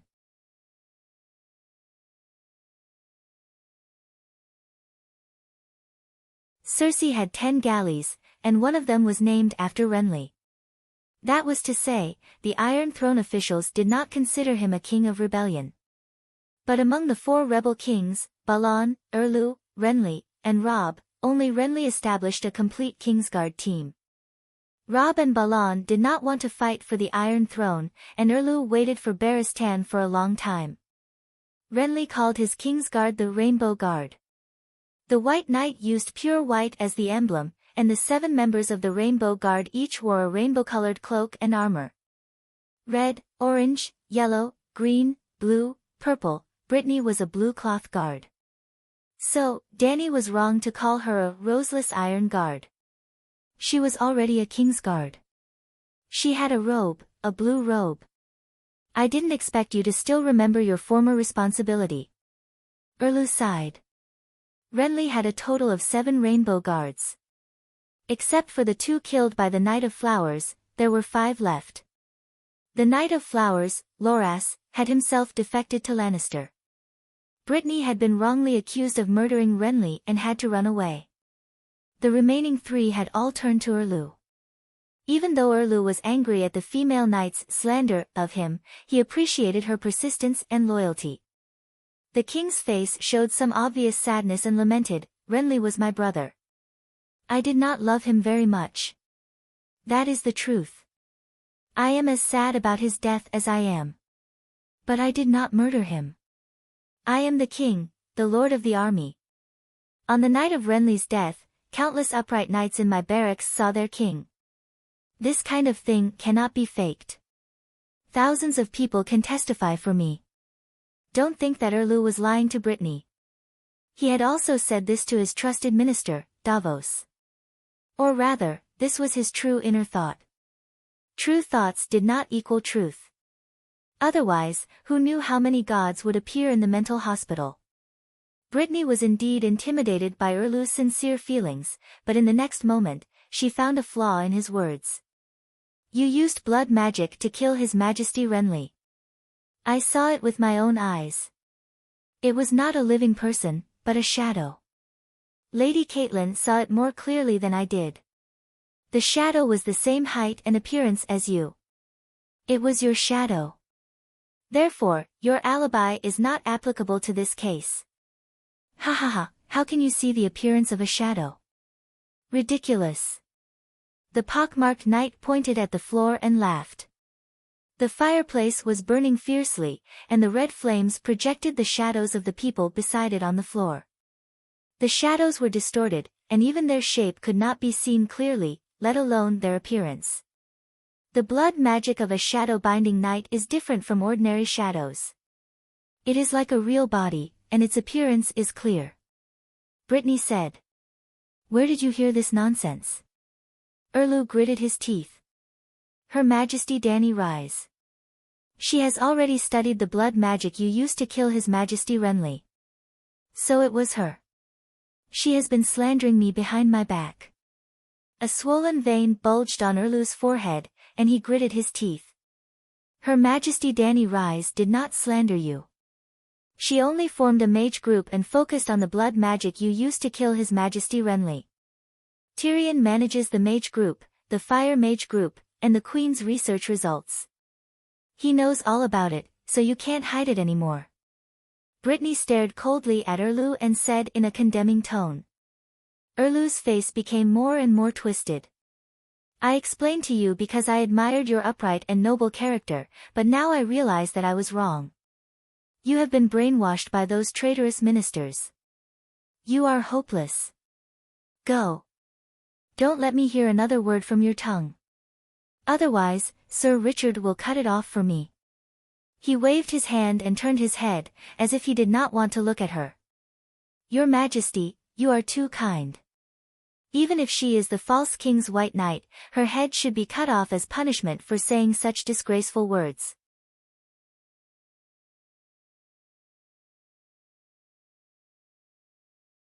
The pockmarked knight stared at Brittany with malice, hoping that she would be stubborn again. I swore that I would avenge His Majesty Renly. Lord Stannis, it is fine if you don't admit it. I will ask the red-robed woman. If I am sure that you killed His Majesty Renly, I will kill you. I swear. If I am proven to have misunderstood you, I will put down my sword and kneel in front of you, at your disposal. After saying this, Brittany turned and left. Your Majesty. The pockmarked knight unsheathed his sword and looked at his king. Erlu's eyes flashed with a dark light. He said indifferently, don't mind her. You're tuning in to the Blissful Bookshelf YouTube channel. We're so grateful for your support, and don't forget to subscribe to join us on this incredible journey through captivating stories. Your generosity through donations truly makes a world of difference, as it's the primary source of revenue that allows me to expand and enhance this channel for you. Thank you from the bottom of my heart for being a part of this adventure.